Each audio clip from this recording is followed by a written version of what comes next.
It's Monday, and it's What the Show, and this guy is here? I saw Wallace Shawn die. Wallace Shawn is dead.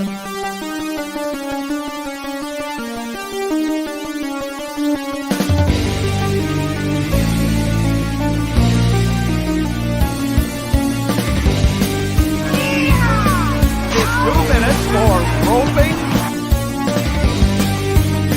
I like that. You're a jabroni.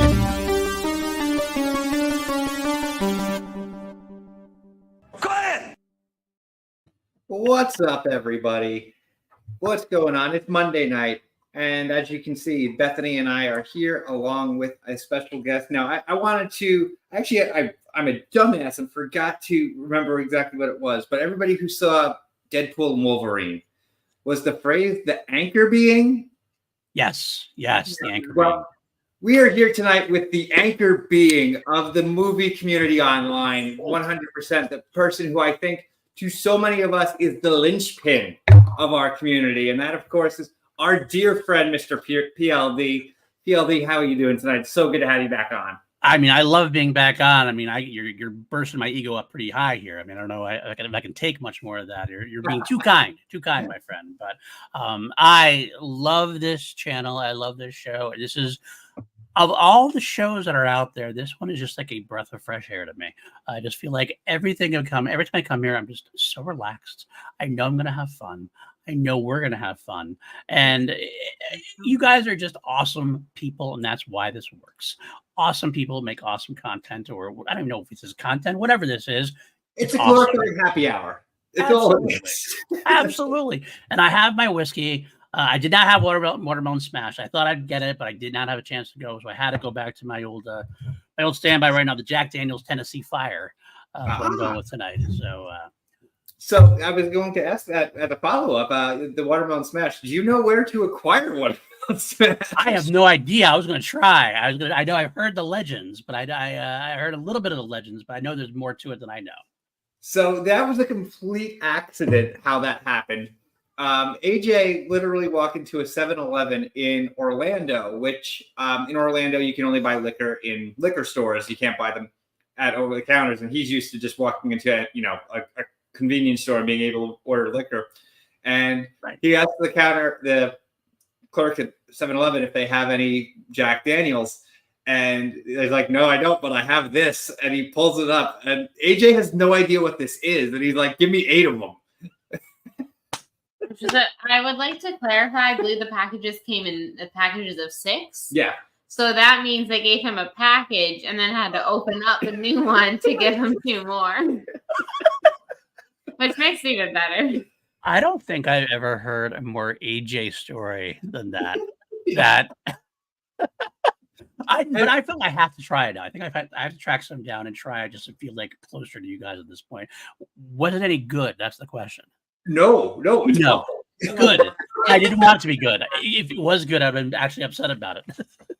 Absolutely terrible. I feel like I have potentially good news. The National Weather Service Charleston is still posting on their Twitter account warnings, so I feel like their radar must be back up. At least I'm hoping it is. So for those who don't know right now, if you're unaware, we are in Savannah, which is currently in the middle of a tropical storm. So we are hoping, fingers crossed, that we do not lose power tonight. But we do have the other knuckleheads from What the Show going to show up at some point. Now, one of them is currently playing trivia and cheating. Oh shit! Well, he's John Roking. He says he's not Roking, but I'm just saying. He started putting in questions in the group chat, and I was like, "Sir, I think this is frowned upon." And he was like, well, I was really just trying to make it funny to AJ, but then he started giving me answers. So what can I say? And so then AJ says, well, so then Juice said that he was trying to build his case for villains list. So AJ said, oh, by cheating at trivia, are you Rocco? Well, you know what? I got to say this. As the great Jesse the Body Ventura once said, Win if you can, lose if you must, but always cheat. Yes, I live my life by that credo. So, And the alternate version of that quote for me was, if you ain't cheating, you ain't trying. He is now just giving us updates on how he's doing in trivia. So I hope we wish him well. We hope he's doing good. Hey, I'll help him. I'll help him out. I don't care. I have no stakes in this one. I even know where it is. What it is. The other thing to note tonight, I'm literally the only person who thought this was funny. Inadvertently had her almost in tears. My thought was really funny too. So I'm very stressed out. I don't like bad weather. There's been like tornado warnings and stuff going on tonight. So it's very stressful. So Mike was trying to calm me down by putting on a fan fave in this household, which is D2 the Mighty Ducks. So then, of course, we got into our age-old fight of who is better, Charlie Conway or Adam Banks. So I was like, I'm taking it to the group chat. I'm putting out a poll. And then, of course, no one was really answering. Chance is kind of giving some flack. AJ, of course, always has to add people to the poll because that's AJ. And all of a sudden, PLD comes in with a group chat phone call. So I start cracking up laughing because in my mind, PLD had so many hot takes about the Mighty Ducks. He had my thoughts. I thought Charlie Conway versus Adam. Get the group together, and we have to have a meeting over it. And I'm crying, laughing over this. And Mike's like, "What is that?" Because I'm typing out the message in the group chat, and Mike doesn't know, and I'm like obviously typing, and I'm crying, laughing, and he's like, "You really put yourself up with that," and I'm like, "It was just perfect timing." I love it. I love it. I wish I actually had kept the group chat going with that. I should just let it go. I actually did it accidentally, guys. Only scribbling my my desktop messenger, which I'm not used to doing much with that. I clicked the wrong thing. Also, I'm like, what the hell is that? I was hearing my making a phone call. That's me. I'm making a phone call. I'm like, oh, PLD's coming in hot with some D2 Mighty Ducks hot thing. My subconscious was like, you got to get in there. You got to get in there now.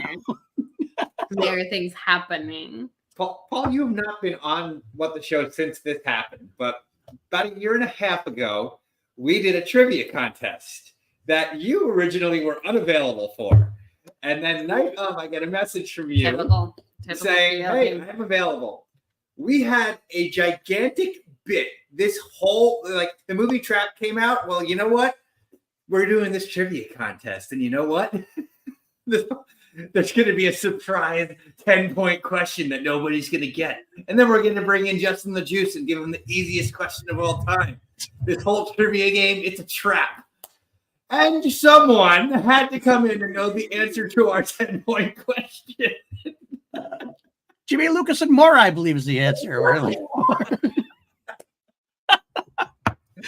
So literally, we were putting this together, and Bethany had actually never seen The Wizard until a couple of years ago. So that was, I believe, during lockdown, we were watching. That was one of the movies we watched. As everybody did, we watched anything we could find. And I'm like, you never seen The Wizard? Well, this is kind of a hilariously bad movie, And so we had that in the back of our minds, I was like, what's a good? Because everyone knows, I love The Power of Love. It's so bad. That's not hard enough. And right. We wanted to do something that was very What the Show because we all got into The Wizard because after that, everybody started watching it again. And so we put this question in and we're literally going to wipe out the entire table. And we did a bit earlier in the stream that Juice had to leave. And he was literally going to get changed into his Sensei Juice outfit and was going to come on the table and only have one question. And the question, I will tell you straightforward what the question we were going to give Juice was. Okay. What fast food establishment do Harold and Kumar go to in Harold and Kumar Go to White Castle? So it was rigged for Juice. And then here's PLD for the question that nobody was supposed to get. Little did you know that The Wizard was a college movie of mine where I got wasted off my ass and always threw it on as a background movie. So I just knew it well enough. Little did we know how well you knew The Wizard. I was Wizard. I have screenshotted on my phone AJ's reaction when you got it right. I think I showed you that last time. I will say, I remember AJ's reaction, and that made the whole thing worth it to me, no matter what it was. He just had the... It was such a fun... That was one of our keystone moments we've had on this show, though. Just... Damn it! We got this whole ruse and it got ruined. That kind of felt right, though. It kind of felt like a... things don't always go right, but we always make it work, and that's Right, the exactly. cornerstone of, like, pretty much the entire Action Army and everything we've ever done. So come on now. It's funny to think about that. Like, we actually met you for the first time, like, next month, 5 years ago. Isn't that 5 crazy? years ago? My In- God, 5 years In ago. person, the first time we met you was at the end of August, 5 years That ago. was August, end of August. That's right. I remember that. I remember that well. I remember meeting you and having such a great time that night. That was the time. I mean, I love the Schmodown and everything else, and I love working for it. I love playing. I like doing podcasts about it. But those live events were just the thing about it. That's what made it work, because we just got to see everybody. I mean, our community got so big, and like we just got to hang out with everybody and see them in person, and instead of being on the video screen, and drink our asses off. Yeah, love that. A lot of that was involved. The next morning after that, we were at the bar we went to after the Manhattan event very, very late. And I'm Right. pretty certain both of us were still drunk. Oh, I'm sure. Oh my God. And then our flight got delayed. Our flight That got was the whole delayed thing. like 4 times. I was too. like, you're telling me I could have slept in a little longer? Our hotel was like right by a Walgreens. Like if you went downstairs, there was a Walgreens right there, right? Right, Because we were right. in the commercial district. And I literally woke up and Mike's like, how are you feeling? And I'm like, I'm going to go downstairs to the Walgreens and get a Gatorade. And then I will let you know how I'm feeling. And I was like, manner down there. Took some Gatorade and I was like slowly packing. And I'm like, guess we gotta go. And then, yeah, all of that to get our flight delayed. And then we were just chill. But then we went to a diner in the airport, which had greasy food. And that was obviously like a good It was a cure-all for It was a hangover. game changer. But it was the Newark airport before they did their renovations. God, the Newark Where- airport's a shit show. You had to go, it was a spoke So back then. bad. And like you didn't go through the TSA until you were almost at your gate. Oh, And like geez. where our gate was did not have like anywhere to eat. So we had to exit TSA and go back through it. Yeah, which I Oh my God. realize at the time. So it's like you go through TSA and then like that's when the fun begins. You're like that after you go through TSA, then it's the airport. And then I was like, oh no, this is like the hallway to our gate, and there's like a Hudson newsstand, and that is it. Like Oh. there's nothing to eat here. So we had to like leave. We had to go through TSA twice because we were like, we are starving, and we did not realize once we went through security that it would lead us to like no man's land. Because that doesn't happen. That's not how Right. airports work. I mean, how can you not have at least like a McDonald's or something back there? Right. I mean, I like that it either looks like Watermelon Smash or we're really here for Free Palestine, which honestly both. But I was like, oh, we have watermelon comments. This is getting very Free Palestine very quick. Support Palestine by ordering a watermelon soda. So before we go too far ahead, And then donate money. I do want to continue with the watermelon smash. I will point out 2 things. There's a pinned link in the StreamYard right now. That pinned link is for our first ever What the Show Fantasy Underdog Best Ball Draft. If anybody wants to join that, that is completely open to the public. That if you want to do that, go right ahead. The other is our actual fantasy football league has had some changes in the draft order, and I've been going over this at the beginning of every stream. So I think this might be the final order, honestly. I don't see much else movement at this point. So confirmed to be picking dead last will be AJ Lancaster, who had back to black.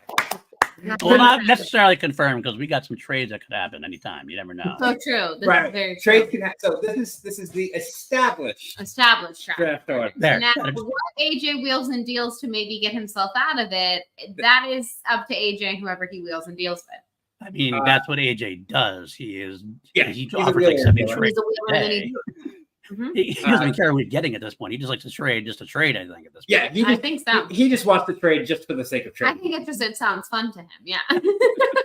In 13th place, very happy with the movie he got. He's not mad at me whatsoever. I've not gotten any comments at all since we did the draft whatsoever about him being mad about getting Maxine is Brandon Buckingham. I think I saw him in the chat, and he deserves it for saying what he says sometimes. It's okay. I've never, true. he's never complained once after he got assigned that movie. Not once.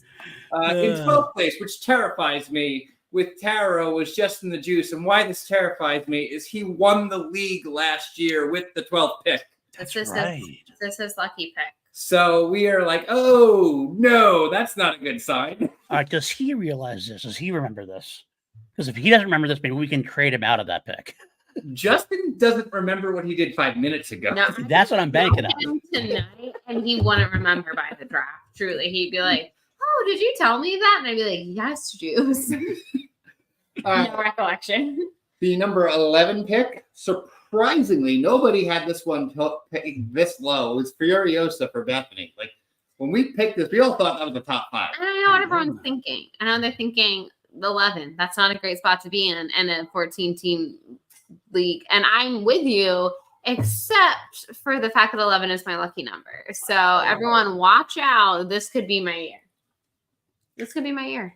Number 10 with the Garfield movie was Jacob London. Holy shit, Garfield beat out Furiosa. Isn't that wild? Garfield beat out Furiosa handily, like by Isn't like that wild? $25 million It's almost. depressing, honestly. That is depressing as all hell. I think Garfield made 91 million and Furiosa made 67.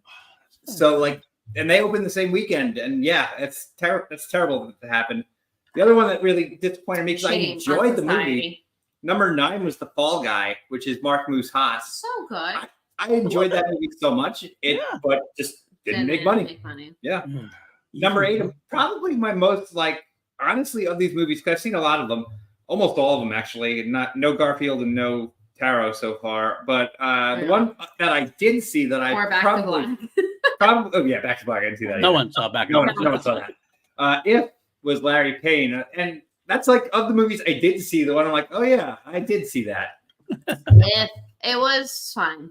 I didn't love it. I didn't hate it. Yeah. Number 7 is a movie I actually really did like, which was Quiet Place Day 1, which is William Herald, who is new to the league this year. And really trying to steal my boy from me, and I refuse to let that happen. Dun, dun, dun. You're talking about AJ wheeling and dealing trades. I have a hunch somebody else is going to be. I don't know what you're talking about. I may have been working on this for the last 2 months, but it's fine. We'll see how that pans out for me. Number 6. My phone is open, just so you know. There we go. You know the king of the auto draft is always looking to. You know that is true. Doesn't matter where the fuck I pick, to be honest with you. So true, honestly. Number 6, one of the ones I feel like we were all pretty close on, Kingdom of the Planet of the Apes, which is Chance Ellison. I think all of us had that in that general range. Exactly what we thought. Overperformer, Bad Boys, Ride or Dies. Never had that pegged for number 5. That went way high. No. Never had that pick for number 5. That's Jeremiah Morris. Can I just pitch out real quick while we're talking about Bad Boys? I think PJ pitched it. I want to second this pitch. Can we get a Beverly Hills Cop Bad Boys crossover movie? I'm all for that. I'd watch that. In a heartbeat. That'd be fun as hell. Come on now. So number 4, and I need everybody to make a concerted effort to go see this movie again. That really bothers him so much. Because we need to make, I know it's not going to happen, but if there's any chance whatsoever that we can move John Mariano into a higher draft spot, he would really appreciate that. For the love of John. I love John. Everyone, if you feel it, chase it. If you feel it, chase it. Chase those box office numbers, okay? Chase it. Number 3 is the auto draft king himself, PLD, who had Despicable Me Part 4. So I think you're set in that position. That's not moving. I would say so. At the moment, I am number 2 with Deadpool and Wolverine, which I also, my phone lines are open if anybody would like to make any kind of wheeling and dealing. And number 1 is PJ Campbell with Inside Out 2, which is interesting because of everybody who I mentioned in this league, PJ is the one who follows football the least. So him having the number 1 pick is the absolute hardest person to forecast. Yeah, but he does really good at this.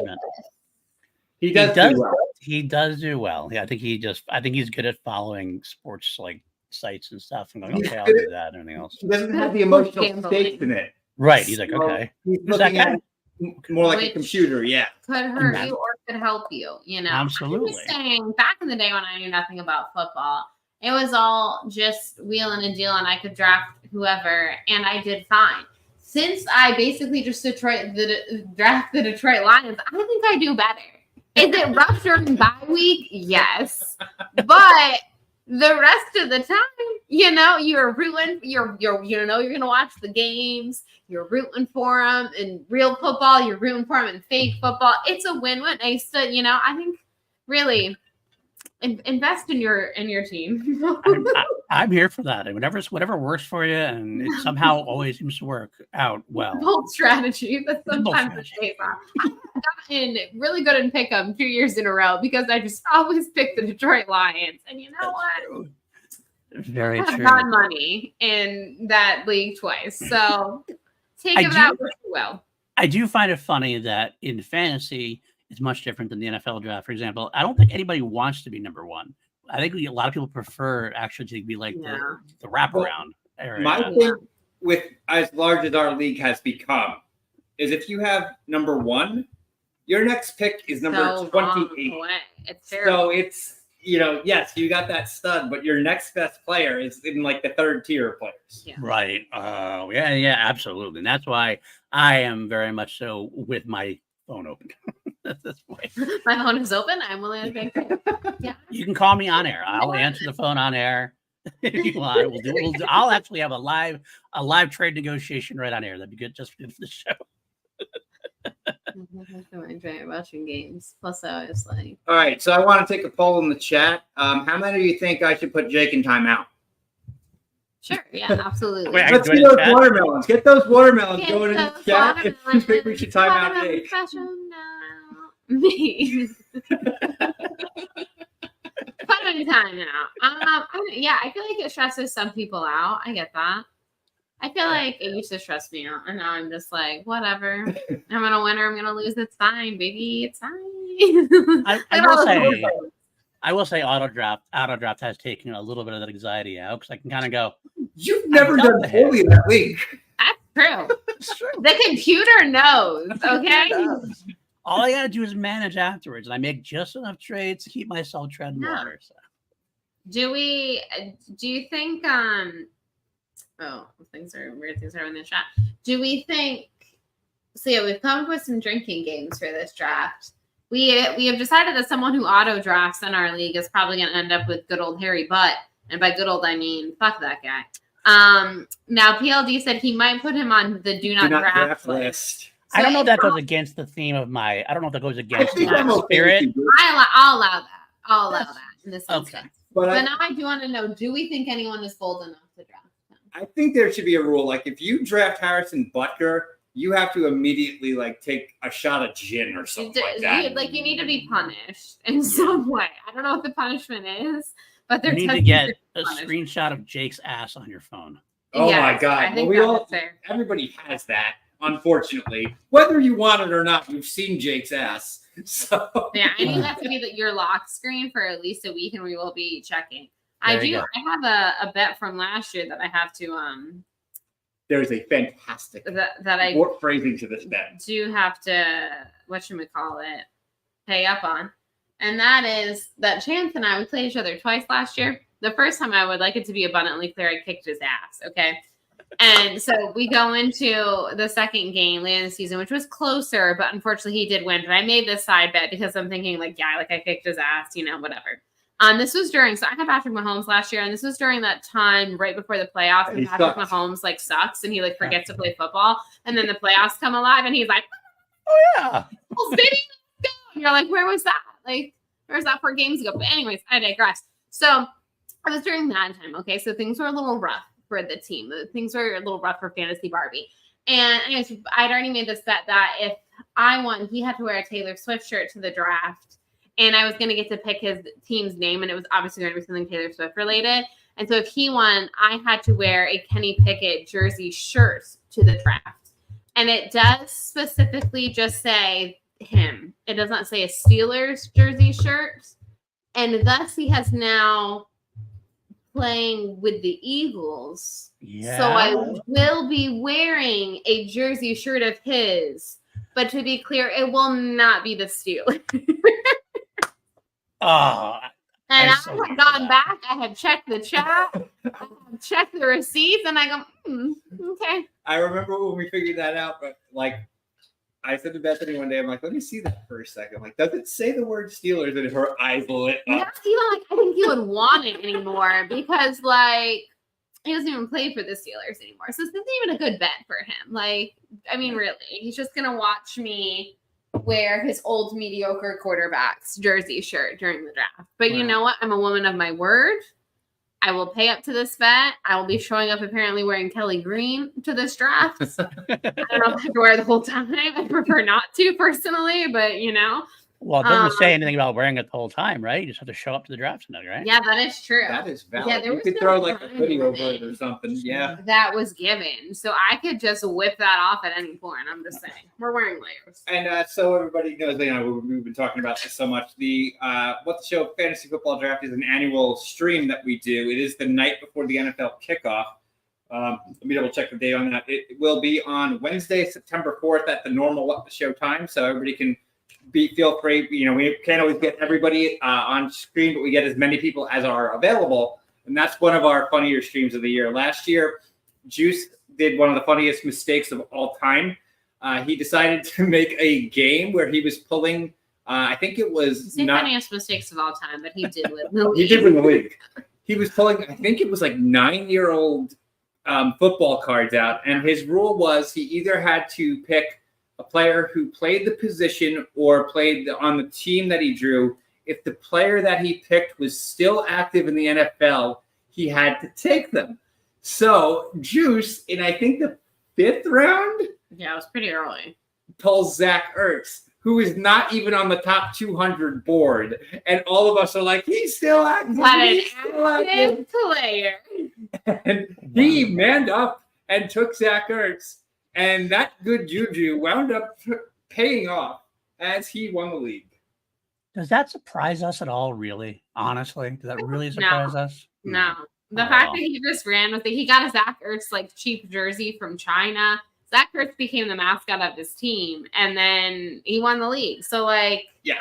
take Zach Ertz. You know what I mean? Like this is what we've learned from this. Juice has a golden touch. That's all you need. Yes. That's all you need. He's got the touch. He's got the power. You should actually record that on the guitar. So, for those who don't know, that was the processional at our wedding. As we were leaving the ceremony, we left to the touch. I have a couple of guests backstage who I have a similar question for, because very shortly they will be doing the same thing. And Paul, this is probably not who you're expecting. I have a very big surprise here. One is returning to What the Show for the first time in like 3 years, and one has never been on What the Show. That's kind of crazy. And let's bring him on right now. Superman! I was just talking to this one today. This is a good surprise. Yeah, I mean, whenever anything Queen related pops up, I Yeah. automatically I think just go, PLD. PLD. Yeah, which, by the way, that Freddie Mercury figure that comes out tomorrow looks pretty solid, doesn't it? It looks Oh, beautiful. there's a Wow. Friday figure coming There out. is. There is. I wish I could. What's he wearing? Oh, he gets his Live Aid. That's an important Yeah, question. it's the Makes white sense. beater, yeah. Yeah. White Oh, beater, yeah, yeah. definitely. Classic. Absolutely. Good stuff. Classic stuff. Absolutely. Oh, I might have to Jay, do that. welcome. Obviously, it's been a long time since we've Special- seen you on air. Special Monday night. Yeah. Jen, first time, welcome. I know, thank you. welcome. Yeah, I can't remember when the last time I was on, though, was. Like, It's been a couple of years, I think. That's like great. Depends on what we were talking think- about. I honestly think it was a dungeon special where we had. that's true. Oh my god. It might be. I think it was, because at that time we were doing, Schmodown was still in full effect, and we were trying to do show by show, bringing like factions out with us, and I think that's what it was. I think it was you, Really the last Kaiser, and time? Parker, if I remember correctly. Yeah. That's was- like 4 years ago. That's Yeah. That's good memories. Oh my That's goodness. cute. All those memories of being locked indoors and seeing good people on the web. It's great. Good times, y'all. Good times. Reliving it right now. So Man, I know had you guys you. are. I was going to say, I think honestly, we had you on the Right? PLD Projects channel during one of our late night streams. Yes. Yeah, one of those like 5-hour or 6-hour streams. We just did our nowhere because we had nothing else to do, and Yeah. and alcohol It's a and different drink. time. Different time of that, and I think that one wasn't that one the one where we all got a little wasted and we just started ranting about the MCU or something like that. As if you needed to be wasted to do that. It helps a little bit. I know everything about that statement was correct. I'm not certain it was MCU, but it was definitely drunk. It was definitely raging. It was definitely Even if Yes. it wasn't, it something. probably diverged for a little bit just to mention it. And Yeah. And then all of a sudden, like I remember at one point it was like it started off with like 4 people, and then all of a sudden it was like 6 or 7 people, and it was like, oh my god! I was like, oh wait, there's Robert Adams, fantastic. Making things. We'll be right back. You knew it was the longest stream was going to happen, though, is if Kaiser got on. So if Kaiser got on, Oh, it was God. all over. It was all story time. I love the man. I love the man to death. Yeah. The dude never ceases to just put a smile on my face with certain things. It was just like every time when we would all go to Barney's or something like that, and then he would just show up and he would just start ranting about like some team, and then all of a sudden he's like, so Ghost, let me tell you about why this team sucks. I got a call from him not too long ago, and he has been trying to put this like drunk trivia blackout league together. Like, like he's like, you're gonna write questions, we're gonna do this. I'm like, I'll do whatever you want me to do. Of course, he never really follows up on it. So next time he gets like really wasted, he's like, we're gonna do this drunk trivia right now. So is that like You the get inverted of when you Parker. get questions right, you have to take a shot? Because that's what it should be. Because Absolutely. the better you do, Probably the should. drunker you should be. No, knowing Kaiser, he would probably do something like that. Oh, 100% he would. Where the more you know, that's an impediment Yes. on you. You got to bring you back down. As long as you got the team with Robert Parker or Tim Franco, then everything was going to be okay. Oh my god! Oh, such great memories about the freaking dungeon. They were the greatest. They were the greatest faction, as far as I'm concerned. Oh yeah. Why do you think I joined? Absolutely. I mean, they all had good parts, obviously, but Yeah, but they were. if you want to have a drunken trivia session, hangout, that was the place to be. Yeah. Oh, I'm down. I'm definitely down for that. As someone who got to occasionally watch the team of Ben Bateman and Dan Myrtle train underneath Kaiser, and Kaiser yell at them about black cinema, or like it was just. I asked you this question a dozen times, Bateman. But the one thing he didn't tell him was it's Muppets from space. We don't talk about that. We also don't talk about Superman the motion picture. Yes, I that signed one. an NDA. I'm not supposed to talk about that. Yeah, we're not talking about Bruno either, but we do. So it is. It is. Oh my goodness. Yeah, and all that stuff like it seems like it was not that long ago, and then when you start thinking about it, you're like, No, wait it a was a while. yeah, like honestly, like I was just thinking about it. I'm like, when you went in for your match in February, and I was like, that was February of 3 years ago. Yeah, I'm We're like, holy old. shit. Yeah, we're getting old. better. We're getting better, not older. Aging gracefully. It's I'm weird not 'cause, like, aging gracefully. I'm aging, but not gracefully. yeah, you might be. I'll give it to you. You're aging gracefully. She is the exception. She is the exception to the rule. She's looking better every day. No. Yes, you are. Every day something else hurts. So, Yeah, yes, I agree with that. Yeah, Yeah, whether or not it's my back or like because we have a very active dog and Brody. Happy dog. So, but he's happy, but oh my god, he just starts pulling on my shoulder every now and Yeah. again. And I'm like, is my shoulder on fire, or is it just because he's just constantly running off? Like, I don't know, a little bit of column A, a little bit of column B. Yeah, we're talking about this, and I'm literally getting my heating pad right now. So 2 weeks ago, I woke up and I was like, I don't know what I did, but my neck hurts. Oh yeah, And like remember that. it still kind of hurts, and I still don't know what happened. And then that's before the that- best part. Yeah. Yeah, You get injuries, and you're like, how the hell did that Yeah, happen? I was Did like, Yeah. I slept. I woke up. you breathed wrong. I tied my shoes on Thursday, and my back has been hurting ever since. It's a real struggle, y'all. So you just don't have to wear shoes anymore. Yeah, like for the longest time, like my feet were killing me because I was trying out these dress shoes for the wedding. And then the thing was, I was like, I I've was been like, wearing. did you put on dress socks? He's like, no. Wearing very thick socks, and then all of a sudden, the second So I he's get like, the dress, I have such a like, room now. yeah. This is luxurious now. That's a big game changer right there. Yeah. Andres, I have a fantastic piece of advice to give you. As you know, we got married a couple of years ago, and that piece of advice, I'm going to give this piece of advice to everybody for the eternity of the continuance of marriages, and that is don't sprain your ankle the day before the wedding. Big bad idea. So no running, none of that. I know this says Superman, but we're gonna relax. Don't practice any 14-person lightsaber choreography. The day before the wedding. The day before the wedding. That will in a backyard with a bunch of divots. And then It the groom works gets a lot. Your knee. Yeah. That he did something similar. Yeah, Really? that was when we were first talking to each other too. I was playing oh my god, what frisbee over Ultimate Frisbee. Ultimate Because he's so cool. Ultimate Frisbee. I was an Ultimate Frisbee champion. Thank you very much. Oh, hey now. I was playing Ultimate Frisbee over on the Universal lot over at Universal Studios. Not And at then Universal well, Studios, it was like right across the street, but it You're not donkey, let's go. yeah, that'd be great.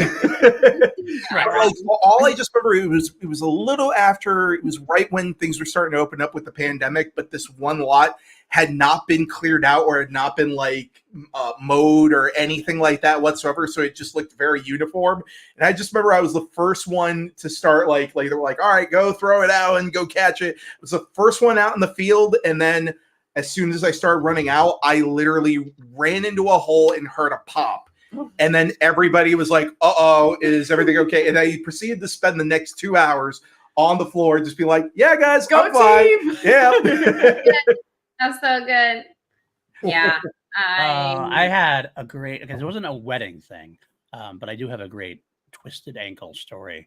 But before I will say that, you guys are all making me feel old because I realized that this year it was my 21st anniversary. Woo! Thanks, Mazel Tell us tov. how you do it. The wife is always right. That's about it. About all I know. I mean, that's valid regardless. Well, you're just right. Jim? But we are right, is the thing. But, We can't help sure, it. even if they're wrong, they're absolutely right. We're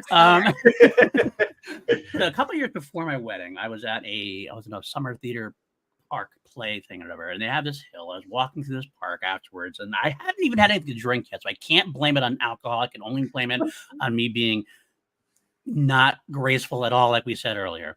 So I stepped on a little bit of a divot. I rolled my ankle a little bit. I'm like, oh shit. And I went to catch myself on my other foot. I rolled that ankle. Oh, So I ended up having a double rolled ankle. Boom, boom. And I See, went that's down. a big deal thing. That happens all the time for ladies. I feel so bad for you guys now because I went down like a sack of potatoes, and my friends have never let me live it down. They call it the double twisted ankle story. It's legendary now, and I never. No, that is really way to. Oh man, 2 for 1. go big or go home. Yeah. You know, like truly. Now I'm just picturing PLD just like Terminator wanting it all the way through, where he's just like crawling back. That would be the rest of the night. Ooh, double. That's not good. That is bad. I mean, I have shitty ankles anyway. I've always had shitty ankles. So. I strained my Achilles heel in the happiest place on earth, trying to run to get a fast pass. I divoted in the trolley track. And I was right at the beginning of the day, and I was like, I'm a trooper. I'm gonna keep going. But like by the end, I'm like, you know, like in Galaxy Quest, yes. the little miner, like that was me. Like, oh my god. that was like the was a paper long fast pass. Oh, okay. I miss paper fast pass. I miss it being called fast pass. I'm not calling it whatever the hell I they don't want. call it what it is now. No. I What refuse. is it? It changed? That's how far out of the Again, actually. Again. So it was Genie Plus and Lightning Lane, and now we're calling all of them Lightning Lanes. Lightning I Lane think. Plus, I think it's I don't something know. like It's that. just called Give Us Money. That's Oh, fine. Yeah, Yeah. basically. It's And we all called Bob just- Chapek. Get out of here right now. Oh my god. Yeah.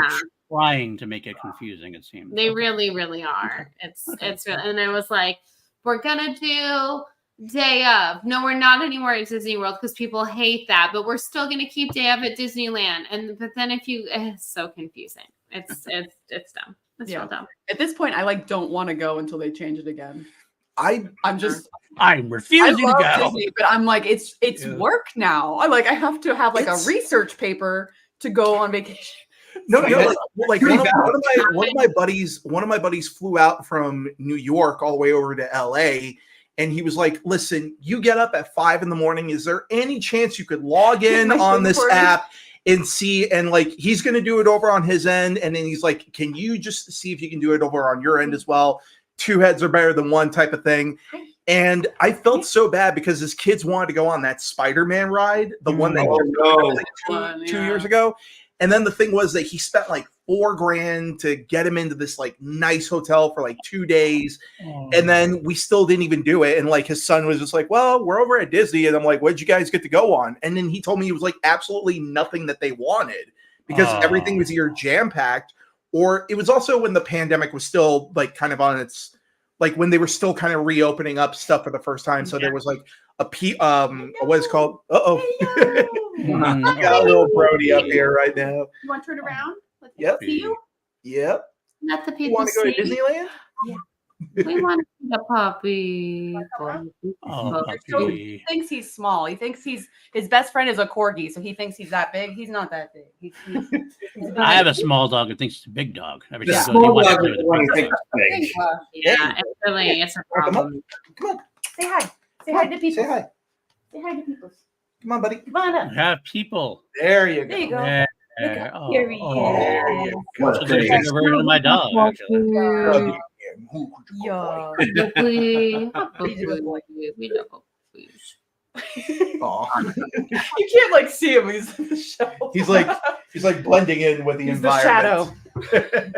I just a little plate coming in from the dark. So ours is currently we have a cot currently downstairs because we don't know what's going on with the storm. So we're kind of preparing for any kind of ideas. But 2 years ago, my mother, she had replacement knee surgery and didn't think she was going to be able to go up and downstairs. Ordered these cots off Amazon. I don't know what she expected. It's a cot. And they sent it to her, and then It's not what she thought it was going to be. And Amazon usually does not ask for returns. They're just just keep it. Yeah. And so she wound up giving us one of them, and we literally set it up the first time, and our 7-pound Yorkie immediately claimed it. That's what she's saying right now. She's like, "This is my top. Thank you." Yeah. No, we have a neighbor that they put on the sidewalk. They're getting rid of a kid bed that's like a race car bed or something. I was like, that's about the right size for Brody. Just saying. You could have a little race car. You could have a little race car bed. Careful, buddy. It's like, I would like that. Thank you. Thank you for the consideration. Yeah, he just wants Animals. to scratch himself to oblivion right now.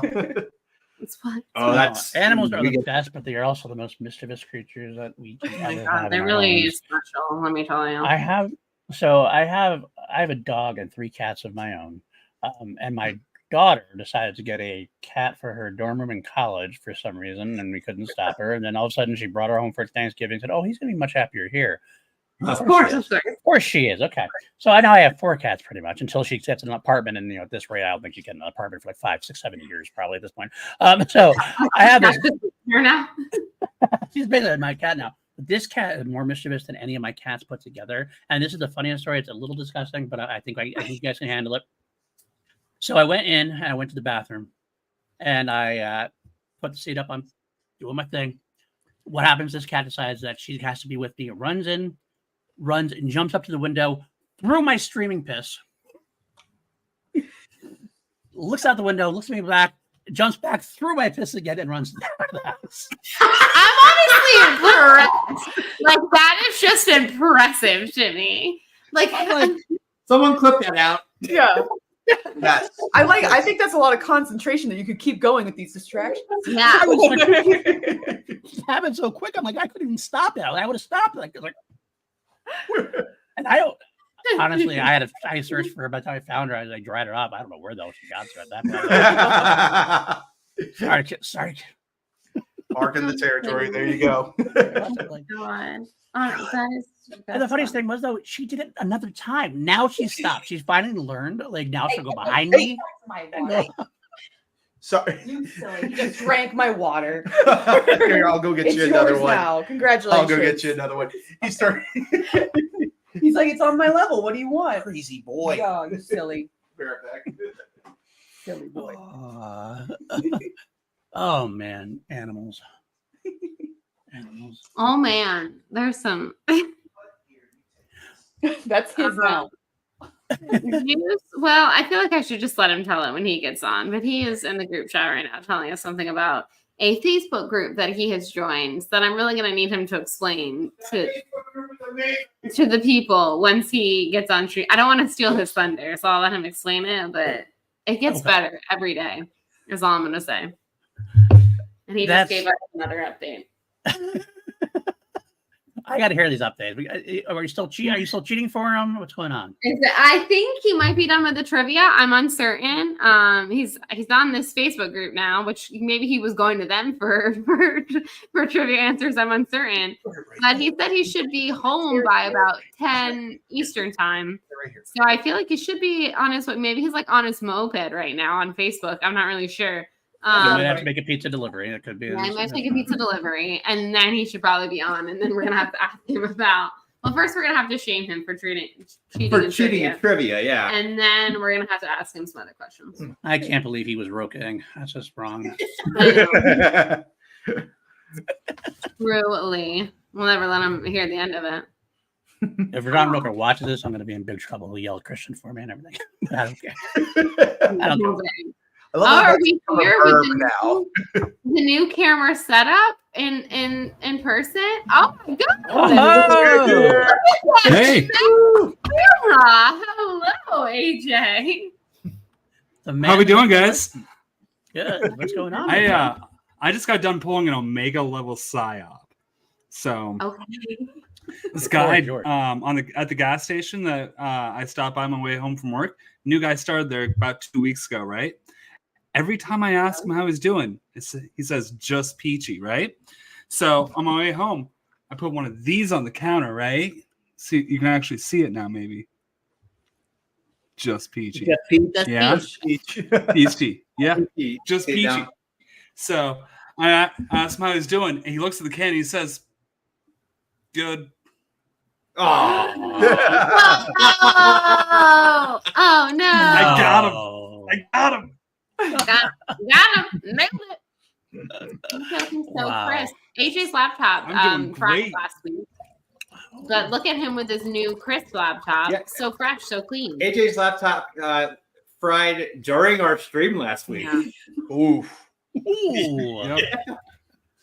You just like And a little bit during sort out. recording a podcast with Benny and Moose and JTE. Yeah, that was happened once there, and then it was like done last week. Did its final bout Aw. during the show. Yeah.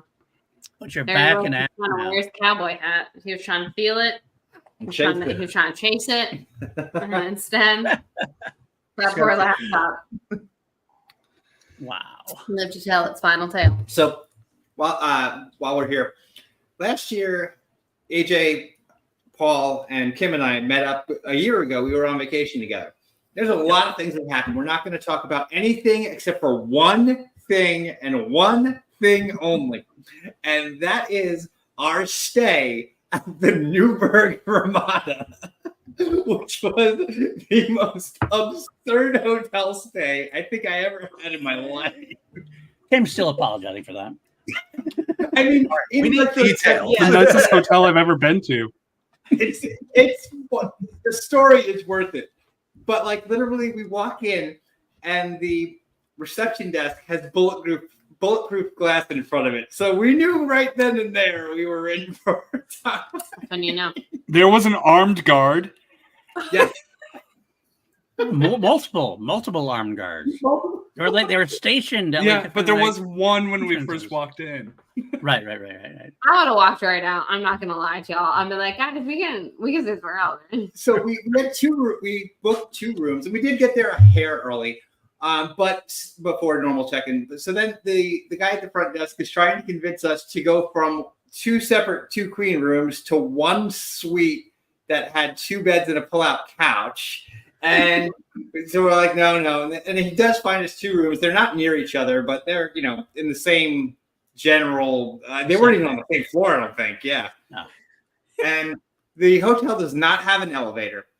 And we're walking around, and you know, there's guards there, and there's like sign-in sheets at the front. Turns out this was both a halfway house and a spot for refugees. Yes. But you know what? Respect. Okay, the Newburgh Ramada. I respect them on both those cases. They're doing good for the community, okay? And y'all are throwing shade. But so the best part about this is the end of the night, we're all just done. And Paul and AJ run to the store to get booze. And the 3 of us go on, we turn on TV, and it's FX. And it was fucking X-Men Origins Wolverine, if I remember. It was X-Men Origins Wolverine at the first part of the day when you and I and then when we Dark crashed. Phoenix. And then Dark Phoenix. Dark Phoenix. It was came Dark back. Phoenix at the end. That's right. Oh, they Not were letting showing up. X-Men Marathon, Oh my and you were like worse each time. What Yeah. are the odds? We missed All we first needed was class X-Men Days of 3. Future That's all we Past. needed. That would have seemed like high class cinema. The 3 of us were just like sitting there, like sweating bullets. We're like, we survived, guys. We made it. We're gonna get through this. I am happy to be watching Dark Phoenix right now. I'm happy to be watching Jennifer Lawrence's most mailed-in performance I've ever seen in my life. That's when And I remember Kim the next morning is like, we go and get breakfast, and she's like, there's a winery like right down the road. We are going there right now. We got to dull the pain after this. Pretty much, that's what it was. That's what it was. By the way, plot twist for you guys, Andres and Jen. You guys didn't know about this part. And I also didn't know about this at the time. Was suffering from congestive heart failure. true story. That's right. Yeah, dude. Fun stuff. Oh man. He thought he was It just was recovering from wild. pneumonia. It was a real bad bout. Because I had pneumonia. I did Yeah. have pneumonia, but I had another thing. I just didn't know about that part at the time. Oh, yeah. Oops. Oh, Whoopsie. right. Whoopsies. Best trip ever. Just for the high highs and the low lows. Yeah, tell about we were talking about the Newark You know Airport what? earlier. We have the expert of the Newark Y'all- Airport now. Y'all say this. So every time you talk about this trip, y'all remember it so fondly. So I don't know, guys. I think you did. It's like war stories. You got to tell them. Was it trauma bonding? Is that what it was?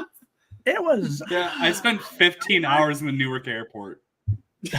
Oh no, having been to the Newark airport Longer than an hour is the trouble. Yeah. So, Yeah. Airport, I It think. all comes back. It's also so like, I mean, I've only been there like after midnight or so, but it's like one of those like very dark, depressing airports that like seems like it's pulled straight out of a David Fincher movie, or at Yeah. least when I went there.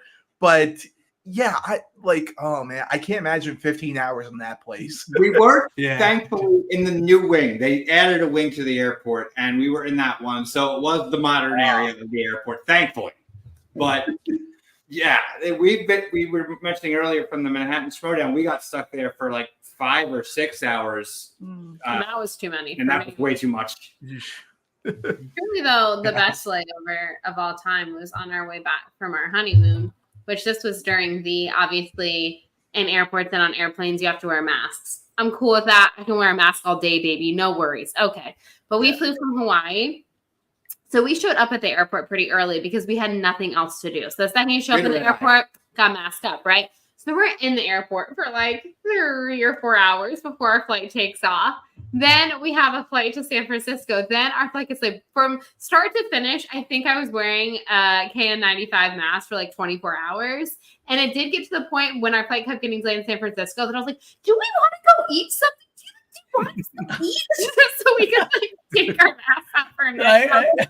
I swear I'm not a pansy. I swear I'm really good at wearing a mask usually, but this, I have reached my limit. Like it was, by the time we finally landed in Orlando and there I was greeted by the world's most humid place on earth outside the Orlando airport, I was like, ah.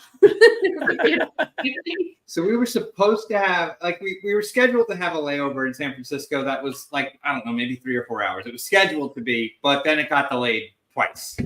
and that's still another almost. It's like 5.5 hours to get to from San Francisco to Orlando. That's a pretty long flight, and it kept getting delayed. Which I was really tired, and I don't do sleeping on planes well.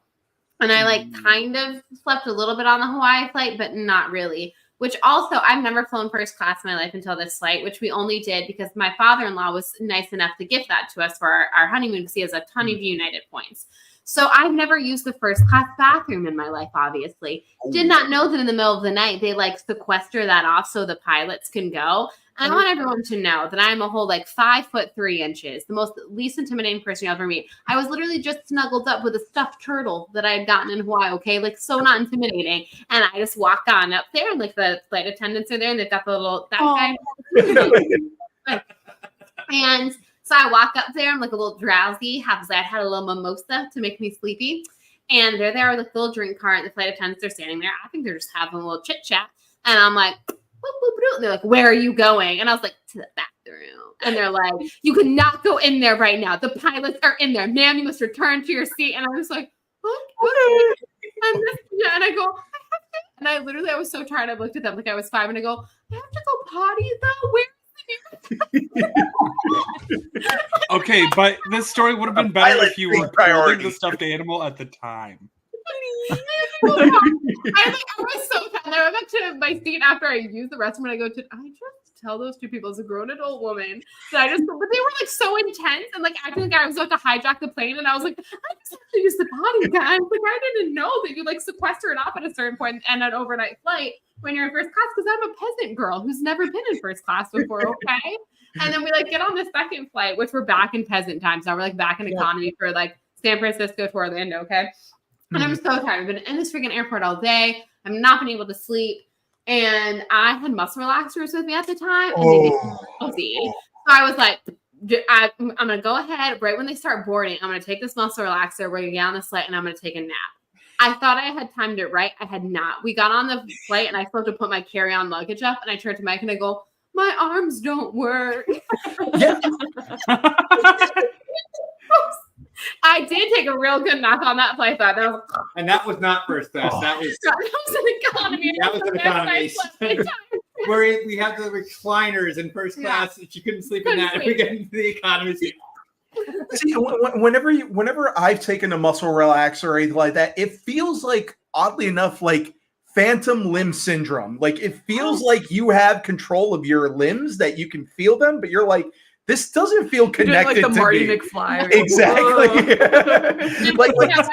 It's not like hallucinating. It's more like just like it feels like you're playing VR all of a sudden now.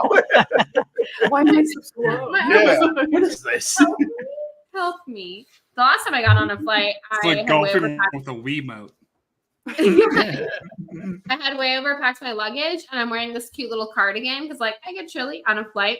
And so I'm like hoofing this thing up and then a flight attendant sees me struggling and she very nicely comes over to try to help me. But what I didn't know and what she didn't know is it had now got stuck on my cardigan. So the zipper is stuck on me and she's trying to go, no, because it's like unraveling and she does it. And she's like, what? And I'm like, it's stuck on my sweater. Oh my god. And then she's like taking it down. I'm unlooping it. And they're like, okay, thank you. I was like, yes, I am weak. But also I had stopped like hoofing it on up there because I noticed it was stuck on my sweater. Sorry, man. Thank you so much, though. I probably scared the crap out of this lady because I was like, no. I made it. We're good. Oh my god. Oh man. Who loves flying, right? I say it, am I? Right. Actually, though, like I kind of do a little bit. But And what's the deal with the food, right? Okay, y'all joke about that, but let me just tell you. Okay, yeah, I'll just turn into like airplane stories.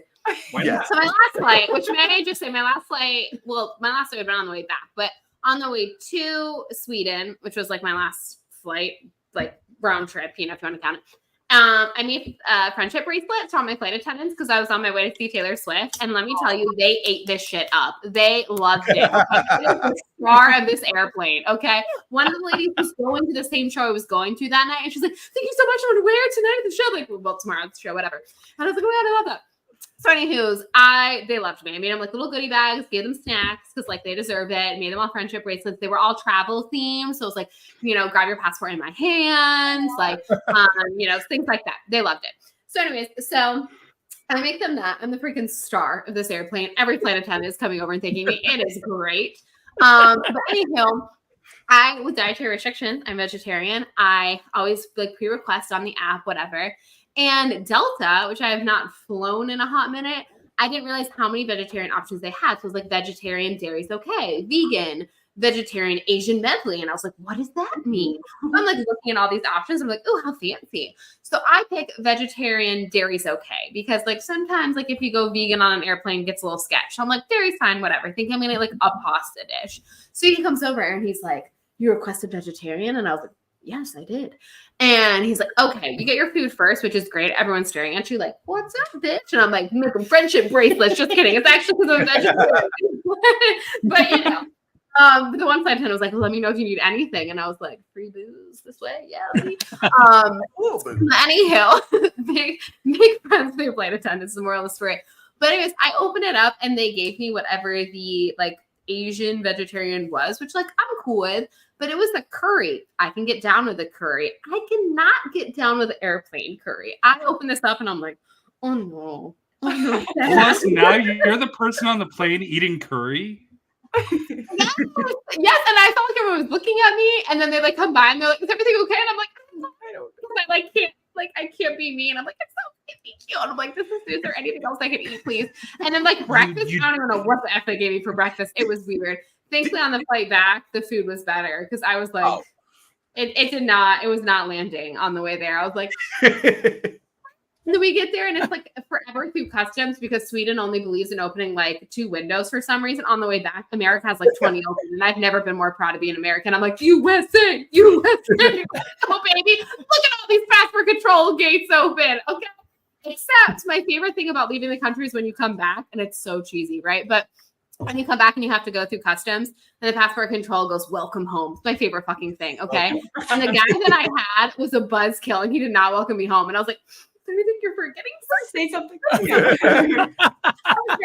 The guy next to me, chummy as all get out, asking people the best part about their trip. This and the other thing. My guy's just like, where are you coming from? And I'm like, Copenhagen. Are you the only person traveling to the party? Yes, sir. Sends me on through. And I'm like, okay, welcome home. Thank you so much. Happy to be here. But yeah, so we did not have good meals. All 3 of us ate this vegetarian meal and whatever the hell this curry was. Then we're in the Sweden airport, which has no air conditioning. We're in like this massive line. And it's taking us an hour to get through passport control, or like forever. And I'm like, I am starving. I am tired. I'm going to get through passport control. We all felt much better after we ate. It was fine. We made it. It was good. But yeah, damn that guy for not welcoming me home though. I still am upset about that. Coheated. He's not proud to be an American. No, he's not. Bethany, you No, did really get a good not happy idea, working though. in an airport either. Yeah, he hates So, his like, life. inspired by this story, though, I'm gonna order the exact Biscoff cookies they give you on the plane. Yep. And I'm gonna have okay. an Uno reverse card on me. You know where Yes. this is going? Yes. And then the reverse card and the Biscoff cookies. And then you're so confused. I wish I got this. Yeah. Honestly, like you brought back a surplus of those cookies last time. It was great. Like I fly about like once a month for work, and I tend to fly early in the morning, which means that I am pretty much asleep. Like I get my Dunkin' before I get on my plane because I'm a Bostonian, and that's what you're supposed to do. So by the time they come through with the Biscoff cookies, I put it in my pocket and I forget it exists until I get back, and then I give it to him. You're like, I've already had my Dunkin'. I don't need your cookies. I do like that about an early flight. They come through with the snacks. I'm like, I'm not really that hungry right now, but I could see. I take it on principle. I'm like, this is in the ticket. I am taking the drink. I am taking the cookie. I think Give me my due. Yeah, the breakfast offerings on the It's plane somewhere in are the Constitution, is it right? They always are giving me little mixed fruit and stuff. I'm like, Yeah, I'm into that. breakfast on a plane is probably, of the 3 options, probably the best quality wise. Yeah. On the way back, I felt like they kept trying to feed me. I somehow got 2 meals, and I was like, oh, they're serving me like my dinner. That was only lunch, apparently. And then they came by, and they're like, dinner? And I'm like, mother, I'm not even hungry anymore. I want everyone to know, true story. I watched June Part 2 on a plane, just so everyone knows the way Denis Villeneuve intended it to be Was it seen. the first Was it time? your first watch? That was my first viewing of it. No lie. Oh. No lie. Because this one hated the first I movie. hated the first And so I kept just being like, Yeah. whatever. Like, I'll go to the We don't want to talk about and I just never made it. And then there I am on like a 9-hour flight. And I was like, this is the time. And I started a revolution, everyone. I watched it. The lady next to me started watching it. The guy, I was like, y'all, you're welcome. I started this revolution. But I had like enough Wi-Fi where you could message someone. Like it wasn't full, like, you know, you can like search the internet, but you can message people. So I did screenshot it. And then in our group chat, I put the way Denis Villeneuve intended it to be seen. For the first And- time. Aw. Mike has mentioned that he's never gonna watch it Mhm. ever. Which I really think but you would like still this going. one more than the first one. Well, so that's the thing. Truly. If you dislike something, honestly, the best way to protest, like, Just ignore don't it. see it and don't talk about it. Like, you know, I've mentioned that I've Is never that seen the it. crazy but kitty? This is Piss Cat. Yes. Celebrity. you are forever. We're It's talking I've about heard so many stories about you. Like, get me out of here. That, I love that. I'll see you in the bathroom. So we can't have Andres on here and not. He's You hoping have to to- return the favor soon. Since Probably you will. were on the last Mortal Kombat, your thoughts on? We never talked about that. We did a trivia on it. We've always tried to get on a game or something like that, but also this is back when I was working my last job Yeah, where I a lot. almost had no time whatsoever. Like it would be funny because you would be like, "Hey, you up to game?" and I'm like, "I'm You'd be actually like- still working right now." Yeah, but yeah. So what about Mortal Kombat? Well, I was going to bring up the last movie because we have not spoken since the last Yeah. movie came out. Yeah, That was so long ago now. yeah. That was 2020. 2021. Sequel's coming out soon. Right after our honeymoon. Movies like just started because you could like rent a theater to go see it, We did. which we did. It was Oh. also like, not that crazy price just before everyone. I think got it was crazy. like $100 and you got up to 20 tickets. Yeah, That's so awesome. Yeah. honestly, if everyone pulls together, so not That's like two people going and getting a popcorn. yeah. Yeah. Well, exactly. nowadays, yeah. So yeah. Joked around about it, and then we were like, no, but really, we should do it. Mhm. And so we did at it was the theater, the Cinemark at Universal City Studios Walk. Orlando. Yep. In City Yes. Walk. And I basically got off of work. You got there as the movie was starting because you got Yes. stuck a little longer than you Yes. thought. Yeah. So me and our one friend Kevin, who also worked with us, we worked right in City Walk. We literally just like changed our clothes, we bopped on over there, and met up with the rest of the gang in our own private theater. What a wild time! The funniest thing though with that was we walked into our theater, which was our theater, and there was two people sitting in there. We're like, well, Whoa. Like, what are you doing here? Basically. That's when you get to go tickets, please. Like, I know you. I learned if you do that where you rent the theater, they don't show the trailers before the movie, so it Sure. actually They just go. Oh. Well, they go right Yeah, into it's it. Did you One right request one? no. I remember in particular. 'Cause you- Me, Drew, Cruella, Eric. right? Yeah, we went when we Yeah. all went to go see Cruella. It was a whole bunch of us from lot. the Schmodown as well. And it was 'Cause like, when you're in yeah. the theater, it's like you're in a movie Yeah. group. I think it's a good idea to fill it out. Yeah. yeah. So yeah. No, we got to see at least a couple of the trailers, but I don't know. Maybe it just depends on Depends on the what. projectionist of whether or Maybe not. it's kind of Yeah, exactly. We had the attached trailer, and that was it. And Because it we were in didn't show anything Cinemark. else. What like theater chain did you do? An I wonder AMC. if they That was did- AMC. AMC. And, Mhm. yeah, I wonder if maybe AMC did it. too. So the ironic thing Ah. was Vader Karamo the night before got me into a screening. So I actually saw it back-to-back days in theaters after not seeing anything in theaters for months. Which they gave out a great freebie. They gave out like a little mask. It was a Very a appropriate. mask. It was a scorpion mask. Oh, Yeah. Was Oh, what they that's gave. really awesome. That So- was pretty cool. Yeah, I think when we went to see In the Heights, we got like a fan, which I guess kind of made sense I for mean, the it's a theme. heat wave, I I got- guess, but I don't think there's a single fan in the For, movie. for In the Heights, I Right? got the movie shut off on me halfway through. Oh. And that was at Burbank 16 over in LA.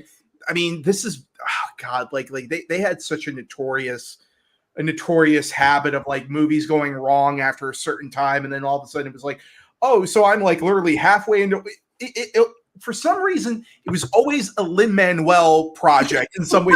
Because you remember the same thing happened in Encanto. It did. Twice. Yeah, that's right. Twice the movie got shut down on me. He can sense that you don't like him. Yeah. I mean, if it was In the Heights, though, I would have sued him for $96,000. Yeah. Oh my goodness. Yeah, In the Heights was one of my first tries on HBO Max to watch. I like stream, actually use it. And I remember at the time, I was like, oh, new HBO Max, look at all these movies you can watch. And it started playing automatically the descriptive services thing. And I'm like, it's a musical. I need to hear the music. And all I'm hearing is Universal logo. It begins to come across the screen. I was like, stop. So it took a really long time to fix it. That's not what I want. It's like, I don't need this. Sometimes the streaming services try a little too hard. It was early on in the days of HBO Max. I mean, but even still, like even now, yeah, the ASL version of Godzilla. What is it? If you don't skip the intro or whatever, the audio cuts out. What is that for House of Dragons? For House of the Dragon, it was having this issue. Really? That's weird. The audio would just die unless you had to back out and come back in again. Yeah, so weird. Childs, do you need to, what do you mean? So our dog, when she wants our attention, will hit a doorstop, which goes trying to, just bang. And when we get to about like 8 or 9 or 10, like, but we don't know what it means. It could mean I'm hungry. It could mean I need to go out. It can mean, I just want attention. I want it's attention. very hard to know. And now she's literally pouting. Or it can mean boy. Yeah. Lena, do you need to go out? It's been hard to take her out today with the nonstop rain. She wants to go out, but she's prissy. And so when it's raining, she goes out and she's like, oh, you expect me to go in these conditions? And I'm like, yes, these are the only conditions we're getting today. Like, I don't know what you want. So she has been very difficult. No red carpet, no shade. See, Brody is almost the same way when it's raining outside. If it's raining, like, he will look at you like, really? He's like, I don't want to be here. Really? I'm like, I know you need to go number 2 right now. You haven't gone all day. He's like, I don't want to fix it. I don't want to be here either, punk. It's like, I'm getting wet too. I mean, it was hilarious. You asked me to go take him out yesterday, and then I was wearing a white shirt, and then went out, white shirt went completely gray. You came in like multiplicity. I was like, oh, poor baby. Could have got twisters, but you can't explain it. You can't predict it. But if you feel it, chase it. Chase it. Still haven't seen it yet. Still haven't seen the movie. It's a fun one. I've heard good Twisters was probably the most pure like adrenaline movie. Summer. Yeah. America. It's the most America movie in a while. Because Top Gun Maverick, obviously. Yeah. But this one is at least like Top Gun Maverick is underneath it all. It is propaganda. Yeah. This is just America. Yeah. It's just more like middle America. In the group chat for our fantasy football group, I mentioned that it and I Saw the TV Glow are my favorite movie of the year, and you can't make me choose between the two of them because it's so the opposite ends of this is my shit. The most Asian movies in the most entirely different ways possible came out this year. I'm so happy about it. So. I gotta stay on brand and go. Love Lies Bleeding because yes. That is at least fantastic. My top 5. Yeah, that's my number 3 at this point. I'm glad. Even as old as he gets, he's still intimidating as fuck. I'm glad for that. I don't know if I have an outright number 1 this year. Like I don't have like my quote unquote like A+. I have a lot of A- and B+ that are like in the conversation. I don't think I've seen what probably will wind up being my favorite movie. There's still time.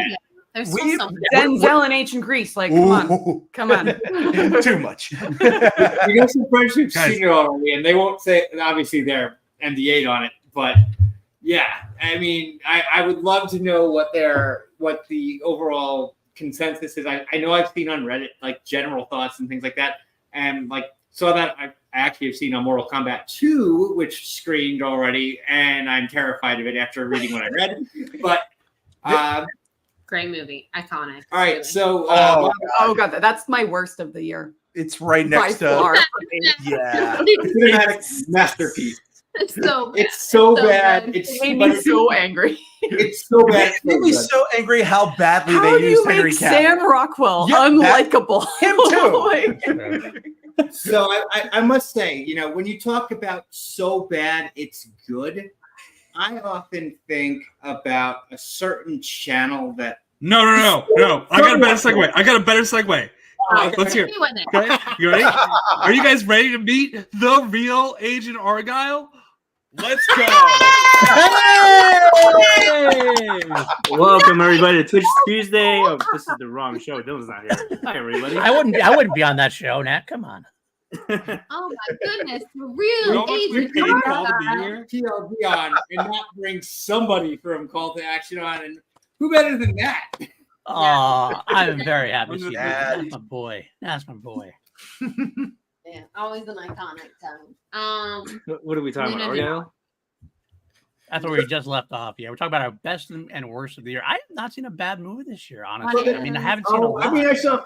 I've seen a lot of middle of the road movies. I got a lot of like 3.5s right now. Yeah. That's like the lowest I've gotten. was I like had a lot of 3.5, like, I it think. was fine. The But beginning I of the constantly year, Let her bounce real quick. January, February, I had a lot of like twos. I feel like the summer has really not disappointed me overall. Right, Like summer's been most good. of the summer Yeah. movies I've actually really enjoyed.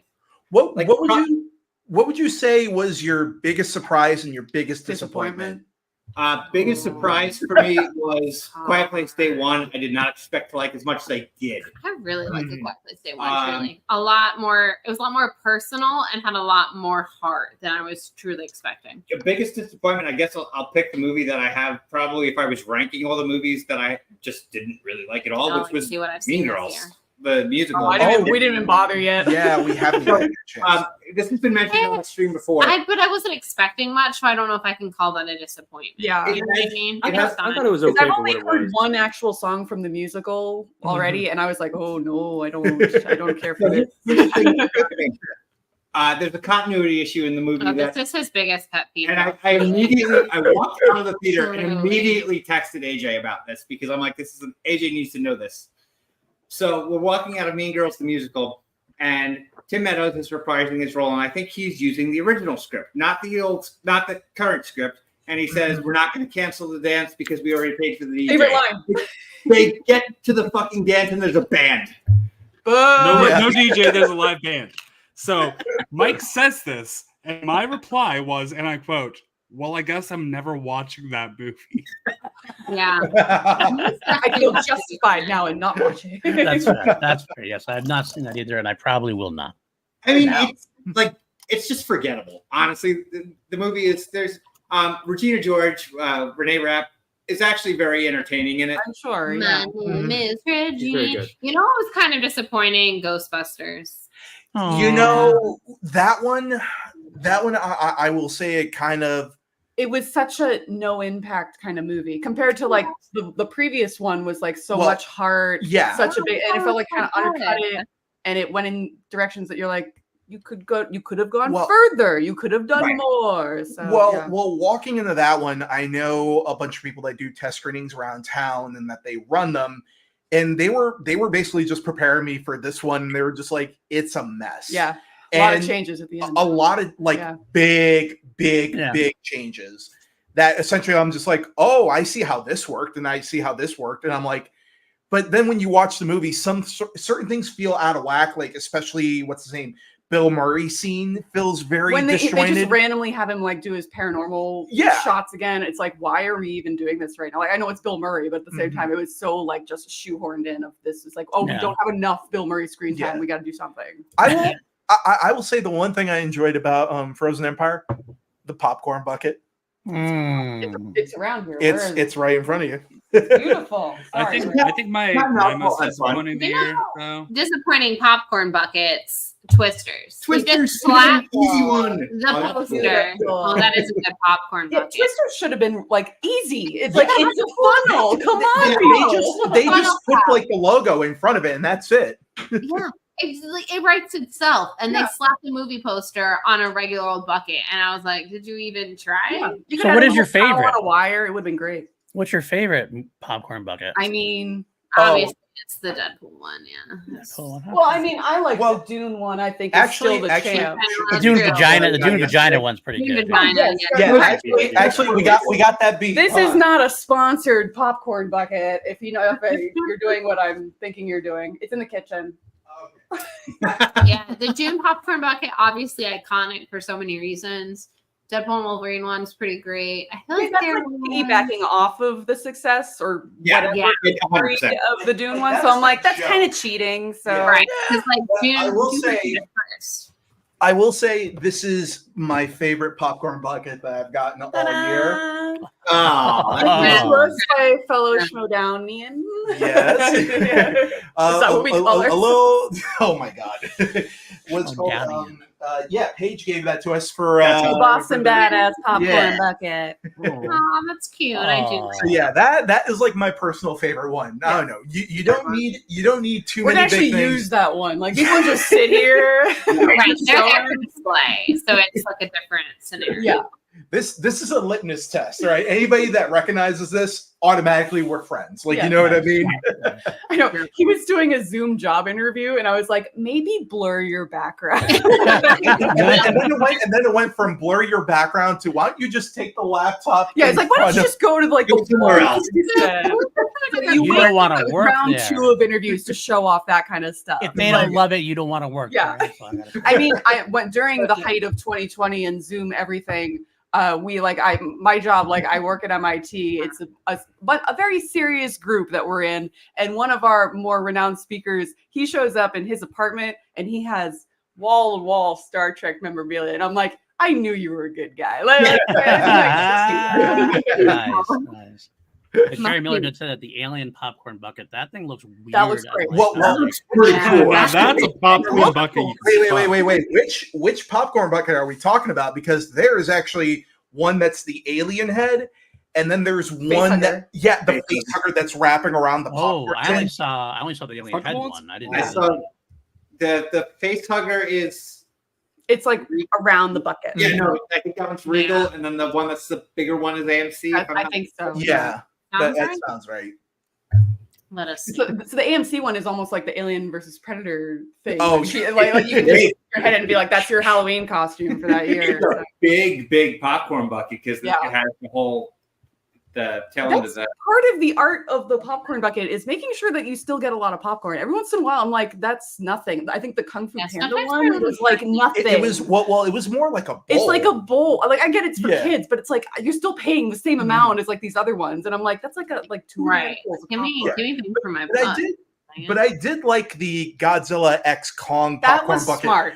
because what it was a popcorn bucket that actually broke into two. And a divider, So it's Oh, like so oh, you can have could the two split it. kids. You go, I want to be Kong. I want to be Godzilla. The cancel That's for the smart. recently deceased about I to be the think Beetlejuice we popcorn just got bucket. a teaser for a Beetlejuice Oh, one. there's one with There's- the sandworm. Yeah, I'm gonna need that. there's one with the Dune worm. Yeah.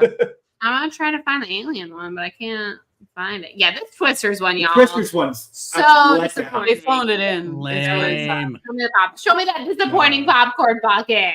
Lame. It was so you had one job. It was so easy. Just make a freaking tornado. Their one job should have been to put Glenn Powell's dog in the movie. He was in every single piece Oh. of marketing that they ever did. And I was pissed, okay? When we finally saw the movie, it's like, Where's you're his telling dog? me they didn't have him just go by in the background. It's like he was on set. I don't understand. Referred to in the movie, but never shown on camera. Yeah, I like the you get to do the headcanon of he's going, I'm looking for that dog. And it's like, that's brisket. Yeah. Puppy. Yeah. I remember when we went to the live Q&A screening, they had like a little link up there where it's like, oh, you can ask Submit the your cast, question. submit your question and all that other stuff, and you immediately I submitted asked about questions about brisket. They didn't take my question. How dare they? I know. No, honestly, but they did address kind of one question I had, which is, I mean, come on, I'm walking into that movie and knowing how much of a big Superman fan I am, I wanted to be like, was Superman ever mentioned on set?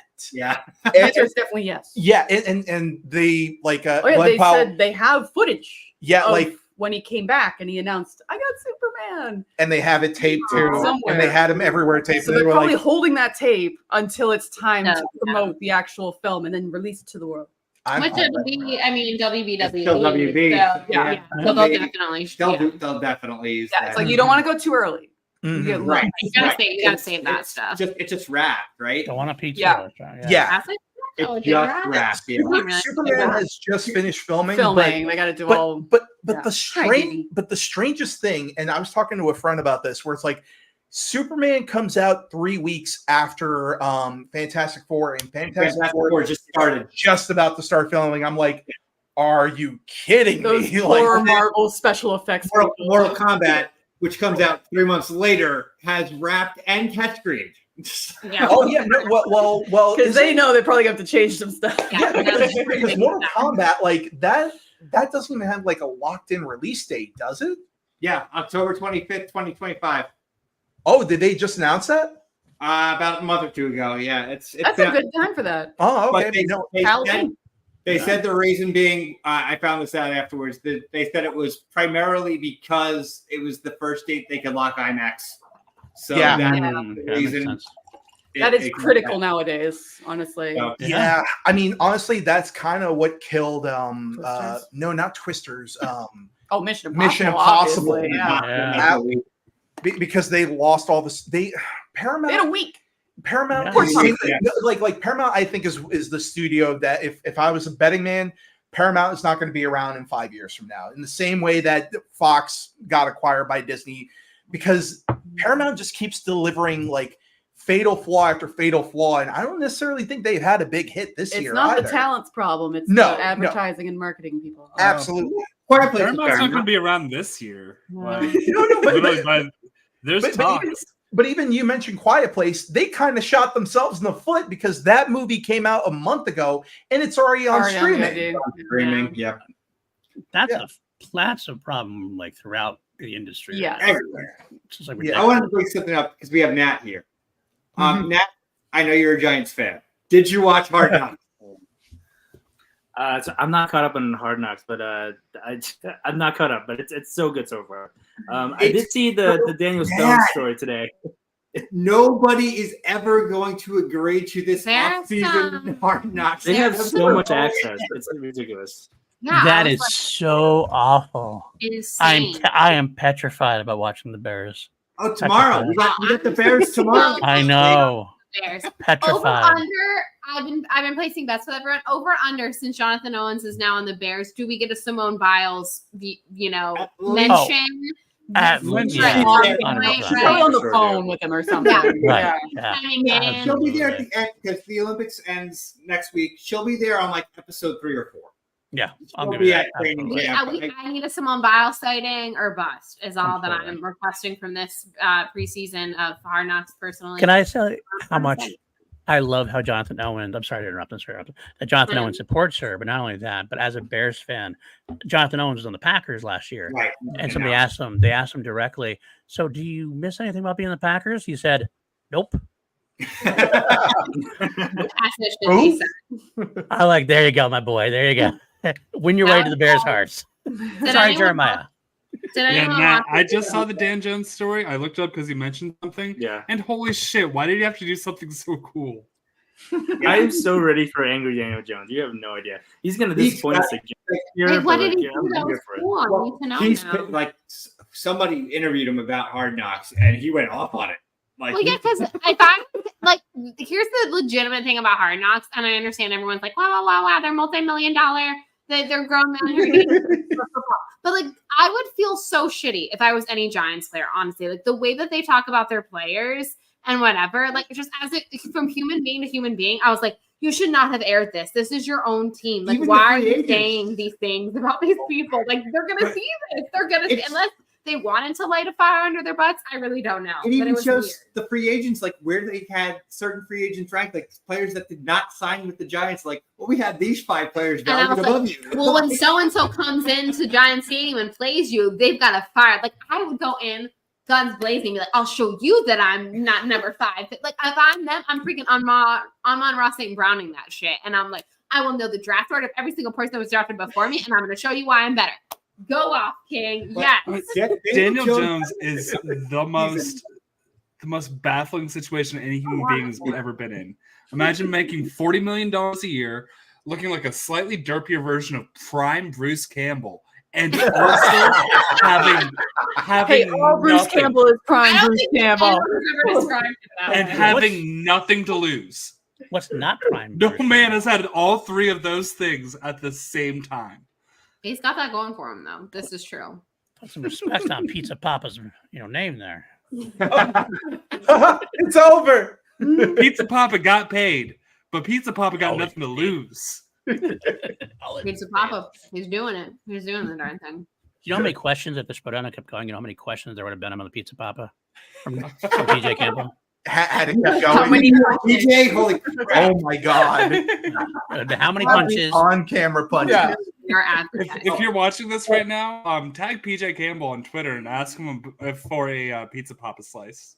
It'd be all It in. works on so many levels. It'd be all in. Gary Miller with the Smile too. I have seen more marketing for Smile. We mentioned this the other day. in They one of our put chats. all the chips in on Smile. I've seen more Oh, yeah. advertising for Smile 2 than I did for all of Maxine before it came out. Yeah. I feel Yeah, so easily. bad I didn't get to see Maxine yet. I ran out of time and I'm I enjoyed so it. upset about it. I want to see it. It's I want to pretty see good. it. I think the one fatal flaw that Maxine had was that they released it on July 4th It weekend. was a very Yeah, strange time to go. terrible. Yeah. Yeah, and the That same didn't weekend that you work get the Minions. And all Yeah. I think with Yeah. Maxine, it was more of they're like, we know the demographic that's going to see this is the people that have seen the other two. Mhm. And they're Yeah. like, we're not going to chase after new people. If you see it, you see it. Like that really No. felt like the attitude coming out of It that. can open against Despicable It's Me and not weird. hurt. Right. I had would one definitely chance to see it, and I flipped a coin between that and Long Legs won. I think you Ooh, made okay. the Made right the right choice, call. honestly. See, made the I right think call. Long Legs is better. In terms of a I know. theater experience, Long Legs is a stronger theater experience. Long Long Legs Legs is better is in the every most way. disappointing movie of the year. Those Those were a Boo! wait till you hear my Respect argument. on Nick Cage's name. Those were 36 inseam at best. Oh, wow. Wow. But I will say It's Long the Legs third didn't leg, have- AJ. It was the third leg you didn't know about. I, Okay, but he's Gary Glitter, and that's weird. I will say I think Long Legs had a genius marketing strategy for this past weekend. Oh yeah, Where was anybody whoever hasn't seen the movie? it's not really a spoiler. It's not really a spoiler. It's just the 14th of any month. has Being Dick born Smith on in the it. 14th of a month is a thing in the movie. So they said anyone who's born on the 14th, you can come see it for free. That's Yeah. fun. Oh, It's like how much money are they going to lose on that? Not a lot, because like people don't pay attention to that. But kind it's of also marketing. but it's just also cute. great It word was of mouth cute. on that. But the fun one thing was Simone Biles' birthday is on the 14th, so it's like keep her away from Long Legs. Stay away from her. Yeah. I'm gonna double check a piece of information. I'll definitely watch Maxine when it comes out in digital, though, for sure. 'Cause I do That's love it's already out, by the way. Is it on Probably digital? already has. I might wait. Guys, I might wait for the Donald rental, Trump can see Long Legs for free right now. though. All right. Oh shit. Yes. Yes. I hope he. I saw what you did there, AJ. Are we doing it? His birthday's June 14th. Long Legs doesn't want him. Unfortunately. Unfortunately. This He got- is not he long got legs Long Legs related. would be like, June you're is weird. July. So yeah, you're straight for me. Your This hair is looks my afraid he'll take over. to the crowd that be, since we're not long legs related, but just like summer movies related. So I feel like when Spider-Man No Way Home came out, the big talk was always like, is it going to hit as hard when you go home and watch it for the second time and there's no audience, you know, whatever. What are our thoughts on Deadpool and Wolverine with that? Like, do we think it's not going to hit as hard on the I second mean, for watch? me, he reacted more than the entire theater, so I'm gonna get the same experience. at home. Like, Good point. Good Yeah. point. certain moments, he's like, all I will say, guys. I don't want to give mean- any spoilers away in case someone missed it. Oh, okay, yeah, but there, You don't but want there to do is that. relating to There's Yeah. certain cameos that he was like, I think you restrained yourself. You like Yes. afterwards, he was like, was I too much? And I'm like, I think you showed great restraint, not jumping up. At this point. So Have we all seen it here? I I think so, assume right? everyone has Yeah, seen it here. Yes. yeah, everyone here. If we can give like a Yeah. 5, 4, 3, 2, 1. I think, yeah. Five, We're going to go into four, spoilers. We're in Three, spoiler territory, okay? We'll Put bring the Connor banner. out, Put the okay? banner. The spoiler banner. Woo! I'm not name Yeah, myself at right here. one point. Do we have it still? Where's our spoiler banner? Doing spoilers. Just put it back. Peace time. Know that we are still talking about Deadpool spoilers. Don't put your peaches. Oh, I'm gonna make a name for myself. I ain't never met my daddy, but I sure as shit shot out of his dick ready. Yeah. I mean, I know everyone's making fun of that accent, but as a Bostonian, I don't know. Chris Evans has never sounded like that. Okay, I don't know what that was. Like, I've seen Fantastic Four. He did not talk like that. No, Chris Evans just I don't had a think. fun voice like that. I don't think they were worried about continuity there. No. By that point, they were just like, you know what, whatever. Like when I heard it, because I was like, I was like, has he been away from Boston too long? Because it was like this weird Boston, New York, Chicago hybrid thing. I was like, what are we doing? Well, What big city are Johnny you Storm from? has a New York accent in like some comics, so Yeah. I think that was a Boston guy trying to do. Maybe, New York. yeah. Yeah, a little bit of column A, a little bit of column B. Yeah. I feel our crowd reaction was there are certain things I expected people to react to more, and then other things like they had the response that I expected. But I do think like, and this isn't any like shade to this movie, but I think for me personally, this one is going to hit better on first viewing than like I can still watch No Way Home and like I still think it has so much heart and whatever that like the cameo factor and whatever doesn't affect it as much. Also, I think we all knew like obviously they're bringing in Toby, obviously they're going to bring in Andrew. Like we all knew that. And we knew some of the villains just from the previews. Like this, honestly, I'm very fortunate. I went in super blind. I did not know what cameos were going to be hitting us whatsoever. So each one was really exciting, and the crowd reaction and seeing it, you know, opening weekend was exciting. I do think when I watch it at home, it's going to suffer, and I'm just going to be like, oh yeah, like that's exciting, but like it doesn't like hit as hard as it did like when you saw it for the first time. Yeah. I had a false spoiler, movie, but you know. I had a false spoiler. Somebody told me that McAvoy was in it, and I kind of thought McAvoy died, and like I was like, "Oh, that makes sense." And, you know, yeah. But I honestly, I'll argue against that a little bit. In that to me, this felt like, and I said it in one of my reviews somewhere, that it felt like a View Askew or Ocean's 11 movie where it was just best friends making a film together, and you're in on making the film with them in a way, like you're just in all the inside jokes. It's just you're having. It's not like I don't even think this was like a movie. This was just more like a fun time with friends. It was a Zoom, right? It was a Zoom with less drinks. That's right. I mean, at home, I have more. For how many times Ryan Reynolds has crashed like X-Men press junkets and all this other stuff? It just was coming down the road at some point. But like for me personally, I feel like, of course, the wow factor is going to suffer a little bit, but that just happens with a movie in general. I mean, like once you know where everything's going, you can sort of catch up with it. But in this sense, like I think it's only going to be just that you get to catch up with certain moments or certain lines that you probably missed while you were laughing or doing something like that. But I'm sure I missed a lot, honestly, because oh god, the crowds are loud. Like it's and especially when a certain vampire shows up, and that was the biggest pop. Yeah. Oh, same for our the biggest pop in the theater.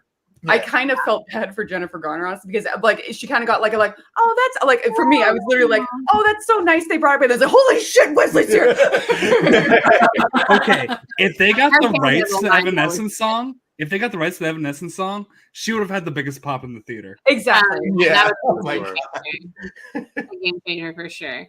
Yeah, I think this movie is at its best when it's a love letter to the Fox films. I think it's at its worst when the it's credit like video, the credit yearbook video, so cute. Yeah, like that's honestly quite emotional. I got emotional. These the same people we're just talking about. Like, oh, feelings. The same people were just talking about how we watch X-Men Apocalypse and Dark Phoenix. We're like, I'm so upset. Like, just talking about that. But you put fucking Green Day to it, you're like, holy shit, this is fucking awesome. I don't know if I like loved its MCU moments. Like I liked it better when it was like loving its history. Is that as weird as that sounds? Which is like fine. I'm not someone who's like that like butthurt about that kind of stuff. That's like, well, we established in canon in this movie, so and then like it's whatever. The next movie, like if they want to switch up canon a little, like I'm fine. I'm They'll not going probably forget between writers' rooms, like honestly. So yeah. It makes Loki better. You know what? That's fair. Honestly, though, speaking of, I liked Loki, but it makes it better. Wait, what is that creature from Loki season 1, I like episode that. 5? I honestly think Loki season 1 is pretty fire. Season 2 is kind of subpar, but I had zero expectations for Loki season 1 because I'm the only person on planet Earth that isn't obsessed with Loki. Sorry, Kelsey, wherever you are. And Woke up in a cold sweat. I think my zero, I'd like summon her probably. I think my zero, but I'm going to say something nice about Loki. Everyone, watch out. My zero expectations meant that I think, honestly, of that first batch of Disney Marvel shows, besides WandaVision, which then I piss off at Doctor Strange for ruining, but whatever. I think that Loki ended up being my favorite. On the other hand, I had very high expectations for Falcon and Winter Soldier because I am obsessed with the Captain America portion, and I love Falcon, I love Winter Soldier, and then I was kind of like, man, when that show came out. So, I guess it doesn't go like, can they go hang out together? Because that's where they live. It's like, can we actually get them in the same scene for a while? That is what I'm like. That's what I was promised. Like, I feel like that was the title.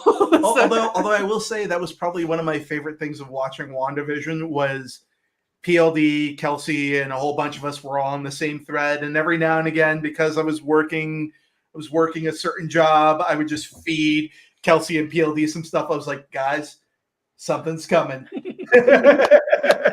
Something's coming, guys.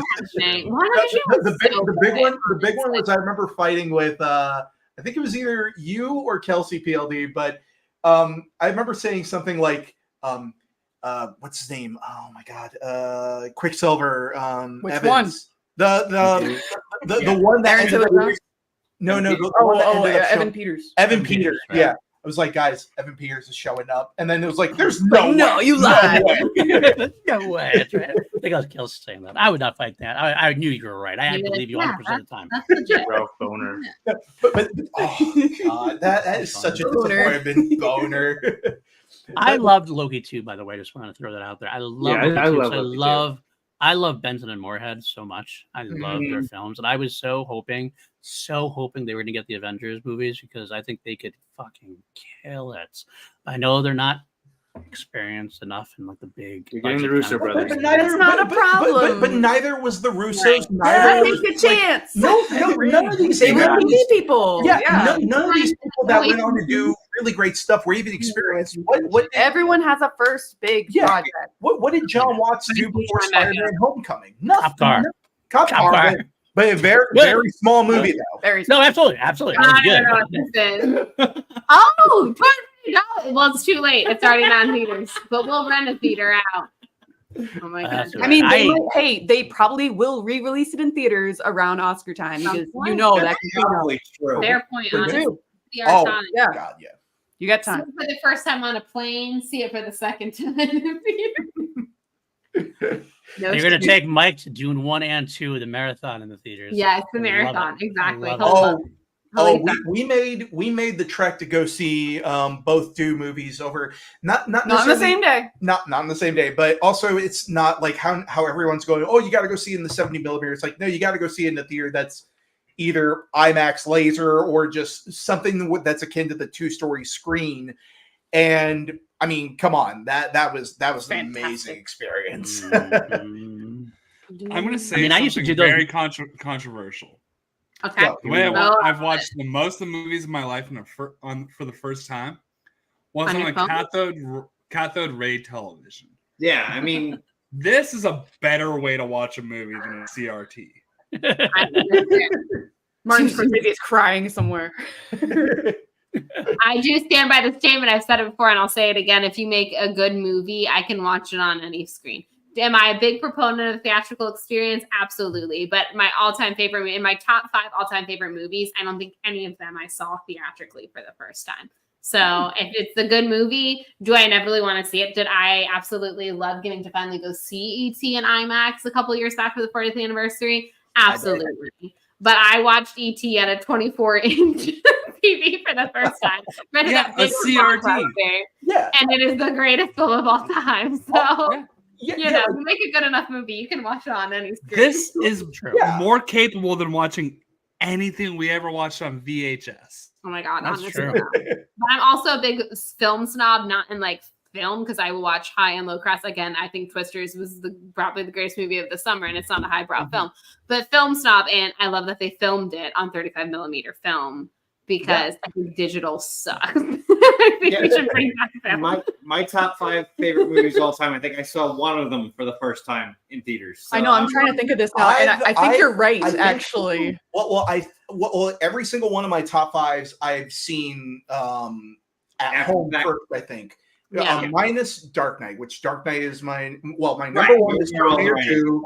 My number one is Terminator 2, but I have seen that in 35 so many times. In fact, that's my one of my 5 that I saw in theaters for the first time. So, there you go. No, but the funny thing is that you were talking about 35 millimeter. Jen, her first birthday gift to me was a frame in which contains 35 millimeter. Oh yeah, it's right. It's on the wall. Don't bother. Yeah, I can't pull it down. It's a little frame that literally has 35 millimeter film prints of the entire movie there. Oh, wow.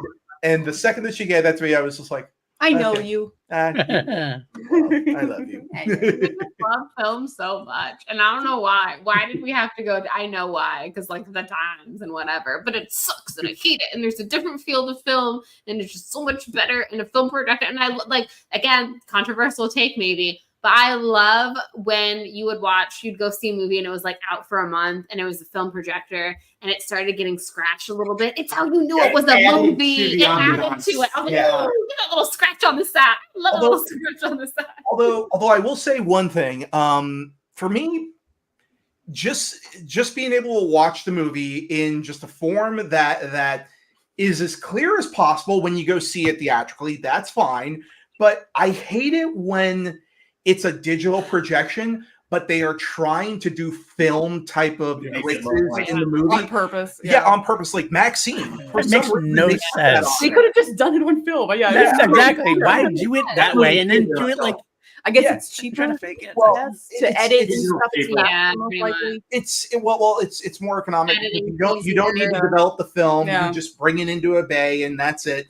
Yeah. But it was so weird with Maxine, and then also what was the other one? Drive Away Dolls, where they were like, I was watching the screen, I'm like, why is it flickering? Yeah.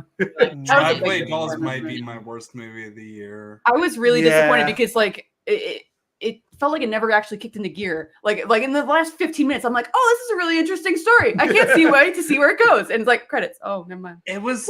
It felt like the direct to video, like we're trying to do a direct to video Natural Born Killers, and like it was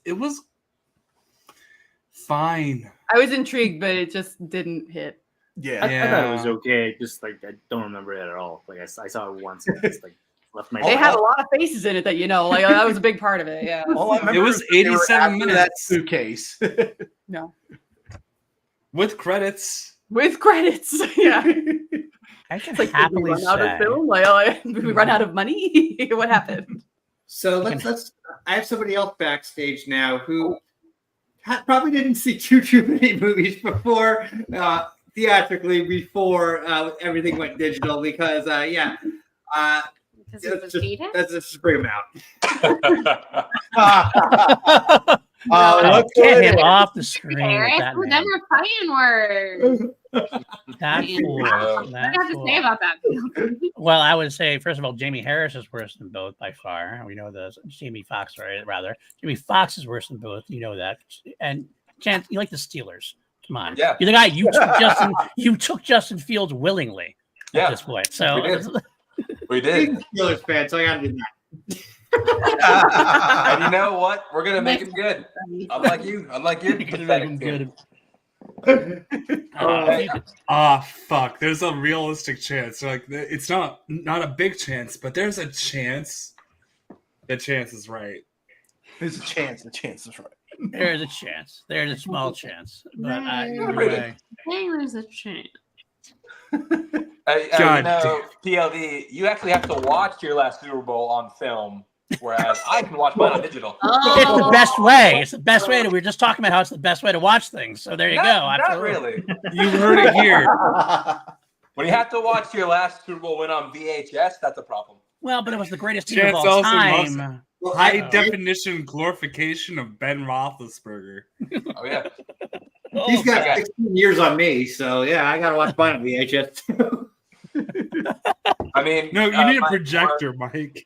Yeah, Mike, was film even around when we got to the Super Bowl last Yeah, time? no, the VHS did not Aw. exist at that time. So Aw, projector. I think He's I got to think read to about watch- it in the newspaper. I think to watch your Super Bowl, you gotta like go look at like cave paintings to see the highlights. Hammers and chisels. Never going back to it at this point. Oh my So god. Chance, how are things over by you now, like storm wise? It's been raining like nonstop the past like 72 hours. Yeah. Yikes. We're Damn. supposed to get historic rainfall. That's what everyone Like wants they're to talking hear. feet, like feet of rain, not inches. I'm but- like, oh, yeah. yikes. That sounds about right. And Talking climate change amount of rain, We're right? talking some real climate change. That's here. and I left my rain jacket at work, so I'm like, if it's raining before I go to work tomorrow, I'm screwed. You're SOL. That would be karma, my friend. That'd Is be this karma your checking last in. week, Chance? Tomorrow's my last day. Oh my goodness. Oh, Yeah. happy last day. Oh, that's sad, but it like exciting, but sad. I love that you have this big old tropical storm just to send you off. That's your goodbye. They're like all the rain for you as your send off. See, the earth is sad that you're leaving Disney. We're gonna make it impossible for you to leave. Yeah, basically. Yeah, that's the biggest I was like, issue. yeah, when do you like to fly home? Thursday. There's hopefully it should be Guys, I thought he was in Arizona and that there were problems. No, I've not been in Arizona since January. I was gonna say it's been a minute. Since he's been Yeah, we've met up out for there. a handful of We times. saw, We saw Maxine together in Maxine. Orlando. Yeah, Speaking yeah, of, I was gonna together. say, speaking of, we went to go see Maxine together right around July. It was July 5th. I we saw kind of, them. yeah, I kind of want to go back to that theater to watch something else. I don't want the last thing I saw at that theater to be Trap. Oh, fine. We're I'm sorry. You just don't like fun, Chance. You just don't like fun. I like fun. Really is I just fun. don't like shitty movies. This is Chance, not Jacob. Jacob is the ultimate I hate. That's- oh my god. Jacob London. Except Jacob except hates you like fun. Twisters, which is the weirdest thing to me. He just really dislikes fun. Truly, I'm like, what? Such a good fun. He's like, "Meh." I will Real say, quick, I will guys, say, I'm Chance, gonna I will dip not out. argue. Oh, I'm gonna He dip out. came I have in. to, take some medication. I'll be right back. Okay. So Look, you I will, think I will Robbie- say, I will say, Trap has no logic to it. The answer to every question is because it's a movie. Yes. But if you, as long as you get there, It exists in a universe where everyone is absolutely terrible at their jobs. That's where you Absolutely. can Turn your start. brain off and it's a We're great just movie. acting like concession guys about this heist, so they're getting information like, how would any of you know this? And why do you know this? because it's a movie. Like, Go with it. I love how the staff is in on it, and then you talk to anybody That is that the was nicest Yeah. T-shirt vendor guy I have ever seen. Shout out to Those Jamie, the are best part of the so Kind of movie. fucking t-shirt vendor is taking a fucking fan Yeah, backstage to behind the stock scenes. room. letting them touch the merch. Yeah. By the way, can you hold this Yeah, blade for hold me? it, yeah. God, I Let me just- shove like crimes in your face. Yeah, like oh my god, Like, oh, it's a my very lonely goodness. man. Yeah. Which did you guys stay for the post-credit scene? Oh yeah, Yes, that was the I best. did. Okay. I'm never talking to anybody. I was about to walk out, and then it's going like, "Oh shit, we're not done. Okay, fine." But like, yeah, when they got to the hand of the knife, you literally heard someone in my theater scream, "Oh, for fuck's sake!" So good. And I just kind of agreed with him. And was like, "Yeah."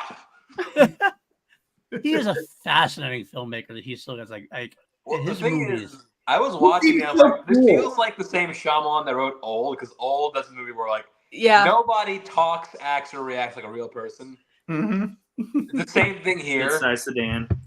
Mid-size Still sedan. an excellent name.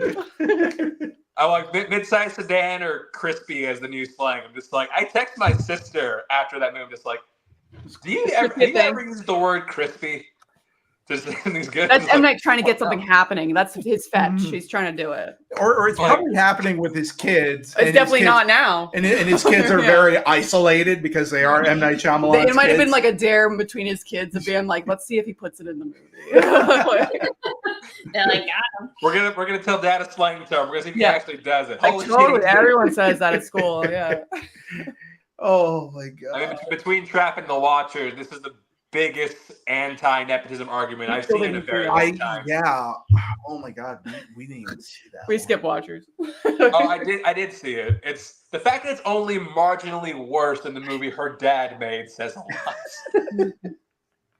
Yeah, I'm not he still either. makes movies. He still makes money, and God bless him. God bless. Oh no, I wanted to keep going in this mode, like stay in like happening lady in the water old mode, because like, even if it's not good, I can go in and laugh.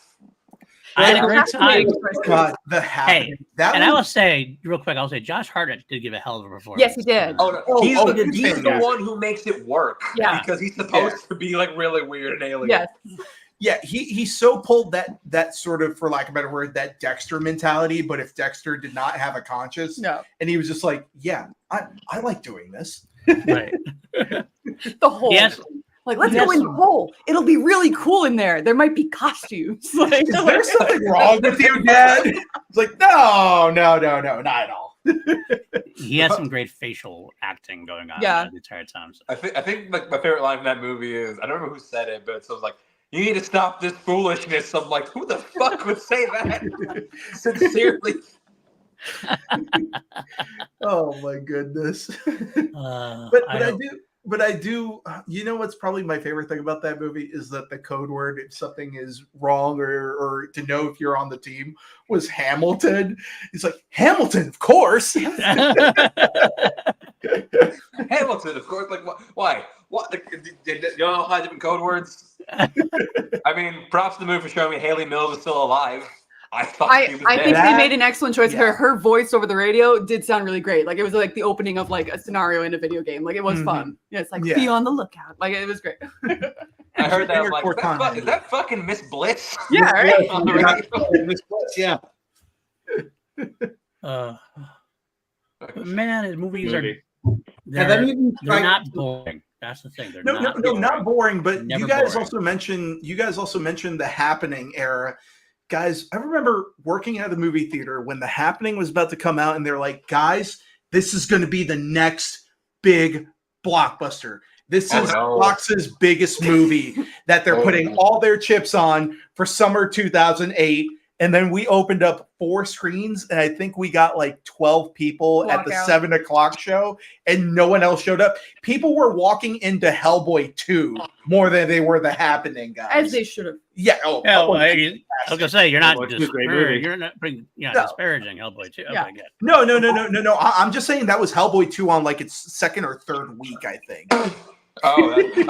That changes the game a little bit. Yeah. My favorite though, from when I also worked in the theater, was Adventures of Pluto Nash. So oh my God.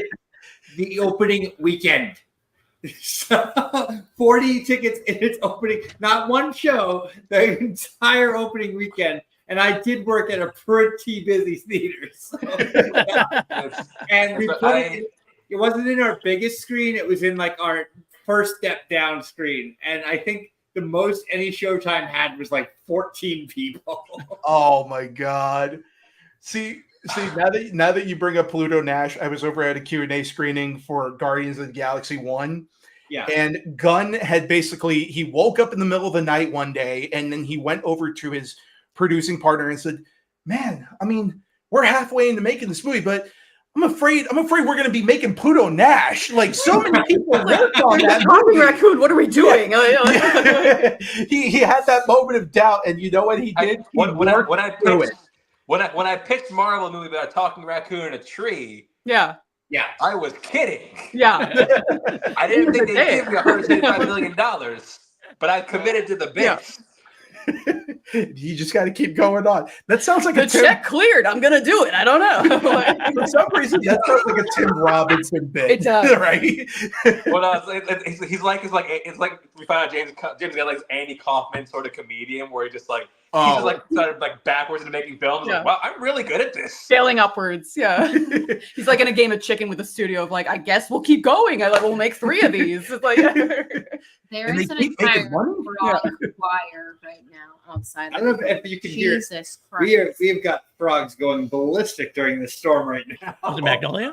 Yeah, right. They are really it's having. funny. I was talking to a buddy the other day, is the Shyamalan Newsweek article. It says the next Spielberg, the greatest case of career jinxing in history. I think so. Kind of. Because it's not like it said like the next Spielberg question mark. No, it was a declaration. Yeah. You know what though? I think if it was a jinx, more of a jinx, he would never have been heard from again. He has a solid career of making movies, being successful enough to get there. I get that. Yeah, but like the next Spielberg, he's Spielberg spent his career making fucking 1941. Right. But if he's Spielberg, I'm gonna come back saying you never heard from him again. That's I would compare him more to Stephen King than Steven Spielberg because Stephen King has the movies, or at least the stories, that have really solid first 2 acts, but they always fall apart in the third. Always. And that's been Stephen King as of late too. I will say he's Spielberg. This hurts me, but I will say that the two of them have something in common, in which I think that they can walk in and, based on name alone, get a movie made. Yeah. Like, I do think that Shyamalan's still enough of a name and making enough money that they're like, yeah, Shyamalan's whatever. And they're like, yeah, all right, we'll greenlight that. Yeah. That's what I'm saying about Shyamalan's a little bit like, some people say he's bad, but like he's got the name that, despite how many times people have made fun of his movies and how people like say he will still walk in and he will get 35 I think that million, was the biggest selling point for Trap, because Trap otherwise it's like a made-for-TV kind of movie premise. Like, it's so bonkers, like, really. Yeah, no, absolutely. And that's the thing that studios and investors are not really looking at, is how good was your last movie. They just want to know if you will deliver. They want butts and seats. That's really it. Well, they want butts and seats, but they also want to know that you are going to deliver something that looks professional. I mean, Kevin Smith and a couple of my friends who are filmmakers, like, they all talk about the fact that, you know, sometimes they got an investor only because of the fact that they're like, oh, Bruce Willis showed up in your movie for like 5 seconds, and we know he's a star. Yeah. So we know that you're on the level, type of thing. And you can get a cameo. So exactly. And that's the thing with Shyamalan, is that he's such a household name by this point now. Like, even my parents know who M. Night Shyamalan is. But I mean, that wasn't the case pre-split. I'm sorry, pre The Visit, I should say, because The Visit did well, I think. Yeah. I was shocked by how good The Visit was. Yeah. The Visit brought him back. I remember After Earth, like they didn't put his name in any of the marketing. Right. They buried it. Yeah. They buried it. It was a Shyamalan movie. Yeah, but I do feel like M. Night Shyamalan, not a lot of it, like, we are all so pop culture obsessed that it's like, of course you would know a director's name. But for the general public, I do think he is, of current working directors, he is probably a rare handful of directors that people like know. After Sixth Sense, his name is so far out there that you're right. Like, you know, Demerol put out the video about tracking, and it's like how the middle of the country is like impossible to track, and that's the kind of thing right there that, like, they all know who he is. What it is you call up AJ's mom, Debbie, who lives in Nebraska, in the middle of the country. And as we have formulated on what the show, if Debbie is excited to see it, you know it's going to be She's been right. Top Gun Maverick, that was clearly a hit. She mentioned Barbie, and she wanted to see Twisters this year. I'm just saying, it's the Debbie meter. The studios need to contact Debbie every time and be like, Debbie, what are you hyped for? She's like the Groundhog Day for box office. She's excited. It's 3 years in a row that his mom has been on it. If it is reaching Debbie, you know it is reaching Middle America. I will say I'll say two things. First of all, it also helps that he just has the name. Like, M. Night Shyamalan is a name you remember. Great name. I mean, they even make that joke over in what is it called? I Love You, Man, where it's like, do you know who took my headshot? M. Night Shyamalan, the director of The Village. And the second thing I have to say is, Nat, I have never seen you more quiet in your life. I don't know what's going on over there, Nat, but you are absolutely silent. Speak up a little bit. Give me some loving. Nat, this is your time. Sorry, Paul. It's all right. It's all right. I'm going to call you out because that's what I love. Give us some construction around the AMC. I call about the people I love. Has it gotten better? It's still pretty bad. You can't go through the one entrance anymore. You got to go through on Ina. So they moved it again. Yeah, you can't go. You have to go around the Walmart parking lot and everything. It's a mess. Pain in the ass. Yeah, we'll have you back. Yeah, right. What's your movie of the year, Nat? What's your favorite movie of the year? What's my favorite movie theater? Yeah. AMC, I guess. I just go to AMC because I have the A-list. Your favorite movie of the year? My favorite movie of the year. I was like, that's weird. You're asking me my favorite movie theater. Favorite movie of the year. Endorse the movie theater for us, Nat. AMC River East 21 Chicago. That's my all-time favorite movie theater. That's why I love you, Nat. That's why I love you. I mean, Dune 2 is the obvious answer. Dune 2. Okay, fair enough. Yeah, I'm right there with Nat. It's the only 5-star I've given this year, and only 5-star I've given in the last year plus. I didn't give any last year. Not gonna lie, I gave Inside Out 2 also 5 stars. That was close to me. That was very close. So I had a soft spot for that. It might go having up daughters. when I watch it again. I do want to see it. AJ, did you hear me discuss the Debbie meter?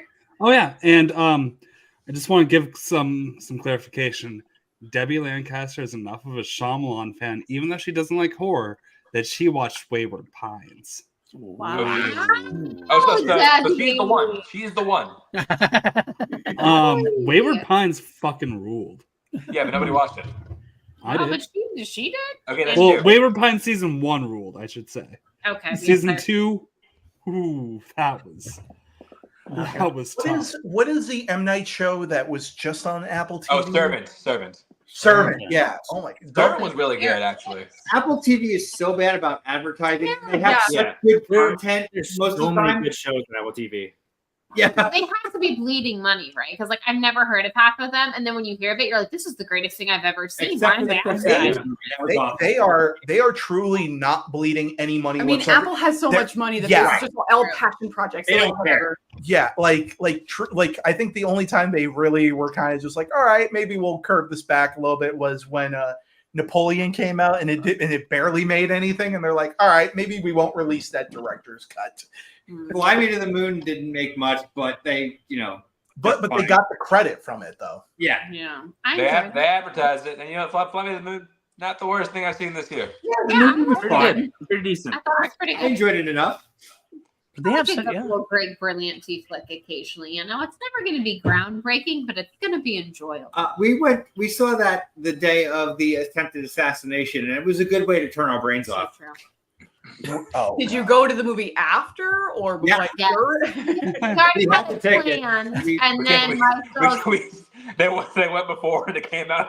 Some people didn't do that. Like some people were like, "What do you mean?" No, I remember that They saw same the thing footage and happened. they're like, we better get ready for some conspiracy theories. So Yeah, that's a good point. No, I remember walking. Yeah. Like so many years ago, I remember going to go see Fast 5. Awesome. And the second I walked in, I'm like, this movie's gonna be horrible. It's gonna be garbage or whatever.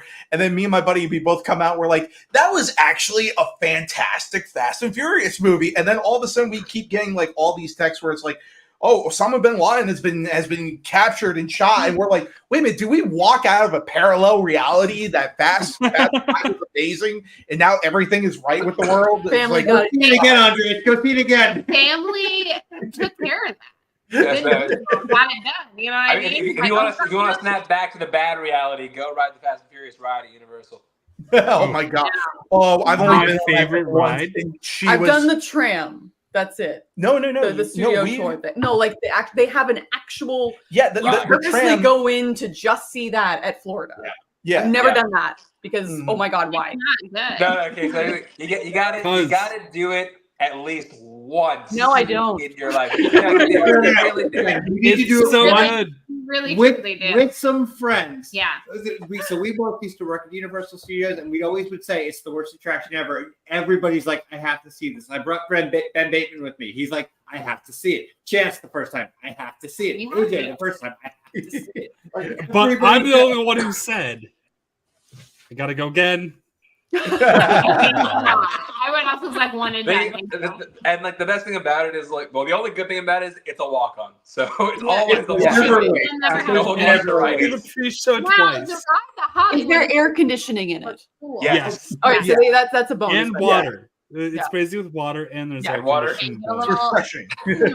You know, All you that gotta- recycled Universal The Studios utility water. bill on this place is insane. That's a little Jaws water. They're still using it, you know.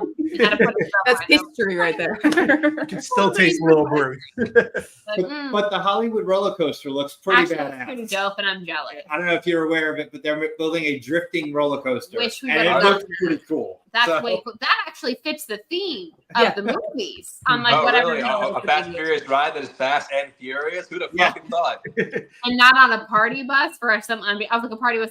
There's been 18 of these movies. You want to know what I've never seen? A damn party bus. But that's what we're going on. You know what? Okay. You want a really funny thing? You know what you've never had to do on your party bus? Turn off your cell phone. Oh my god! So before the ride, Luda is there just to tell you to turn off your cell phone. Basically, Man, someone left their cell phone. Oh, now Sean's gonna get us. Like, oh god, all right. They do it like I think it was 7 times in the pre-show. I counted that, and I counted family. I think family was 9. I think cell phone count is like 4 or 5. It's a ridiculous amount of times to be told to turn off your cell phone. Yeah, just like we don't know why to tell your cell phone off. Yeah, Shaw's gonna get us or something. I don't know. So that was it. When a new ride opens at Universal, they always try, when possible, to let the team members get on before they do the soft opening. So we'd get a notification like between X and X hour, you can come ride the new ride before it's even like soft open to the public, and then they do the grand opening. Fast and Furious, we tried to go on, and the whole system was broken down the entire time. And that's when we should have known. We should Right have. in there. I didn't have high expectations, but when they're like, if you'd like to tour the queue, and I was like, oh, no, why?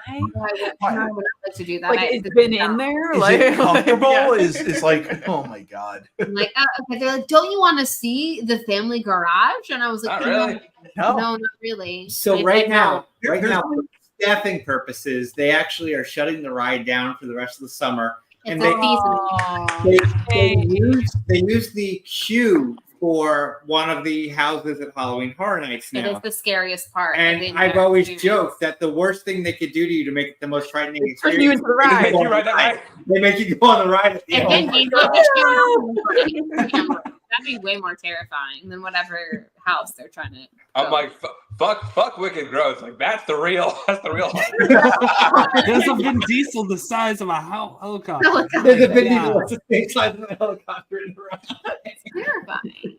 I love PLD's like screensaver. Yeah, his screenshot is pretty fantastic now. Very reminiscent of his visit to Star Wars Land. Which, I think Sorry, that was his I think I reaction still when- have the best. I think that was his reaction when he found out Jamie Foxx has an Oscar, but Ed Harris doesn't. I So, forget which one I You see this have. one? You guys all just got burgered. Please stand It's by. not You got burger. burgered. I'm trying to see. You have to another one. burger somebody else to be unburgered. Everybody watching the stream, Ours everybody is just- on the stream right now just got burgered. Oh, I wish shit. honestly someone would just deliver me a burger. That kind of sounds nice. Yeah. No, you got Depending on burgered. which You have to burger. burger somebody else. To be Oh, unburgered. hell yeah. Hollywood's on James Remont. Those of the franchise. Honestly, it's so true. I want to see some science videos on Fast and Furious physics. All right, dude. He's done a couple, hasn't he? Has he? You got to I put mean, down the Appletini. Please bring Yes, it Brandon. like the big final finale. We're all people back in Fast and Furious. I will actually say, and I know some people were trying to do a wellness check on me the other day. We have been obsessed with the used to be on Vice. Now it is on like Amazon free or whatever. Free. The icons on Earth. Is that what it's called? They're great They're very great. because they're not documentary series. authorized, so they get people you We love usually that. don't get. So they did a Star Wars one, they did a Marvel one. We watched both of those. Those were great. And then there's a Fast and Furious one. And I said, for family, should we watch this? And I'm going to say something, y'all. I think that the cast is so like pompous, like self-important. We think we're making fine cinema. The crew of these movies know exactly what they're making. And I love them for that. They're like, I don't understand this. This doesn't make any sense. Like sound editors, like these physics don't match up. But I'm like, all right, I'm gonna find you a sound for a vault going through a city, I guess. Like they hate it, but they love it. Like it's so good. And then like they're so about practical effects. Like I honestly didn't realize how many of these things, including movies like the most recent ones where shit's getting really crazy. Obviously, they didn't put someone in space, but like everything that they possibly can do practical, they will do practical. And, like, They tried to put someone in space. Tom Cruise said, "Hell no, you ain't doing that." Like the stunt drivers and everything. Honestly, like screw the cast of those movies, but like mad respect for the crew of the Fast and Furious. I'll disagree on that because I think the cast. Everyone knows what they're making except Vin Diesel. Vin Diesel. Yeah, that's true. Exactly. He's making art. That is fair. Like no one knew what he was making, and I love that. Fuck Shakespeare. I'm doing Marion knows what she's like. Everyone else knows what they're making. It's like The Rock, Vin Diesel, and like Tyrese who are taking this shit way too seriously. Everyone else is like, "Fuck you for a good." I don't even think The Rock takes it seriously. I really do, like as far as that goes. But he really takes everything seriously. That's the problem. Yeah. The Rock just keeps playing The Rock in every single movie. Which I love. Stops, he dies. Yeah. He needs to keep making things. I said to Bethany watching the documentary, though, is like, is there anybody who was more appropriately cast than Luda? Luda is like the perfect casting for that franchise. The fact the irony is, like, he wasn't even supposed to be in 2, like, because the only reason he's in 2 because Ja Rule wouldn't come back. Ja Rule, yeah. Mm-hmm. But yeah, there's honestly, if anyone's like, you know what, I would like to respect the Fast and Furious franchise. A, you could talk to John Lastrina. But B, if you don't want to go down that rabbit hole, I recommend watching the series. I learned a lot. I thought it was delightful, and I have mad respect for this group. The thing animated? No, it's documentary. Oh, okay. Oh, okay. Right. It's documentary. Yeah, it's like a 7-part, which you're like, what? A 7-part documentary series on making the Fast and Furious? Documentary series longer than the movies. It is so good. Like, it is honestly quality. And like the first 3 are like 99% practical, which and showing how they did the stunts. It's really cool to see that kind of stuff. Like Tokyo Drift, you're gonna get a little bit of a different respect for like, yeah, if they had drifted off this cliff by a half an inch, they were dead. You know, one of my favorite things about like one of my favorite things about the making of Tokyo Drift, and I shit you not, is that they had like a stand-in director. Yep, to get arrested. They were filming illegally on those and so every single time the cops caught that director, so they push like a poor patsy out. Yeah, that's awesome. And then they would just be like, "All right, taking him to jail. All right, shut the production down. Nope, keep going." I hope he got paid very well. Yeah, probably. Yeah, they just like sent that man to jail, but it's fine. Yeah, it's Universal. They got money. They got plenty of bail money. But I love the fact that Tokyo Drift was supposed to be a direct-to-video movie, and then they were like, "No, people love this. Put it in theaters." Bitches love Han, you know what I mean? So much they just kept bringing him back. I do want to say, speaking of fascinating things, and because Brandon Hanna is in the chat, you should all look up his film physics short about the fastest Michael Myers from Halloween. Yes. He actually did scientific for us.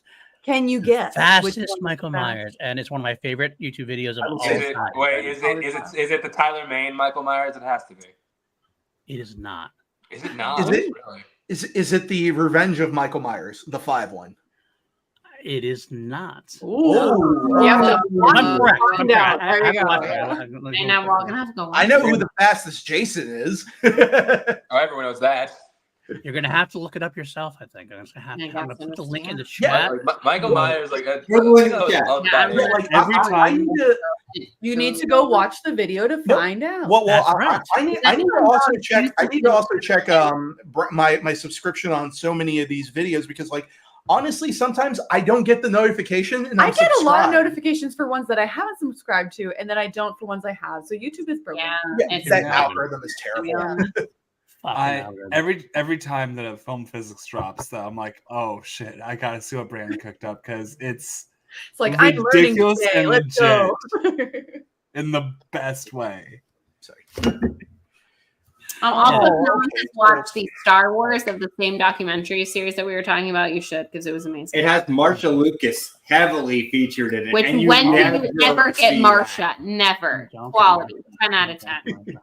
Yeah. And you need to get Marsha. She was so important for that first one. I know. Marsha Lucas saves that movie. And I don't want to like decry George for his thing. I mean, he's definitely his thing too. Right. But Marsha does deserve her props too as well. But we got the link.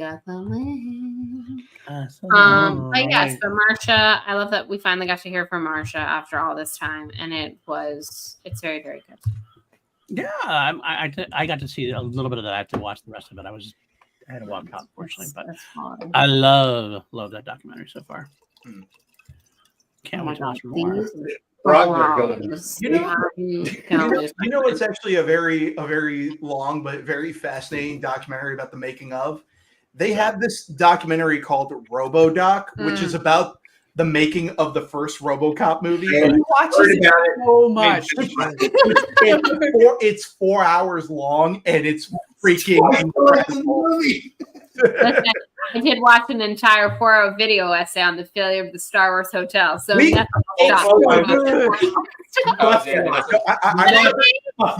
That might be my favorite movie of the year. I'm counting it as a movie.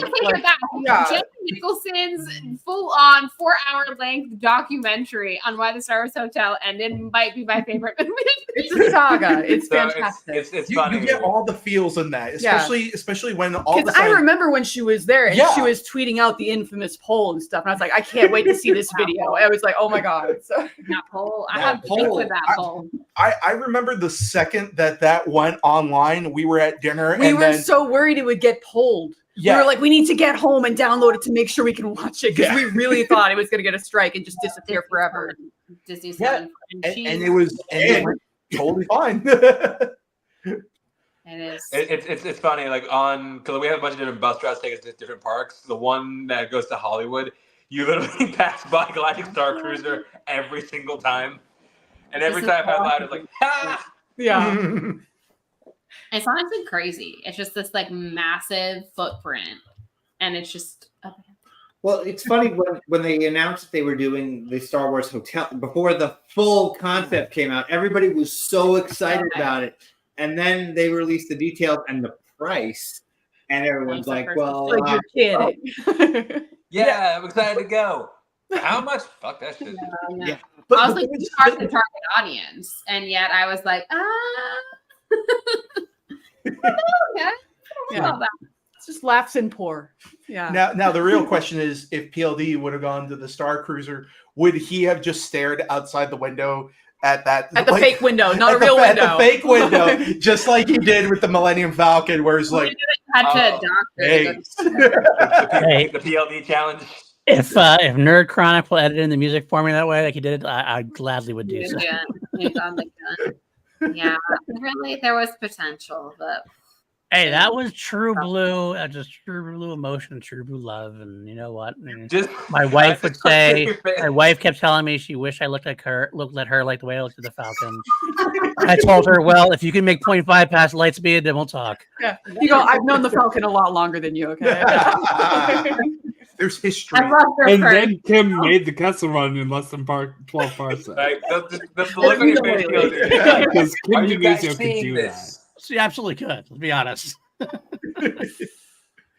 like everyone to know that Juice was like, "I'll be on at 10 EST." Then he says at 10:30 Eastern Standard Time, he said, "I'm heading home soon." And it's now almost 11:30 Eastern Standard Time, and I said, "Have you been abducted?" He's a liar. It was a trap. That's a trap. An Amber Alert. I don't know, guys. Justin the Juice lives on his own timeline.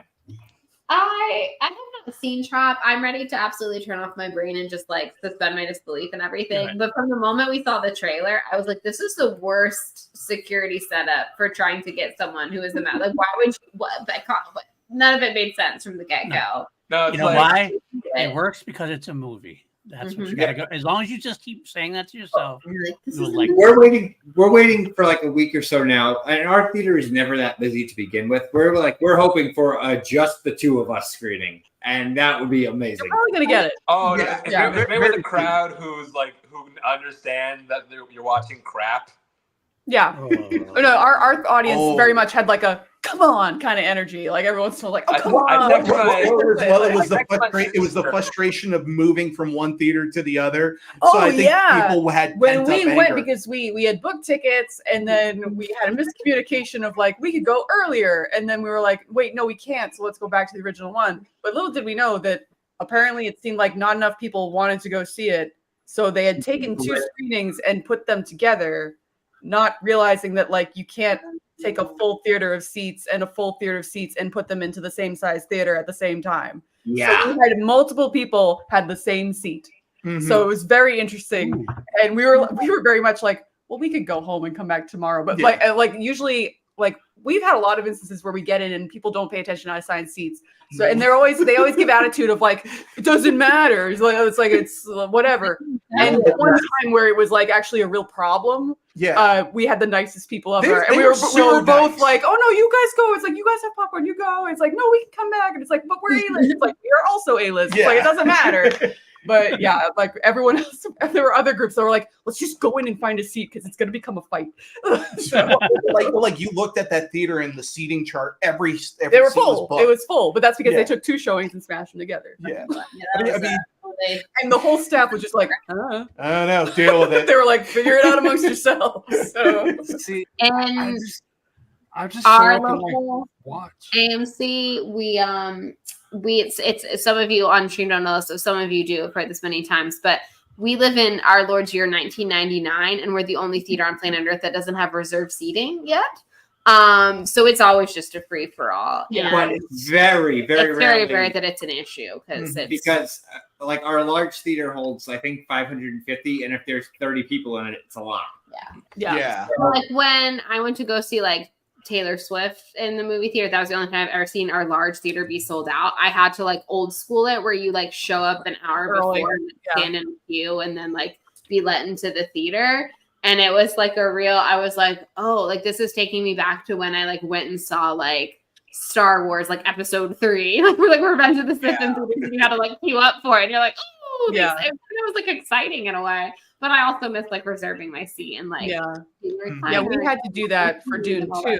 Oh yeah, because we went to the special IMAX theater and we showed up 2.5 hours early or something. Yeah, and there were that. people already outside. Like it was like I was like, I want to sit in the car because it's cool in the car. But it was like I was like, I think we have to go because people started lining up in front of a closed building. So it was just like. And it was a whole bunch of people seeing the movie for the second time too.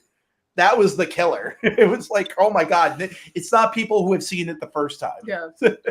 I really wish I did see Dune a second time in theaters. Like that's one of the ones I really regret not seeing again in theaters. I think they'll re-release in November. I think they will. Yeah, closer to Oscar season. There's no way they should. They really should. should. Yeah. The downside of Mike never seeing this movie is that Stilgar is the most Mike Deacon character to ever exist. I want to be Stilgar for Halloween. So good. I just want to be like, don't waste it. Stilgar Twitter was incredible in the week after Dune. Oh god. Like I was like going like go like sift through Stilgar memes for hours. We're talking like I still use it in US. Oh my god! No. What were the? It was immaculate, and then it was First Omen. First Omen. I didn't even have to say it. I just looked at him and smiled. He was like, "Shut up! I know what you're gonna do." Get me. Listen, oh my god! Like honestly, we all walked into that movie thinking we were going to see memes of Austin Butler, but it was all memes of Stilgar. I mean, not nearly as many as Stilgar. Come on. Yeah.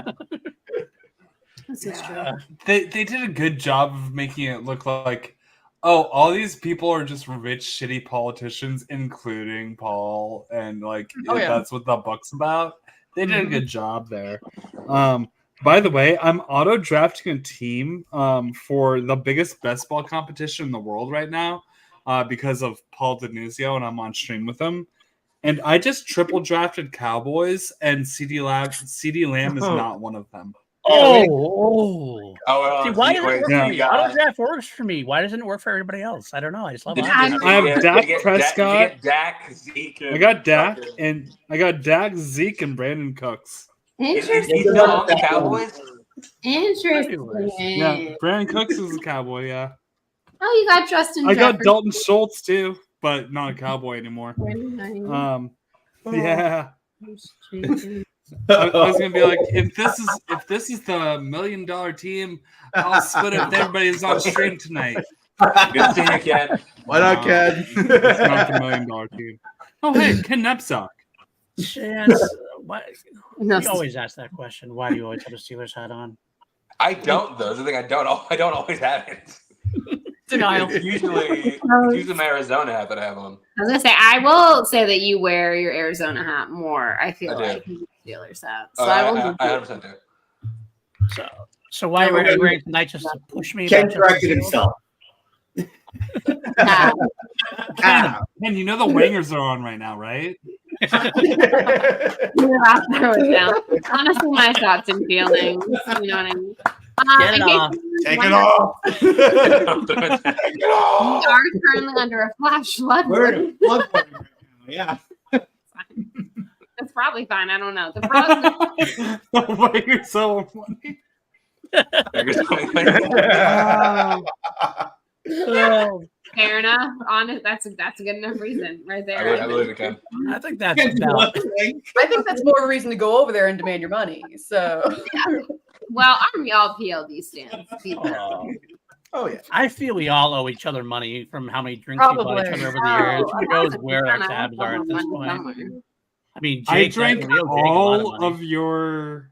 I drank all of your. bank What was account. it? Gentleman Jack. I drank Gentleman more Jack. of that.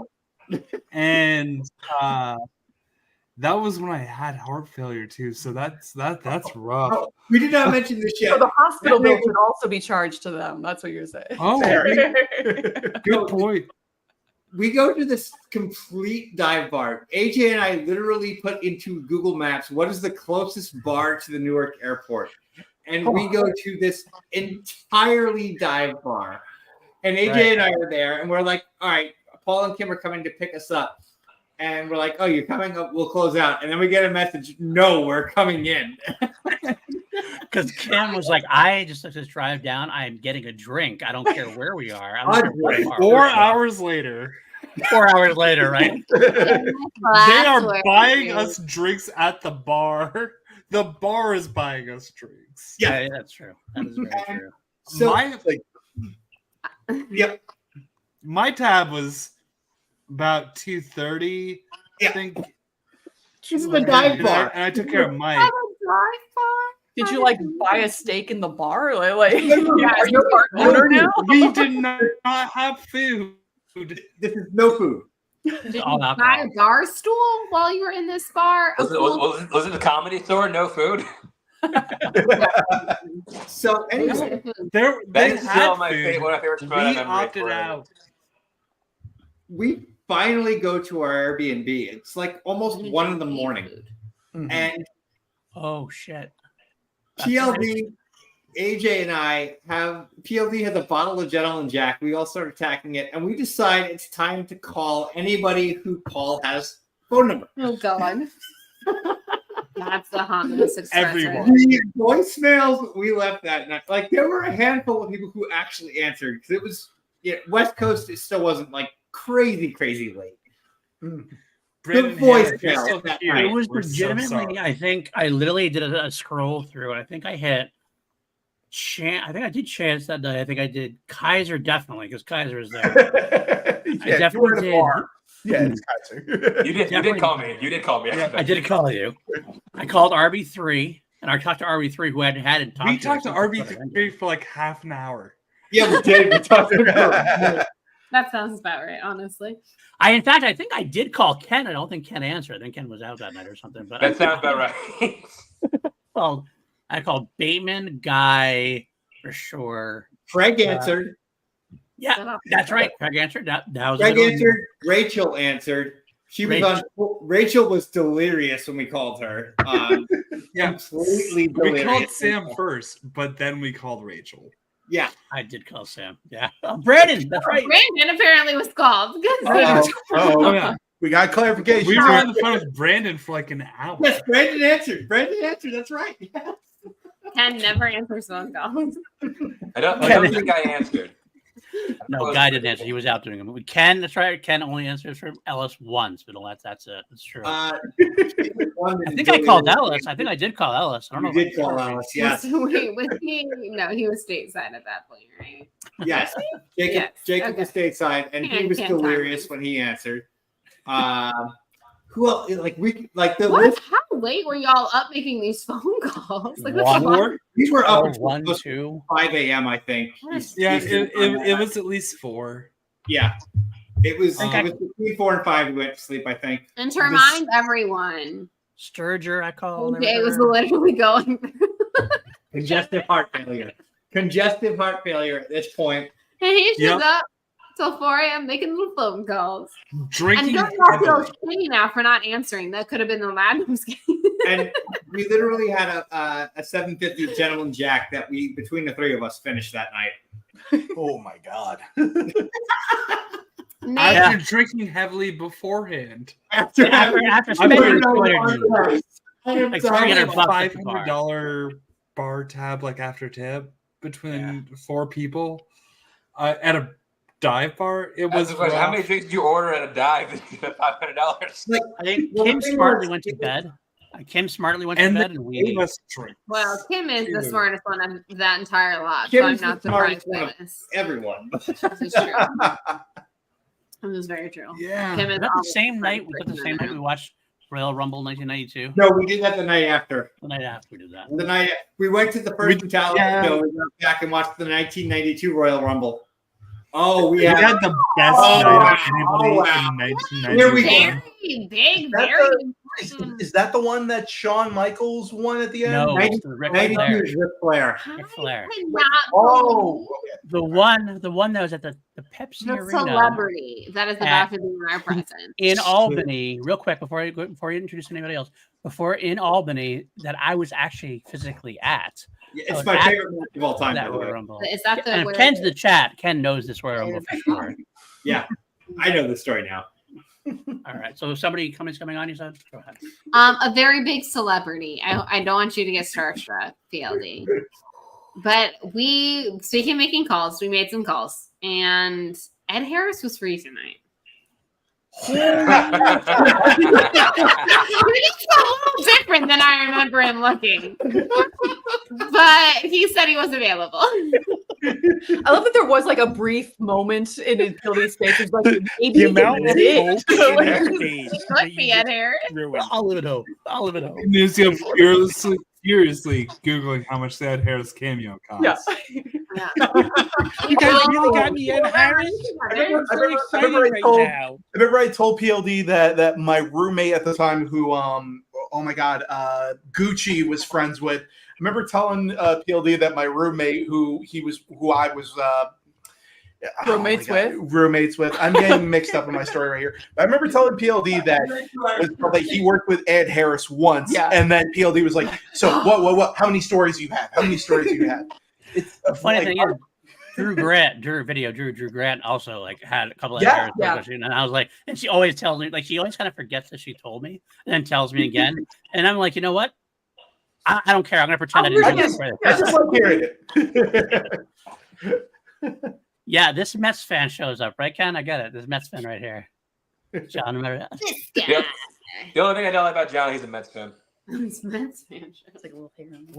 Where are these horrible roommates coming from? Wait, no. I know you're not a Mets fan. What the hell am I talking about? Yeah, I'm like, wait a minute. You've You've seen me in uniform, Chance. I have. No, you're right. What the hell am I talking about? A Mets uniform? Don't put that evil on us. John, I think you look really good in orange and blue. You don't think so? No, orange is not my color. Well, all right. Fair. It's not for everyone. Yeah. We were just talking about you earlier, John, with your position in the fantasy football draft. Yeah. My big fourth pick. Your big fourth. Yes. You want to trade? No. Yeah, he's willing to take trades. I'll take a trade.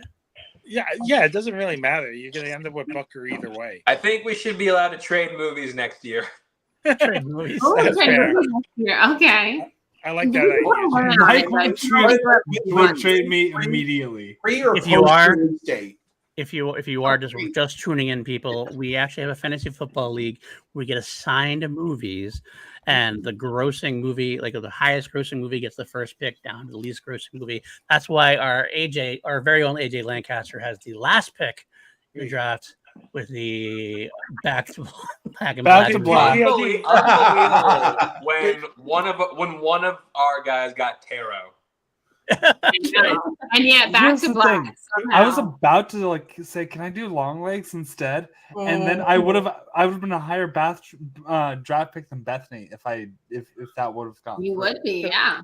Because actually, Mike and Bethany are in another league where I'm doing the same thing. Only we got to pick our movies, and I tanked on purpose because I hate picking. Chance didn't believe in Will Smith, and he's gonna live to regret it. I'm like, if I hear Will Smith one more time, Jake, I'm gonna smack the shit out of you at your wedding. Woo! Oh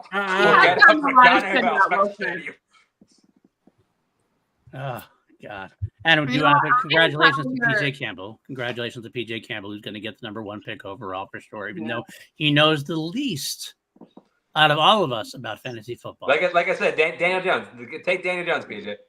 You gotta take Daniel Jones. Oh no, he's gonna make a good pick, and I'm gonna be annoyed. He's like Daniel Jones. He makes $40 million. You don't pay that kind of money to a fucking scrub. The Giants are stupid. I should ask Chance and John, you're on screen here. I've talked to Mike and Bethany about this. Are you okay? Like, I against the spirit, I want to take my auto draft. I just want to put Harrison Fuchter on the do not draft list. No, not at all. I think real quick, bump him up to the first guy on your draft list. Before Ken leaves, I've told this story before. I don't think I've ever shown this. For Ken and Brandon, who are in the chat, because I'm a fellow Mets fan, I got hammered drunk with my roommate at a bar one night. And both of us are big Mystery Science 3000 fans. And he's a Nationals fan. I'm a Mets fan. The two of us got hammered drunk and got custom-made jerseys. His is Nationals, mine is Mets. So I got my Mets jersey here. It is Torgo from Manos, The Hands of Fate, with the number 66 for the year that the movie released. There you go. Very good. Very good. Very good. That's why you shouldn't get drunk in order. It's funny. In Tucson, we have this indie theater called The Loft, where we screen it's an indie theater, and every Monday they do Mondo Monday, which is screen a really bad genre movie from the 80s, 70s, or whatever. The last one I did before I moved down here was Manos, The Hands of Fate. Yeah. Which find out the director of that movie from my hometown. I told him, I'm like, oh yeah, I saw it be directed by a guy from my hometown. He's like, oh, that's so cool. I'm like, no, it's not. It's fucking terrible. That movie without Mystery Science is the hardest movie I've ever tried to watch. Without the Mystery Science, with the Mystery Science, it's still rough, but they make it enjoyable. But without it, that might be the hardest thing I've ever tried to watch. All right. Ken, I am from Long Island, so yes. Long Island omelet. By the way, I'm Ken, telling you, you're people always from Long welcome. Island We'll make make some weird time shit. for you. But also, Plain PLD, agreed no, sodas. you cannot put Harrison Butker on your do not draft list. You can. I'm allowing it. No, We're- not. Wait. No, hell no. Right now, it's 2-2. It looks like AJ. What do you say? Okay, wait. But I'm gonna shift gears here. Bethany, I have honored the Bordy Bond Ken for over a year at this. That is true. 40 Barn Ken. So I am invoking that since I have honored the Bordy Bond Ken for over a year, I would like you to change your vote. Yeah, You're also since you can't follow through on our bet for this draft. So I am making a special request the way you made a special request of me over a year ago, and I've honored it for a year. Over the gentleman's agreement. 5 days. 40 Barn Ken as your team name for this upcoming football season. Can I get you to lock that in? I will lock that in if you will change your stance on I Bucker. have to change my vote then. I'm sorry. You can't put him on your do not draft list. AJ, where do you stand? Votes elsewhere. AJ, where do you stand? Doesn't matter. 3-1. You have precedence. Well, no, I can put You it to the rest of drafted the chat. Jahmyr Gibbs with You can put the it in very the chat. first. I think it's fair that the entire league should get to vote on this matter. No. I will put it in the chat right now. I'm going to put it in the chat. I will right put now. in all kinds of offers to everybody to make sure we can keep this I'm balanced. trading Paul draft picks. So It's true. It's true. I'm like, oh, what a surprise! Our entire league went missing.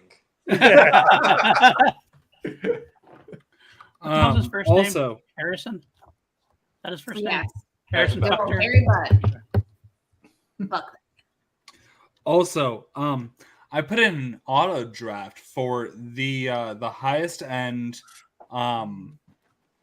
best ball draft that exists for Underdog Fantasy, the multi-million-dollar contest, the Best Ball Mania, because it's Paul Denuzio and it's the PLD auto draft, and I auto drafted a team this entire time. It just finished. Can I read the team? Yes. Yeah, Yeah.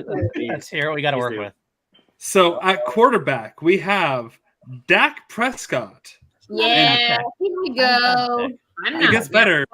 Bryce Young. Go. Oh, Yeah. There's Itty- no itty- bitty trading Bryce in Young. best ball. There's no adding through waivers.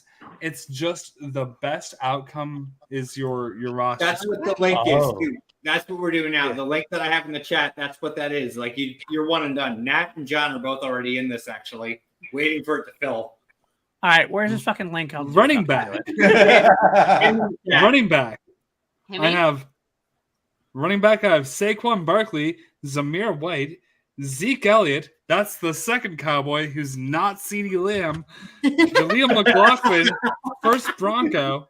Chuba Hubbard, second Panther.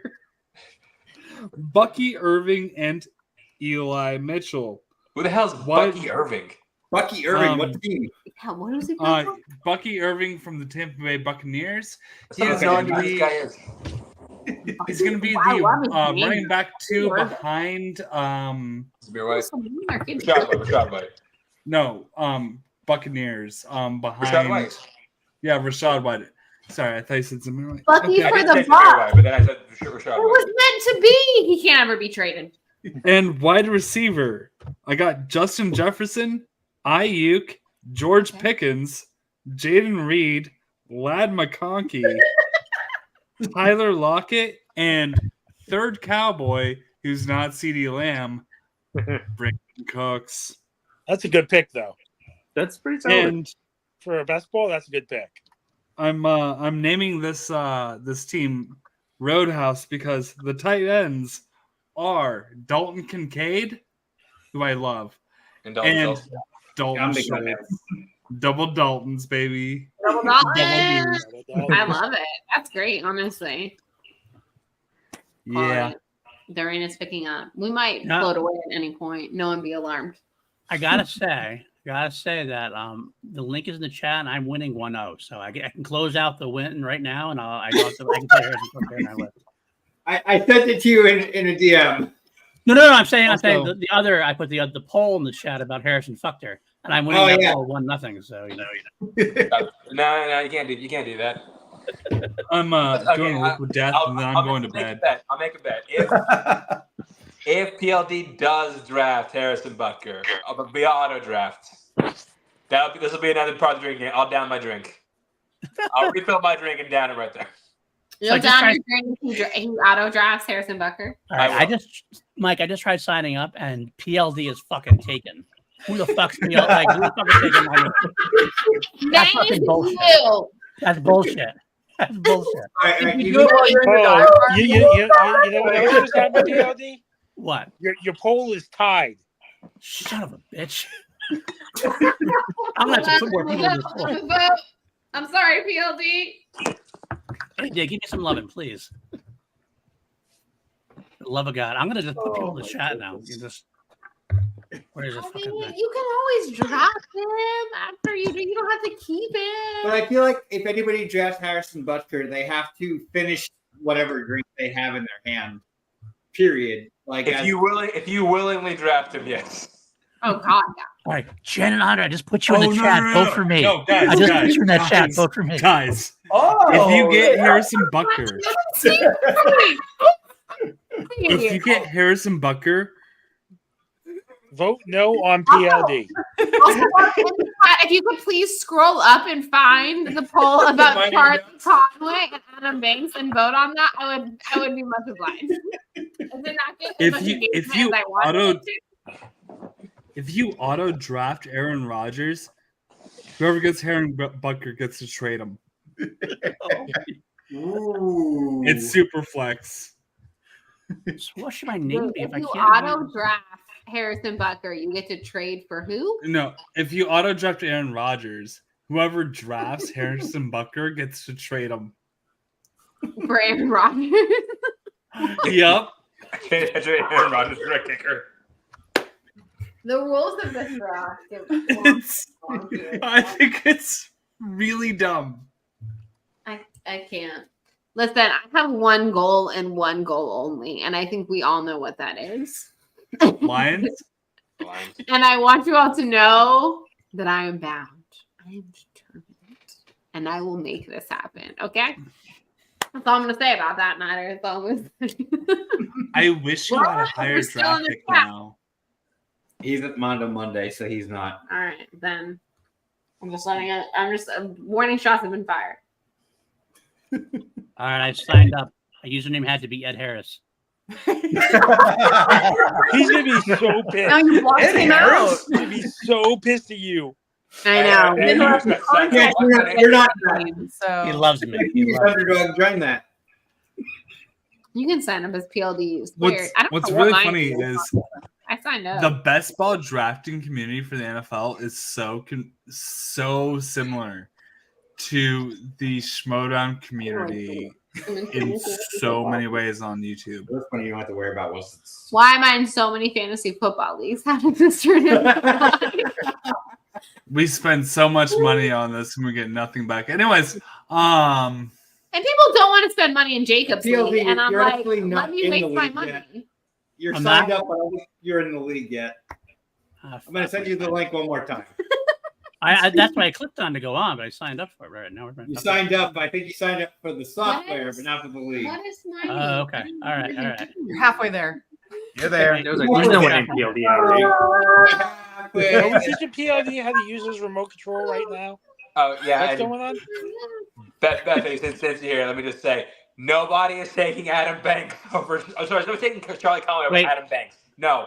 But not to text my Yes, they notifications. are.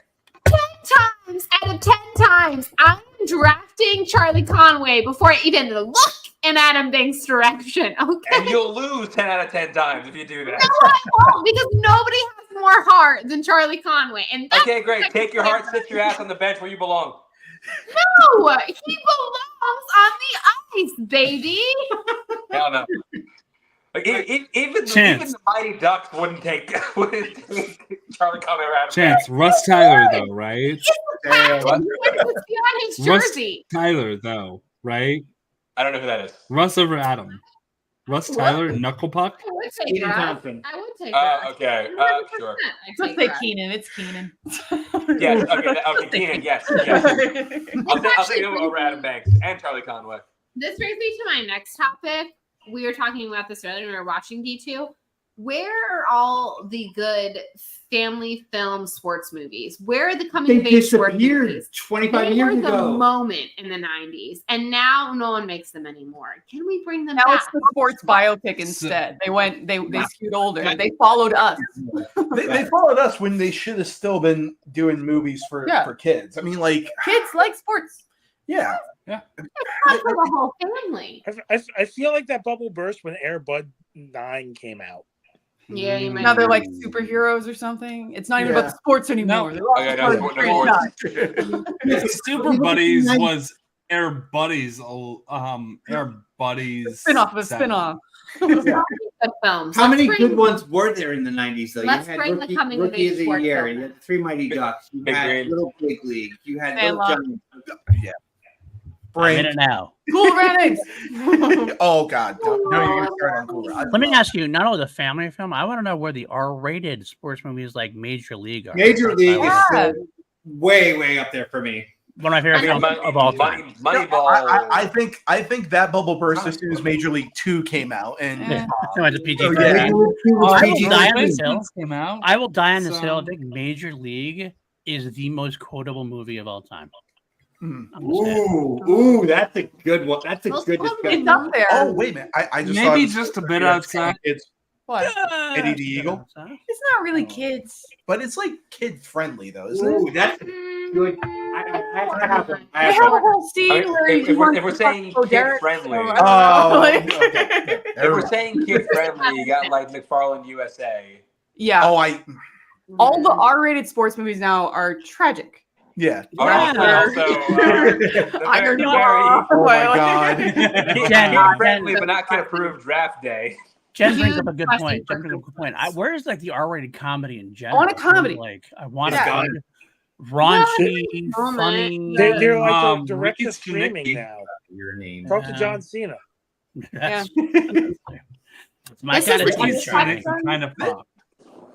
Like That we brought up the other day, Mike and I were talking about why in certain movies do we use real licensed team names and then in other movies we don't? Like, how do you get the rights? Like, it's like, you know, when Marvel wants to use like army stuff, they have to like the script has to be approved and they have to Give me the put real like, base. Yeah. So do you think that like if you were Major League and you want to use the aforementioned Cleveland Indians, obviously they're the Cleveland Guardians now, do they have to like read the script? Do they have to approve certain things? Like, I'm dying to know what the rules are. I'm sure they MLB do. did. MLB, yeah. Yeah. Yeah, for Like, intellectual property, you have to have. Yeah. MLB, but not The the licensed Players trademark. Association. They Yeah, don't use I any like real to, I like to players. think that Jerry Jones got the script for the replacements and had his team getting beat. The Washington Sentinels is a fantastic team name, and they should have ran with that. They should have won with that after the football team. How great would that have been, honestly? I think agree with we that just watched the 100%. replacement.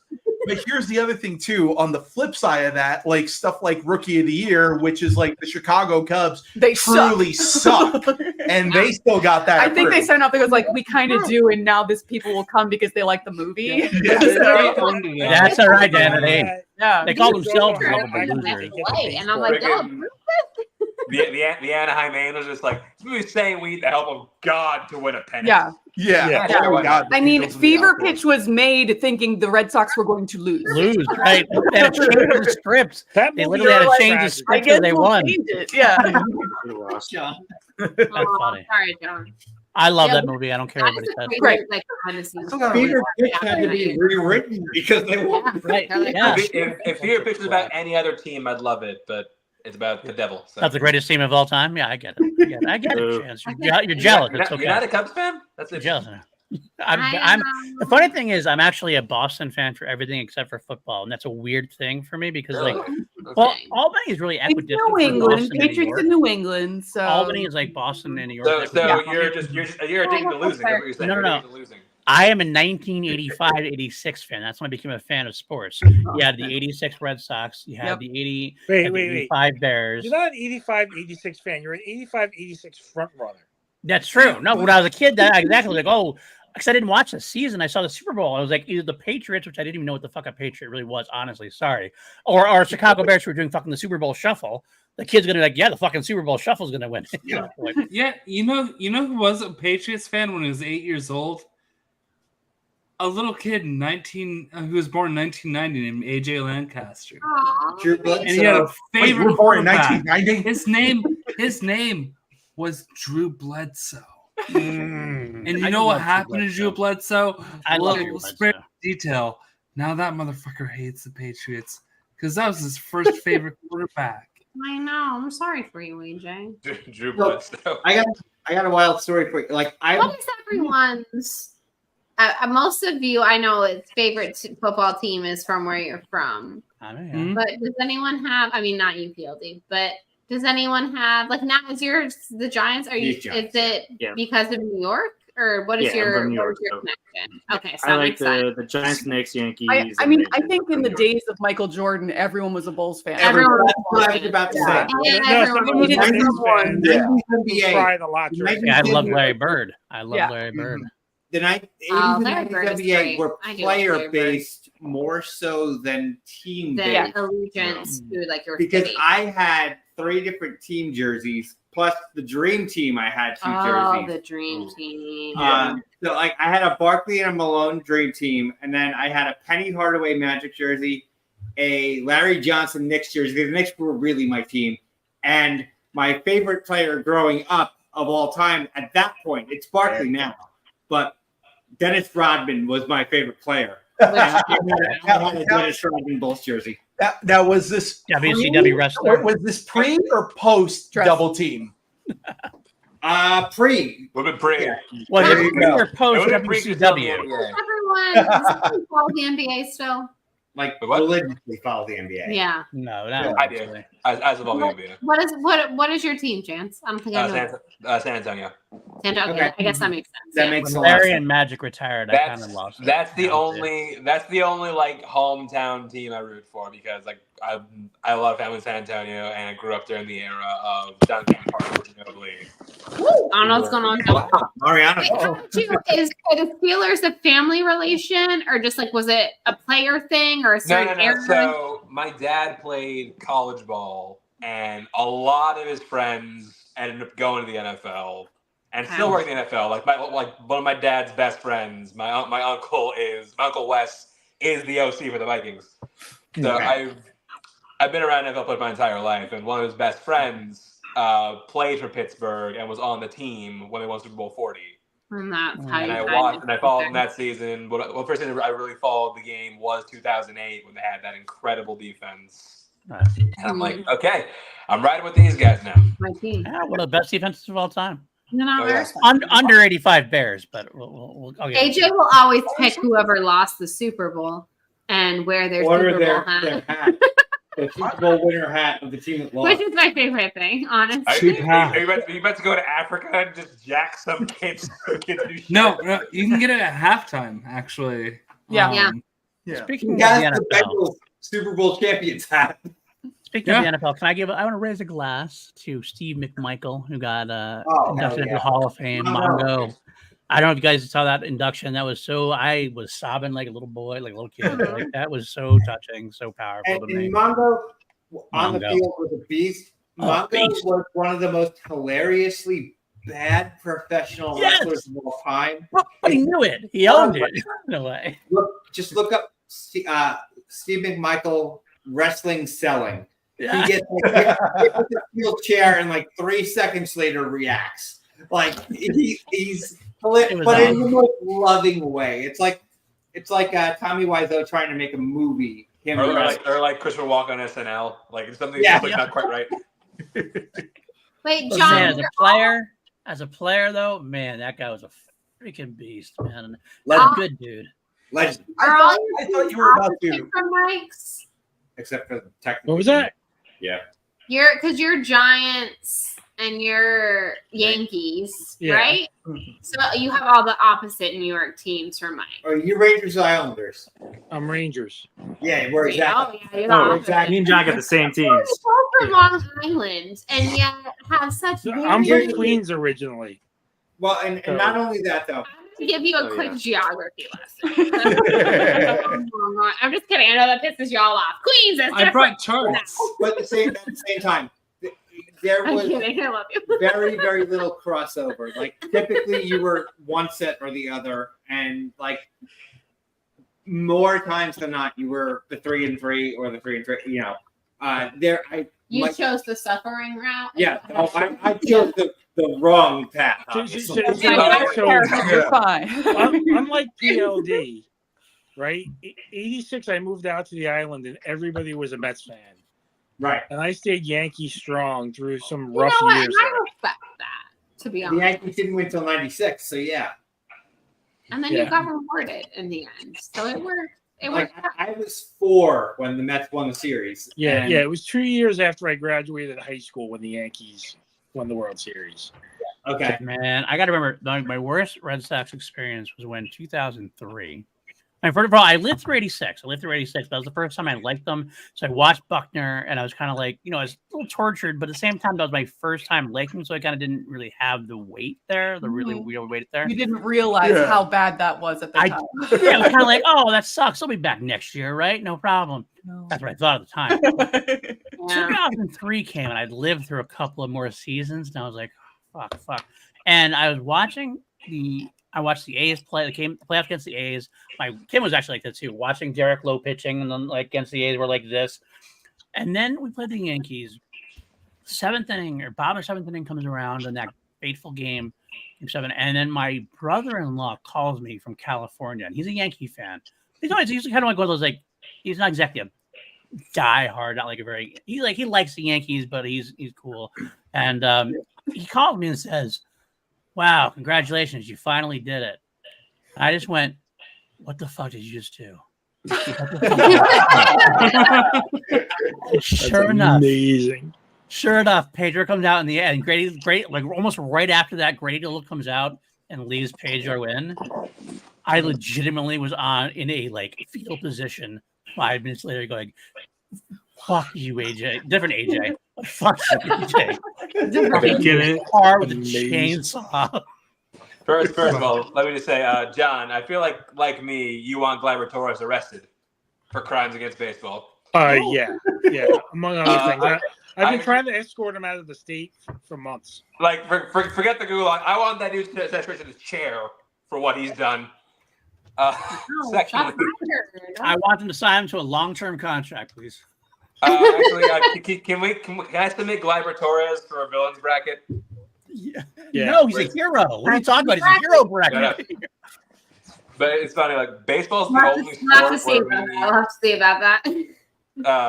Like me and my brother sister, like we're all Steelers, we're all Spurs. Baseball's the only sport where we're all split because we got someone else got custody for all three of us. Like my grandmother got me; she's a Yankees fan. My sister's a Braves fan because my grandfather claimed her.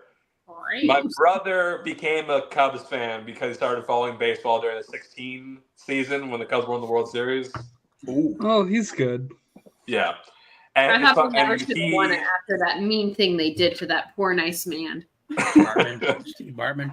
Yeah. So pissed off. Yeah, so pissed off then about Theo that. Epstein came in, and Theo Epstein should never buy a drink anywhere again. He ended the Red Sox curse and the Cubs curse. I mean, that's fucking ingenious right there. Okay. Arguably the best Epstein.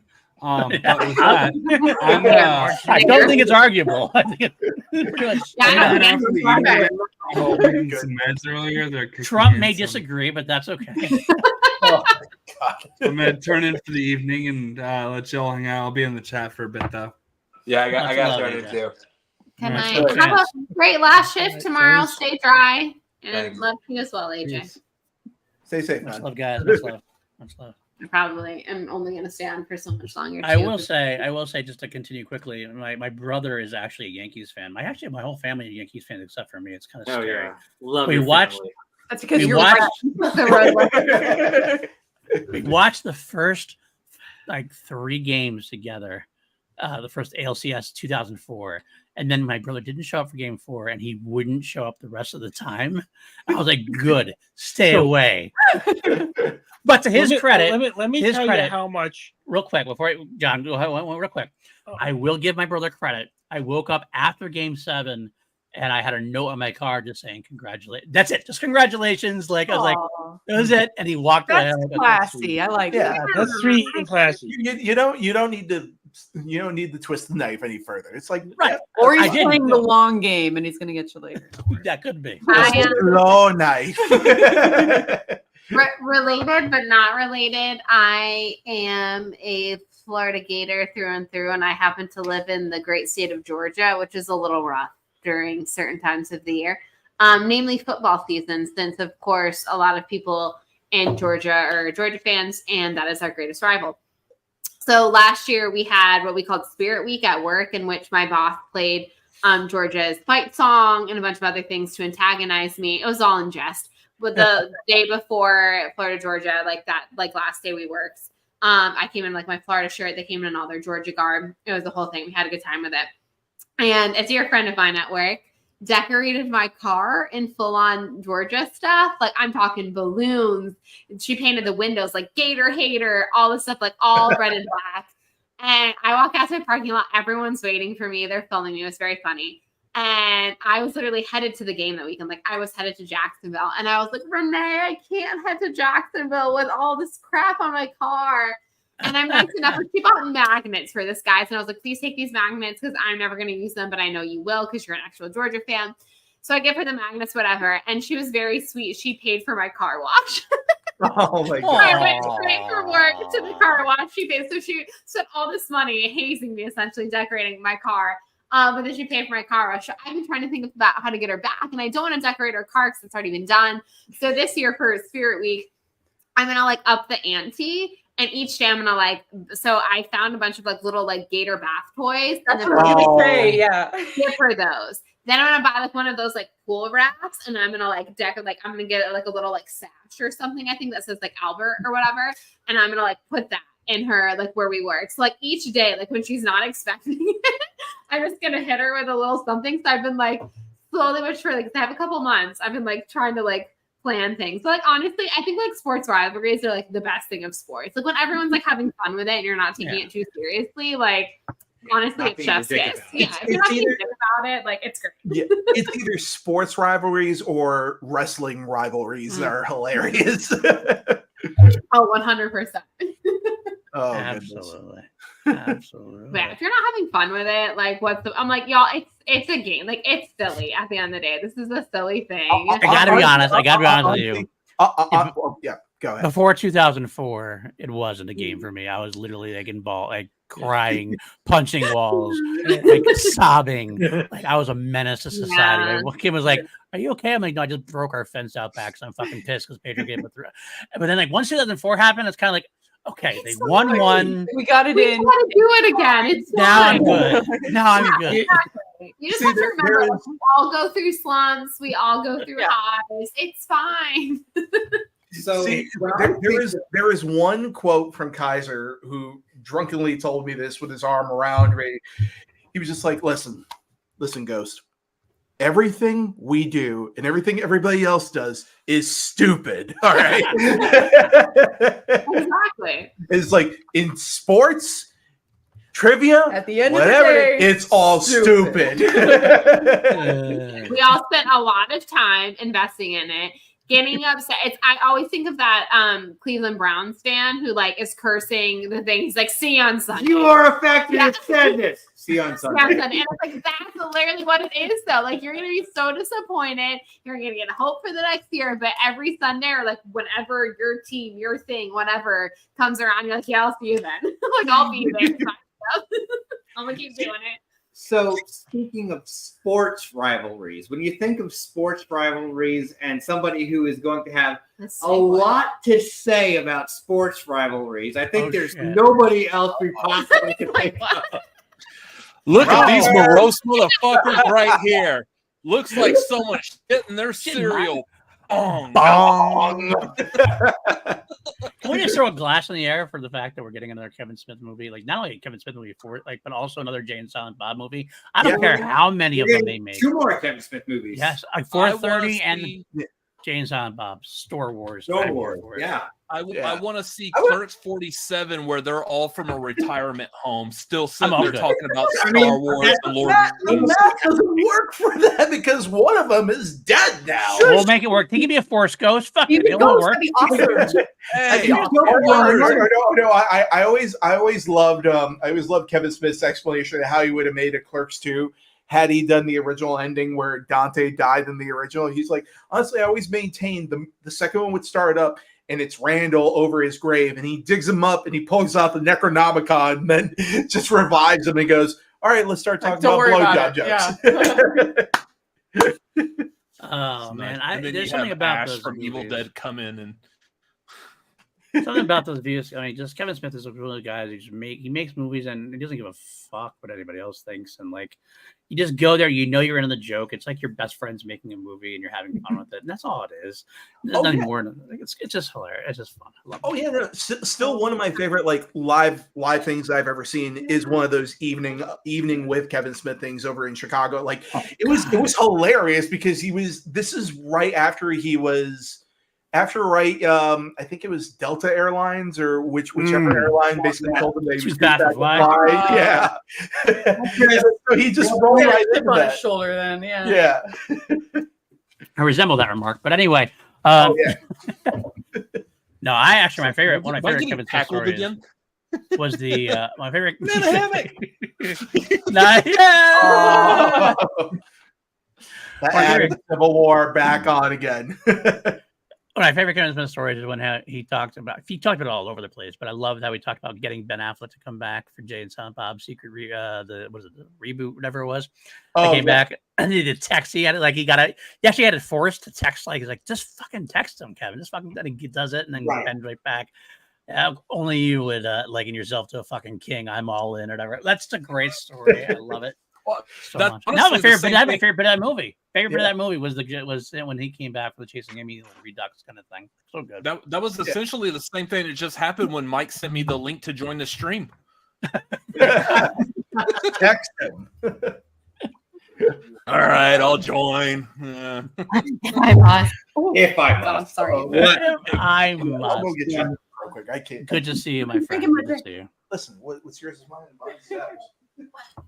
So I was going to actually bring this up earlier. We were talking about movies that we like better on second watch, and Clerks 3 was that for me. The first time I watched Clerks 3, for a very weird reason, I did not really like it, and that is because of how much I knew of the story of the original Clerks. Right, and I was like, I see everything 2 steps ahead of where it's going. So then I watched it the second time around, and I wasn't being so like, oh God, this is what's about to happen. This is what's about to happen. And just let it absorb the second time around. I like it so much better the second time I watched it than the first time, which more times than not, I feel like is the opposite. Like, the first time you watch it, you got the shock factor.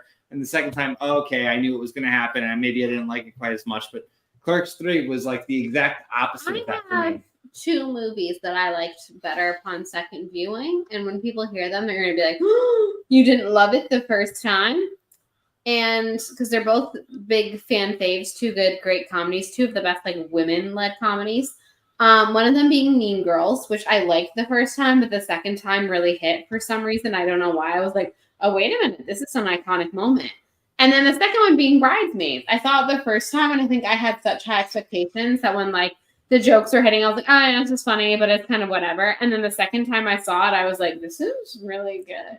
Pretty brilliant writing. Yeah. I can't watch Bridesmaids anymore. What's weird about it is I can't watch Bridesmaids because of the one scene. I can watch horror movies where people get ripped limb from limb. I'm super eager for Terrifier 3. Yeah. Guts, gore all over the place, no problem.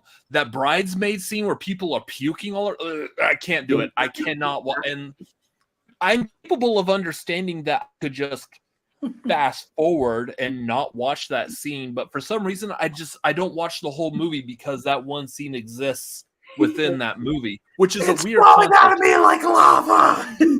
But I mean, everyone has their moment. Yeah, I get it. To put my brother on the spot, we just went and saw Deadpool and Wolverine last week or whatever.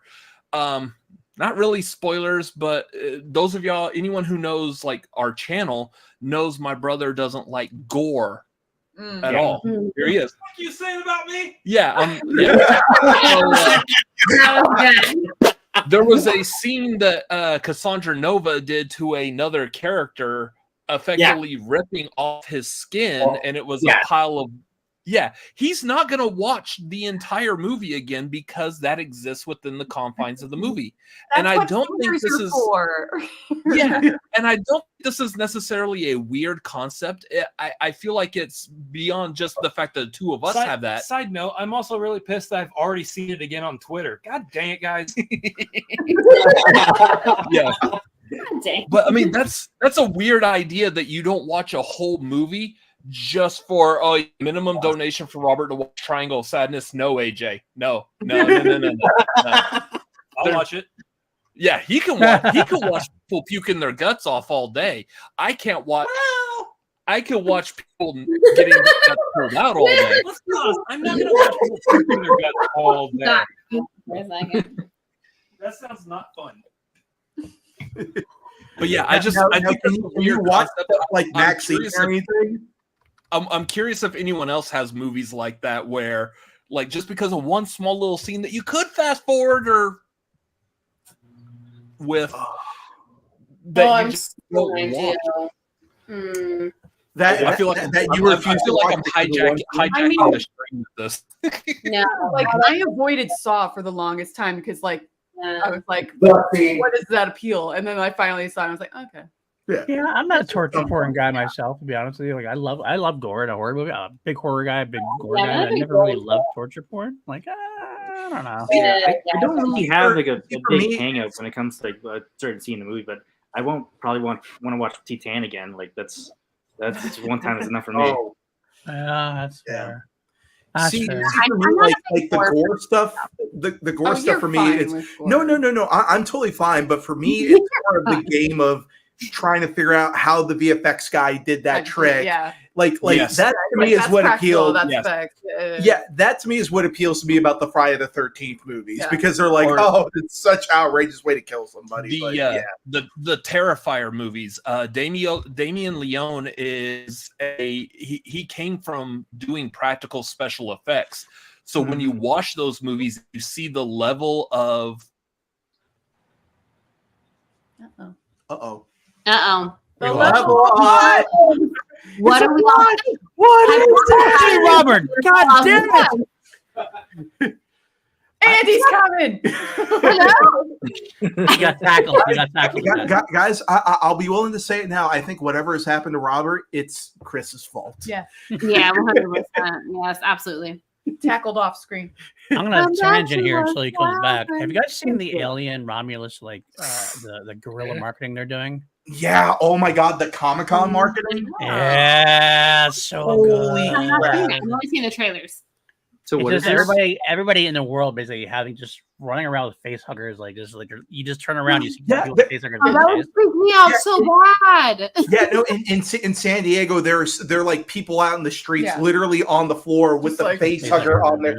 But the thing Just is, like like laying on the the what's called the side, the little bladder, the little air bladder thing, looks like it's It actually does. feeding him Yeah, oxygen. Yeah. yeah, it's fucked up, They man. probably have like a kazoo inside. I don't know if that would Actually- work for me. I think it would give me the opposite, and I'd be like, I can't go see that. I like that better than the trailer. I would honestly, look, I'm a big Alien fan. I love the Alien franchise. But I watched the trailer and I couldn't help but get this like been there, done that kind of feel to it. I'm like a little bit. I'm Yes. kind of like Absolutely.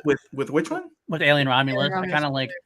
I was in on the first teaser and I was like, Mhm. I immediately turned to him. I was like, I don't need to see another damn thing. I'm I good. hope. And then I- the I'm next gonna one was see also great. So I'm fully in, but like I like that it's clearly going back to basics. And Right, everything. Like, I'm a big proponent of the great movie ride, and like I miss it very much. And that made me feel I like I mean, I guess the thing is, so much. the thing is, I'll be completely honest. I am a big fan. We've had conversations. I think Andres, we've had conversations. I love Prometheus. Yeah. I love Prometheus, and I kind of hated. Sad. I hated that Ridley Scott kind of gave in to the people and went back to Alien Covenant and kind of gave in a little bit instead of doubling that down. was- I did like Alien Covenant more on like repeat viewings. My first viewing, I was kind of like, oh, you're giving into it. You're giving into what everybody wanted, isn't it? Instead of doubling down on the Prometheus stuff. So I guess maybe that might be coloring my view on it just a smidge. And I hope I'm gonna go open. I'm gonna go. Obviously, I love Alien anyway, but I kind of wanted to be more excited about it. I'm kind of like, okay. It's sort of the franchise fatigue, I would say, Yeah. more than anything else. It's like, you know what, after I mean, like here's I mean, the thing when did Covenant come out? It's been a while. that was been a while. 2016. 17, I think. No, 17. Yeah, you're right. 2017. Because We're now coming to place. We're now question writing right there. there we go. Movie release dates. When did it come out? I think it was May. Ben Bateman, when did Alien Covenant come out? Let's see. What time was the first showing? What time of day? Go. Noon, because I was at the premiere. God damn it. That wasn't a real question, you nerd. Hey, you asked. Mm. Hold on. We have Robert back. Yeah. Yeah. You're not, Apparently you're Spectrum not was on your faster you're not on your at cell connecting phone service, are you? Yeah, no. Yeah, apparently Okay, good. Spectrum looks was better faster at now. connecting Texas this time. Okay. Yeah, no, but we were just talking about Alien Romulus for a second, where it's like, I cannot wait. I I'm know. so eager for that. The guy who directed the Evil Dead remake and Don't Breathe. and Don't Breathe, yeah, Claustrophobic. It's gonna be great. I cannot Although- wait. Although I will say the funniest comment I've seen about Alien Romulus so far is a group of teenagers go to a dilapidated place to store a whole bunch of items that claim to be like worth something, big score, and then they are chased by a blind antagonist that wants to inseminate them. Which movie are we talking about? Does this sound familiar? Yeah. It's like, oh, that is kind of Fede Alvarez's deal. It worked the first time, not the sequel, but that's like he's starting to create an MO here with his movies. Yeah. So speaking of like the recent horror, I've not seen the whole movie, but AJ sent me the clip of the yoga kill from In a Violent Nature, which is I've not seen that yet. Yeah, we haven't seen it. Okay, it's a good movie. It is slow, but understanding it's slow because you're watching it from the point of view of the killer. And as long as you keep that in mind and you're paying attention to, like, you hear the people talking in the background, and it's interesting listening what they're talking about, because obviously the killer doesn't really care. He wants to kill him. But it's kind of fun hearing their conversation. Yeah, it was in and out of theaters real quick around here. Yeah. And the thing is, like within after the first weekend, we didn't see it because we were seeing something else. Weekend, you were screwed. and then that's the problem is that, like, if a movie doesn't do well in its opening weekend, they immediately just start going, "Oh, you know what? We'll still show it. We'll show it at 2 p.m. 1 o'clock on a Tuesday afternoon." Yeah, and then it's like, okay, then we ain't seeing it. Yeah, but but I know that one just got a sequel though. Really? Yes. What I will say though is I've not seen the whole movie, but I've seen the moment. The yoga kill. Yeah, it's a Mortal Kombat fatality. It is. It absolutely 100% it is. Yes. I don't know if the human body actually can do what the human body does in that scene. Listen, do you think the human body has enough bones that Melina would be able to vomit them out like they do in MK2? Probably not. Probably not. We're there for the enjoyment. But I will attest, this is something that probably we've heard over decades, and I'll reaffirm it here. If the human body was capable of doing what the human body does in that kill in A Violent Nature, if I was capable of doing that kind of movement, I would never leave home. All right, now I want to see this one. Like, that fully entertained. I'm good to go. That's a high-level Patreon perk right there. that one in particular, I'm waiting. Sounds like more of an OnlyFans thing, but okay. Oh god, exactly. No, like that movie, I'm waiting for to go to rental at least, because I don't know how I'm gonna feel about it if I buy it. Just based on Shudder, right? No, that's why I'm saying I doubt I'm there's waiting a for the lot of rental. replay value in that. Yeah. How do you feel? What's that movie? The Rise of Leslie Vernon. Oh yeah, you're talking about oh my god, it's a documentary. It's a documentary-ish. It's filmed like it's a documentary. But it's freaking hilarious. It's from good. It's really good. I love it. Of the villain, the killer, and it's just hilarious. Like it picks fun at all these moments, like like Jason walking, but the freaking woman is like trucking, and then all of a sudden, every time like they show it on screen, where like every single time she's running away, like looking forward, the dude is trailing right behind her, and the second she looks back, he starts walking. It's like cardio. All right. Yeah. It's essentially a serial killer's being followed with like a news crew that's doing a documentary of this, and he's talking about, man, you got to keep up the cardio, because the split second they're no longer looking at you, you need to be trucking it behind them, and then ready the second they stop and look back, you need to be like, what is this called? The Rise of Leslie Vernon. Okay, it's hilarious. That's like I my gotta genre. show you. Like what we do in the shadows, Troll Hunter. Like I love that stuff. Oh yeah. So it probably also has like one of my favorite horror lines where the camera Behind the Mask. Yeah, Behind the Mask. That's it. Behind the Mask, The Rise of Leslie Vernon. And yes, it's got cameos by Robert Englund and Kane Hodder. Hodder. Yeah, it's so good. I mean, come on.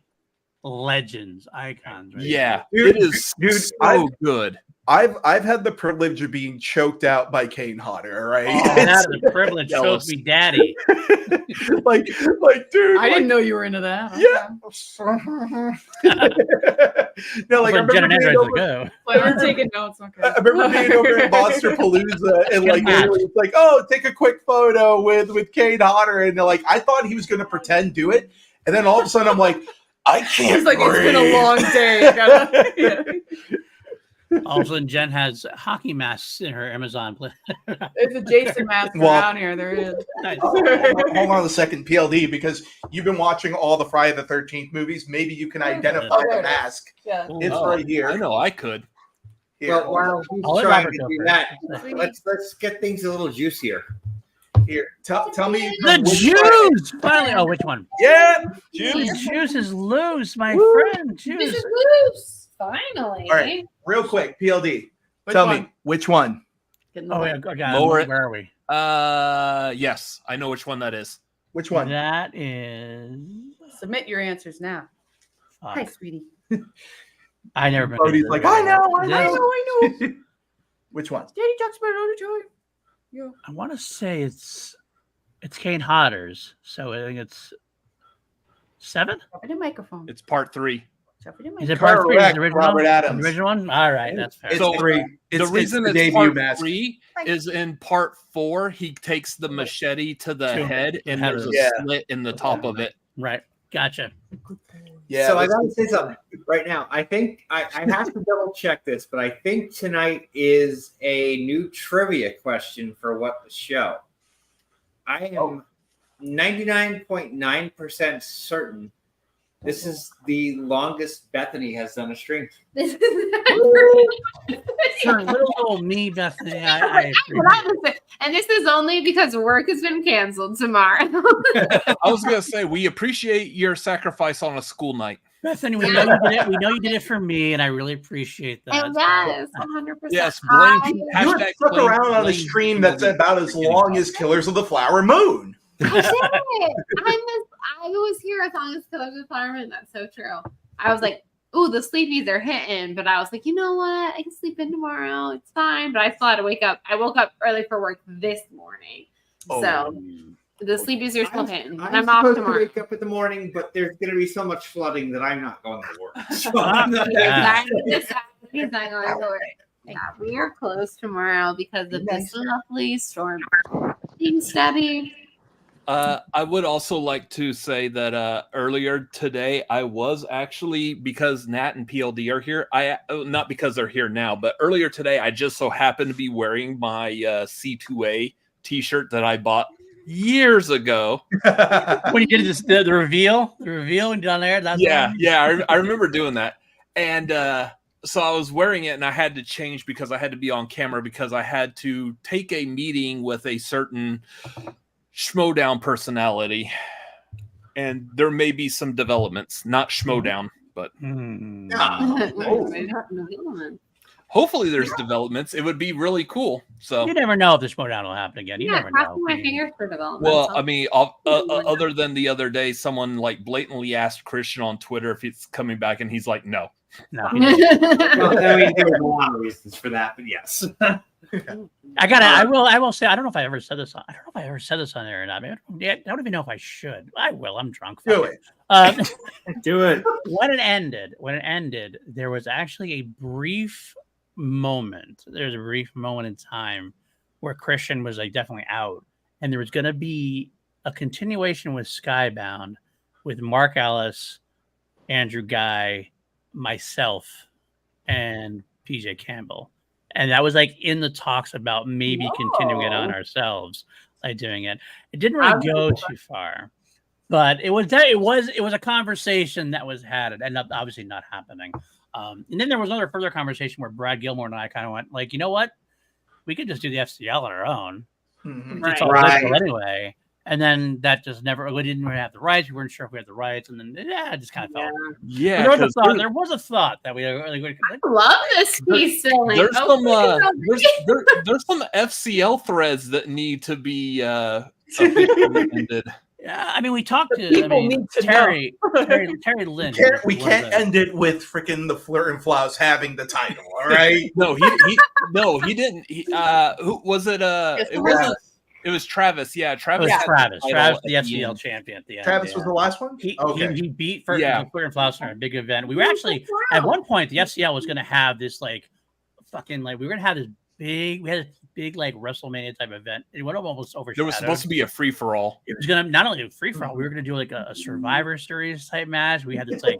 We actually were gonna do something in we were talking about doing something in like this. I would have loved it. Kind of thing. It was like this big thing, but never came to be. We did talk to Terry Lynn. I don't know if you guys know who Terry Lynn was. Terry Lynn was a big in Skybound. She's like, yeah, pitch it to us. But then like Terry Lynn left like not long after. And she went to Disney. And she's like, oh, well. Pretty much everyone who was associated with Skybound at that time has left. So what was funny is. I don't know if y'all are familiar with Fantastic Fest. It's a genre film festival in Austin. I went last year. I'm going again this year because it was amazing, and I got COVID at it. So here's hoping. But I went to it last year, and out of nowhere, I had like a random person in a dark theater walk up to me after the movie was over and like, "Hey, Robert." I was like, "Yeah." It was Ryan Matsunaga. From and I was like, he was great. I'd love to meet you. Absolutely. I wish absolute sweetheart. I met him once at a live event. Absolute sweetheart. He was cool. I will. And speaking of showing on stuff, like I gotta say, one of the coolest things that ever happened to me, like, and I was like, I got recognized by somebody. Like, it was like I went to my local movie theater, and like up in Clifton Park, and like which is like north of Albany, like 10 minutes, 15 minutes. I got there, and somebody's like, I know you from somewhere. I'm like, you don't know me from somewhere. How the hell do you know me? I don't know you, whatever else. He's like, wait, do you have something to do with the movie Trivia Schmodown? I literally went like, okay. That's so wild. I went, well, I kind of like was like, you probably not. I hesitantly was like, oh, I'm PLD. Like you know what to say? Like that. I'm PLD. Do you know of the letters PLD? I don't want to say like I'm PLD, but I was gonna like, well, I do have some associate my PLD. Oh, you're PLD. Oh my god, you and PJ wrote the questions. I'm like, yeah, we did. He's like, oh, great to give you a free. See, the real test would have been just going like Ed Harris and seeing your head whip around. Honestly, though. So what would have been PLD is like, yeah, I killed a whole bottle of Jameson with your mom last night. What's up? I should have done. That's absolutely what I should have done. I will say one of the most awkward places I've ever gotten recognized in was Tinder. Because all of a sudden they were just like, wait a minute, are you Galagos from the FCL? And I was like, no. I immediately deleted my account after that. It was secretly me. I was about to ask that, like for everyone here, like, you know, everybody here has some sort of presence within a community. Like, what was your moment like for that? Because I know everybody had some sort of moment where somebody who you did not know recognized you. Yeah. She wanted a picture with me. I'm like, you want a picture with me? I'm not like anybody. Like, sure. I'm still to this day when I meet up with Juice, I'm like, hey, can we go with pic? I know. I have not been. No one's recognized me in general public for anything YouTube or Schmodown related, which is fine. I understand. Yeah, that's not really possible.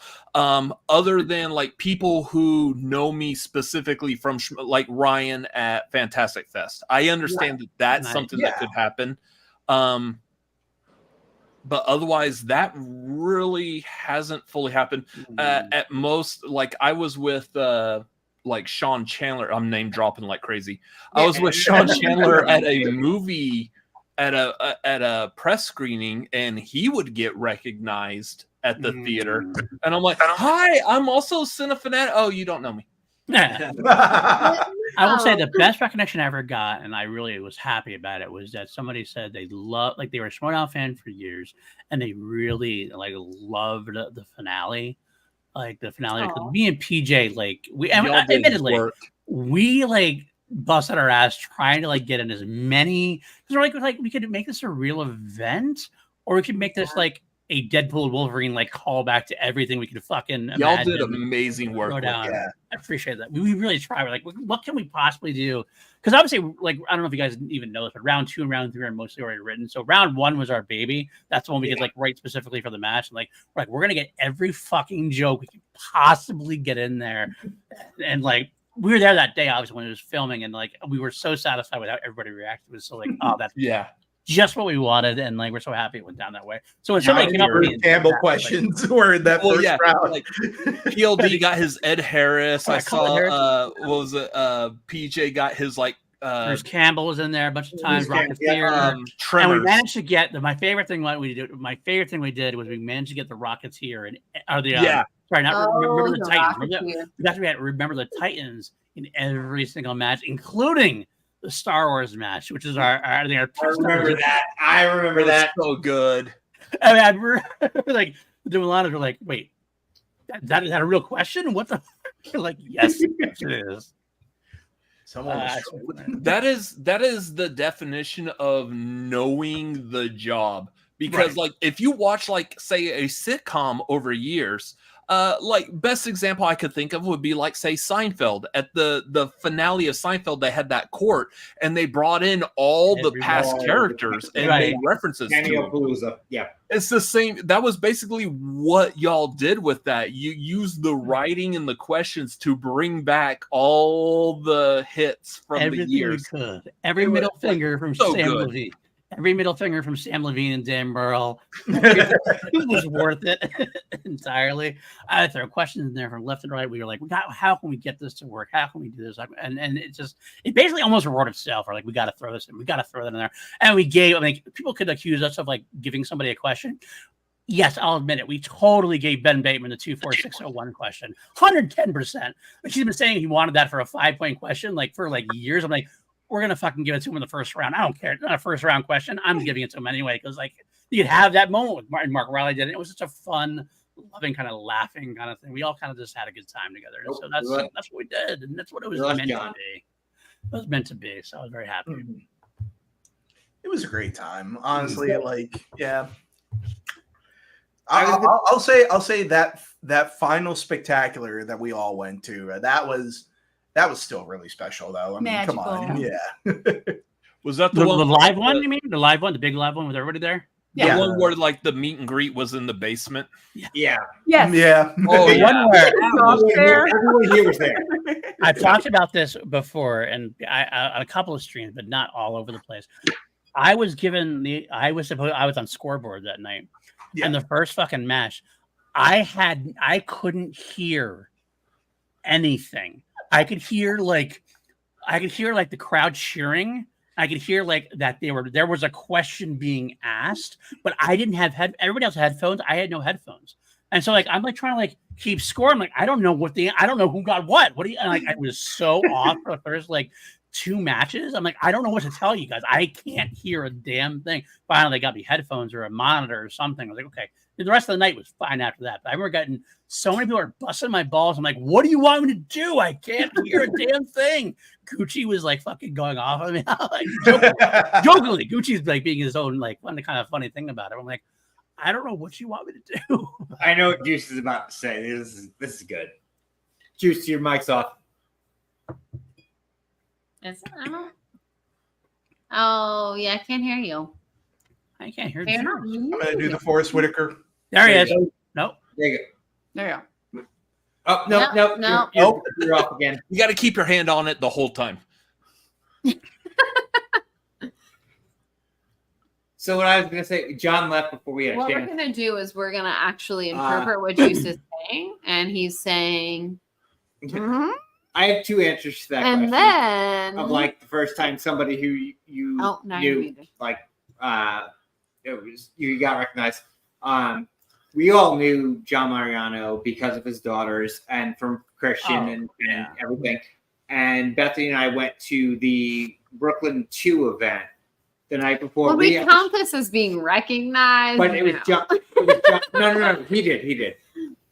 So literally, we we show up the night before. We did not make the Ellis live show because of our flight time, but we go to we knew where the after party was going to be, and we knew a lot of people there, but we did not know John. And we walked up to John and we're like, "You're John Mariano, your daughters," and he's like, "You're Mike and Bethany." I'm like, "How the fuck do you know us?" Like, that was cool. As they once said, it's a small world after all. That's one of the And magical other things of the Schmodown is like even the fans had fans. Yeah. Right. Yeah. No, my favorite one was So I got a job. The first time I went to a live event, I was one of the New York live events early on before at the time I was a writer for the questions and stuff. And I was going to see one of the comedy shows beforehand for the event. And I ran into Troy Corhonen, who's from Boston area. And he looked at me and he's like, "I know you." And I was like, "What do you mean?" And he goes, "No, like not the group." He's like, "Obviously I know you in the group, but I know you because I was in a band with your brother." Oh shit. Wait, hold up. So I had to remember. So now whenever I ran into a lot. So he was like Ellis and Ken were just in Boston. We met again. And meanwhile, Paige, I didn't know her at the time, but literally on a stream about Schmodown, we realized we went to the same high school. That's wild. So it's just so funny. Wait. Okay, we got an even better one. Okay, you went to a Catholic school? Yeah.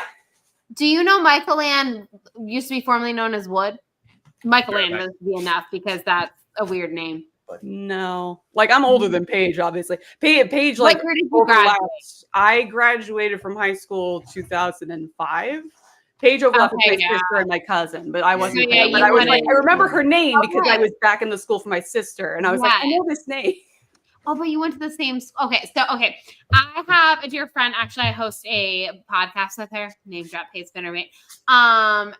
We met her in Orlando. I met her at our old job. She's a dear friend of mine. She was there on the day that we got engaged. We're still in contact. She lives in the Charleston area of South Carolina now.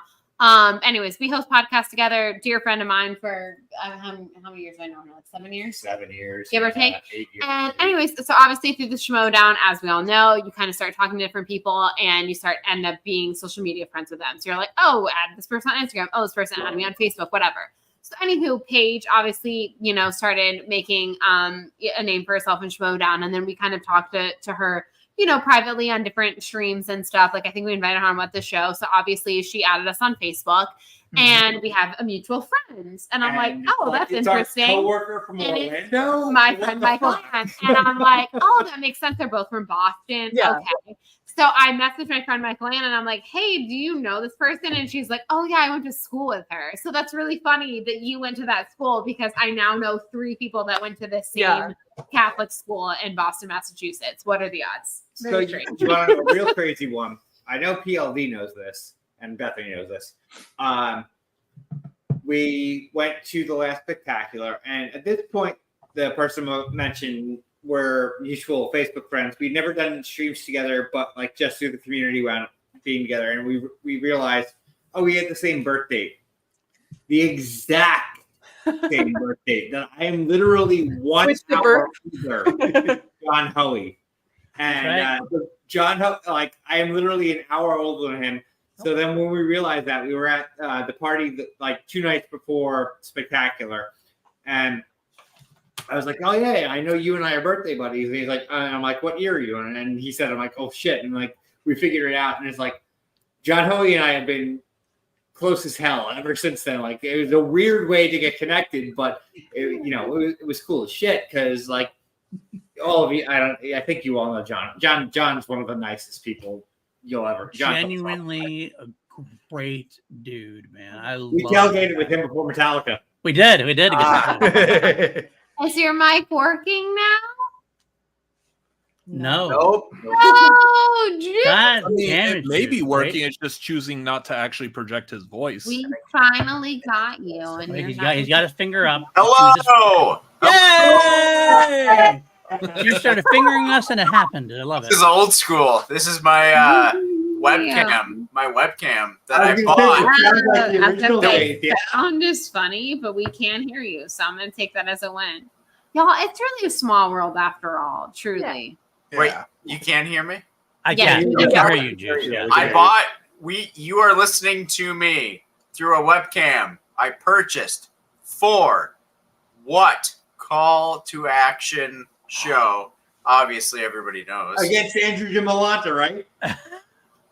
He was the videographer for our wedding.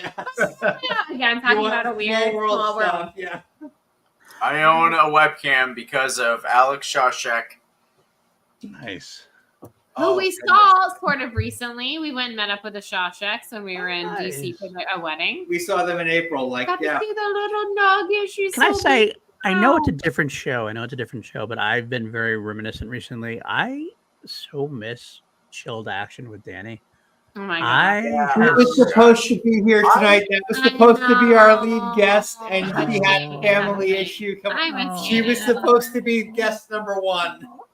I love It's a that. bummer. My work wife for 2, 3, 4 years, whatever it was. And that's like the show. Like, I love Call to Action with everything we did, but like that was actually obviously it was very special. Show was part the for me. show on that channel.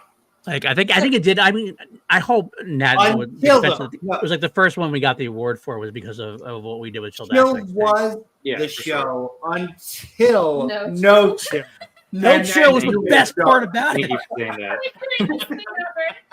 that. I'm so upset that the showdown ended, not because of the showdown itself, because I had so many things planned for No Chill. You have no idea. Who cares? When you guys started that, it was like the biggest. Like I was so happy and so like loving it. I'm like, episode was the happiest piece of content I think I've ever watched. I don't think any other piece of content from that community made me as happy as the first episode of No Chill when I thought like this is phenomenal. Thank you. You had people. You put the right people on to the people who knew what you were doing and bought into it. Right. Kaiser knows what you're going for. Kaiser fully bought into what we were doing. Chandru. All in on it. Brendan was so good because he was so innocent about it, and that made it so perfect. He was so good. So Brennan was my favorite episode to do because that was like the whole point of the idea was he was the perfect first guest because he's like so likable and everything, and we're just like we were planning on being the opposite of that, and it was just could not have asked for a better first guest. Yeah, it was great. Nothing was better than you guys on the couch at Barney's. At Barney's afterwards, and just like trying to assist people. Oh my god, it was the best. So good. I remember Matt and Dylan talking about getting Brian from CPOV over to talk to them, and he never showed up or something like that. Oh man! So we try to tell a bunch of people to get Brian over to talk to us, and I feel you were one of them. You told him to go over, and he never did. He was like, I don't think he knows who we are. I will say one thing just to go to Barney's again. I want to say one thing because I'm a little drunk. I'm not going to lie. I've had like about half the Jack Daniels. He's had a bottle and a half. Yeah, this is actually my second bottle. Not gonna lie. The last part of CPOV, who I love CPOV. They've done their last things. They spent the last half a year talking about how great they were and how much they were better than us and how they won. And I gotta say, look, CPOV, I love you. We won our awards and we peace outed, and that's why you won your awards because we peace outed at that point. We're the OGs. We won 2 in a row. We said, you know what? We've won enough. Have your fucking deal at this point. Hey, so at the end of the day, you're welcome. Paul, what you should have done was thrown your own birthday party, despite the fact that your birthday was 2 months before the event, and that's how you would have won. He was going to drink a full bottle of Jameson anyways. It really doesn't matter. I can top this. So when Benny and Moose to America, Save America, came on, and they were like, we're doing the brackets and stuff, and we did our filming and we won. They're like, okay, you're going to play CPOV. So I messaged them afterwards, giving them a heads up. I'm like, okay, we just won, so we're going to play you. So if you want to do some collaboration or something, we can do this. And they're like, yeah, we're not going to do that. I was like, oh, okay. All right. Wait, what? Yeah. I don't know if you knew that, Juice, but yes, they outright said, yeah, we're not doing, they didn't tell us we had to play again. And I'm like, what? This is a tournament. And we're not going to do that. I always liked the awards show that we were all able to go to. And when C2A won the best like after show, and freaking Dylan sitting there like, there's the Cinefanatics in the front row. They didn't get nominated. That's okay. They're in the draft, and then we didn't get drafted as well. Like, fuck. But Dylan gave you do. He did. It was so funny. I love Dylan. Like Matt and Dylan are like They're literally the heart. Honestly, I'm going to interject real quick. Nat and Dylan are really the heart of C2A. Like we did like Danny and I did like the professional interview thing. Alex did a fun game show, but the real heart and attitude of C2A was Dylan and Nat. 110%. 110%. There's not Is there still a show? Kelsey. What was that? And Kelsey. Oh, and Kelsey too. Actually, Kelsey, I Yeah, love Kelsey. of She did a course. great job with it as well. All right. Is there still a show? All right, buddy. We do. They do. At all? Call Action does a Twitch Tuesday show every year. Well, not Tomorrow. every Tuesday, but Yeah, mostly yeah. Tuesdays. Nat and So Dylan. never once heard anyone say a negative word about Nat or Dylan. Never once. There's no negative thing to No, say. gosh, never. I What look we forward need to to do seeing is- them so much when we went to Showdown Live events because they're I biggest literally hearts. Sorry, we got to interject real quick. We actually have to bolt because Brody's like, jump take in. me now. He's like, take me out for a spin right now. Much Thank love, you, guys. kinda lovely. Always Yeah, good to no, see thanks you for guys. having us over, Yeah. right? Marvel Take talk. care. Don't stress. The pod Take it all in. It's your day. Take care, guys. Much love. Cheers, everybody. Potted. Well, Bye. hit you up with Rob Fishbeck and I are going to probably do a Martin Scorsese show. Ooh. Oh, Hit you up for the Departed. I like that. oh I'm yeah. also calling over that I know three Yeah. different people that went to that Wait. same Catholic school. Is this on our Rob Fishbook Network show? No Or? highline Yeah. tonight. Yeah, Thank yeah. you for letting me know. And I would like to take another I have to trip to talk to him. Boston at some point. Hopefully, there's Yeah. not any funny stuff that happens at the marathon the weekend after we leave. Oh yeah, Oh, no, it the happened one time twice. I've been to You're Boston okay. was that weekend. That was a great weekend. Oh, Yeah. rough time. Rough time. I want to go to Salem one of these days because I love I still Boston. I haven't haven't been in a while. Everyone It that was visits us goes to Salem on a day. It's funny. Yeah. Matthew Fairley was just here from That's in London, Boston. and he was like, "Oh, I'm going to go over to Go to Salem." Salem. Go Yeah. to Salem. I think I at love fall time you just have to, Yeah. right? I think it's like a requirement. I mean, I used to go to Fenway all the time. I haven't been to Fenway in years. and I Paul haven't are taken here. him yet. I Hung gotta out. take him. We haven't Wow. had time. I want to say I will. I One of need to my go to Fenway. dying wishes, or whatever. I want to go on top of the monster at some point in my life because that just looks like. Yeah. My mom was one of those people that would volunteer to do the 50-50 raffle, and at the time it was kind of new, and those people, like, after a certain inning they don't have to do it anymore, and they'd all sneak up on the monster, and they caught on to them, and they're like, no, you can't do that. I haven't been on the field. My sister-in-law, she loves doing all these little Yelp things and fundraising things, and she found her way into getting tickets to some, like, the Women of Fenway kind of deal. So, like, they essentially, a bunch of women got to go and, like, actually train. So, like, I've been on the field. It's awesome.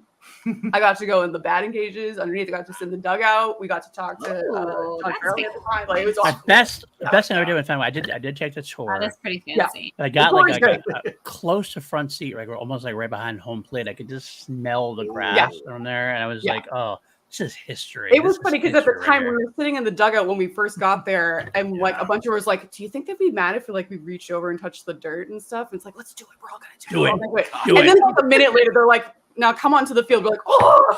So, Now yeah. you can touch the dirt in public.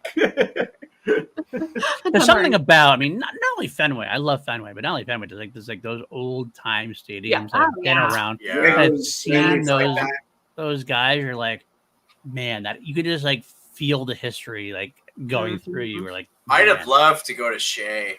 Yeah, I would love to have done Shea. I still want to go to Wrigley. I've never been to Wrigley. I'd love I to went go to Wrigley. Shea like countless times.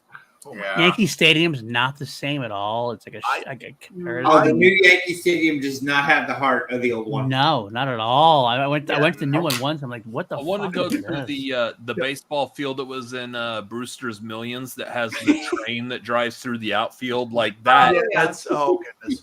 You know, I used to live right across the street from Wrigley Field in Chicago, and the rent was so cheap, and I was like, oh, I mean, I have no clue why they're offering it so cheap. And then I found out immediately after the first week when it was July and it was baseball season. You can't get to your house. Yeah, you can't get there. And every time you try to go up to your deck, people are just sitting there and you're just like, okay, what do I do? And then there's folks that get angry with you when you're trying to get back to your apartment. I live here. It's like, I live here. Fuck you, man. I'm like, okay. Worth it, though, for the ambiance. Oh yeah, no, it would be a funny thing because there was a rooftop that was accessible to everybody. So anytime a game was happening, you would just go up onto the roof and you would just be able to see the little TV screen that's broadcasting the game. Were you there in 2016? No, I was there from 2011 to 2012. Yeah. Oh, well, okay. Yeah. Over at that apartment at least, and then I was gone after that one. I lived in Chicago in 2016, and I went to the stadium when they won the World Series. That's cool. Beautiful. Oh, man. That's good. Oh my God! No, I was cool. there. I was there for the Blackhawks craziness. Like, yeah, when they won it. Yep. Oh my God! It was you could not escape it. Like, it was just everybody was drunk on the subway, just screaming Hawks, and I'm like, all right. I wish I could have gone during that time as well. Man, like something about that underdog feel, man. Something about that underdog feel where like because I mean 2004, 2016, like this was so powerful, so emotional at this point. Like I mean, I get being a Yankee. I honestly get being a Yankee fan, like having so many wins and so many championships after all those years. There's something different about like being down for so long and finally. I mean, I gotta say, 2004. Like, could Hollywood have written a better script for the Red Sox in 2004? Really, honestly, like down 3-0 and then going back, like that's like fucking. That's like unworldly at this point. Yeah, so good. 100%. Goodness. Wow. The truth is stranger than fiction, as it were. That's a big reason why I'm a Giants fan too, because the first season I watched was the 2007 season when they beat the undefeated Patriots. I was like, I'm a fan for life now. I'm locked in. Yeah. Sometimes truly reality is like crazier than fiction. You're like, if someone wrote this in a movie, you'd be like, this is unbelievable. But like it happened in real life, and you're like, I can't find the pictures. We did a trip to Chicago, and Wrigley Field had, I guess it was undergoing construction. They had a banner on the sign, the iconic sign. And I'm like, hey, here's a picture of me in front of the sign. You can't fucking see it because I got a tarp on it. I was like, I think that was 2014 or 2015. That might be about right. Yeah. I remember Guardians of the Galaxy was coming out. They put it up just for you. Actually, wait, nope. There we go. There it is. Yeah, I remember that. There it is. oh yeah, there you go. That was when was it? 2016. Oh geez, that was when. Yeah, that was when I was there. Oh, wow, weird. I don't remember that. There for visit. Yeah. I was there for Rick's wedding. There you go. We did the whole thing. Got to get the picture with the beam. Nice. So. I mean, we had to see that at Star Wars Celebration, 100%. We did. We went. Yeah. Oh. We have so many pictures of the I'm so sad the Star Wars Celebration is Japan this year. I'm so sad. I know. I'm mostly sad because I wish I was there.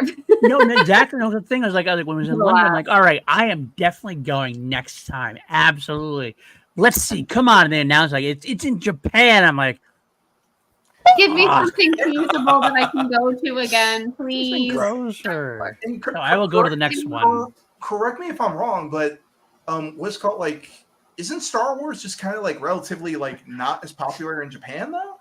I think that's why they're doing That's it. probably That was probably the point. America is by far the most popular. Like, yeah, absolutely.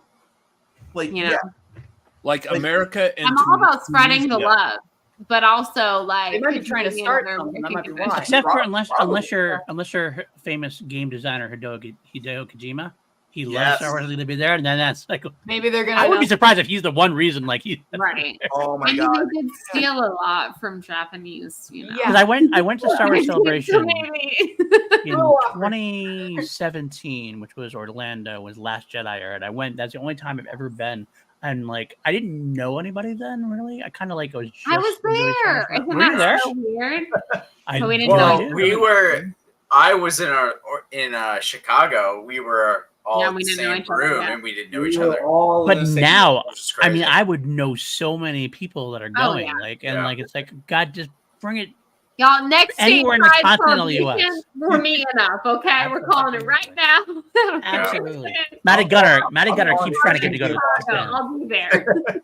Matty Gunner keeps trying to get me to go to Japan. I'm like, I don't have the money to go to Japan. I wish I could go to Japan. Like, it's a dream of mine, but like, I don't have the money for that this year. Absolutely. I'm like, We just saw a funny meme where it's someone's going, I just discovered Oh, yeah. like just finding out that you've been added Being to a added to the chat. group chat titled Japan Trip 2025. It's like, No, can't do it. can't Can't do do it. Don't touch me with that. Exactly. I do like Like- that, like especially because of the Schmodown, everyone has like the I'm gonna go visit this place, so let me reach out to like if I ever go to Boston again, I'm definitely reaching out Oh, to yeah. Jen and Andres. Like we know, we were It's talking about this best. literally the other day. Like there is at least half of this country that we could reach out to someone that we met through the road. Yeah. Like, we Oh, we yeah. just went state by state, Paul. and we're like, literally the amount of people we know. Anyone want to come What? visit Austin, Texas?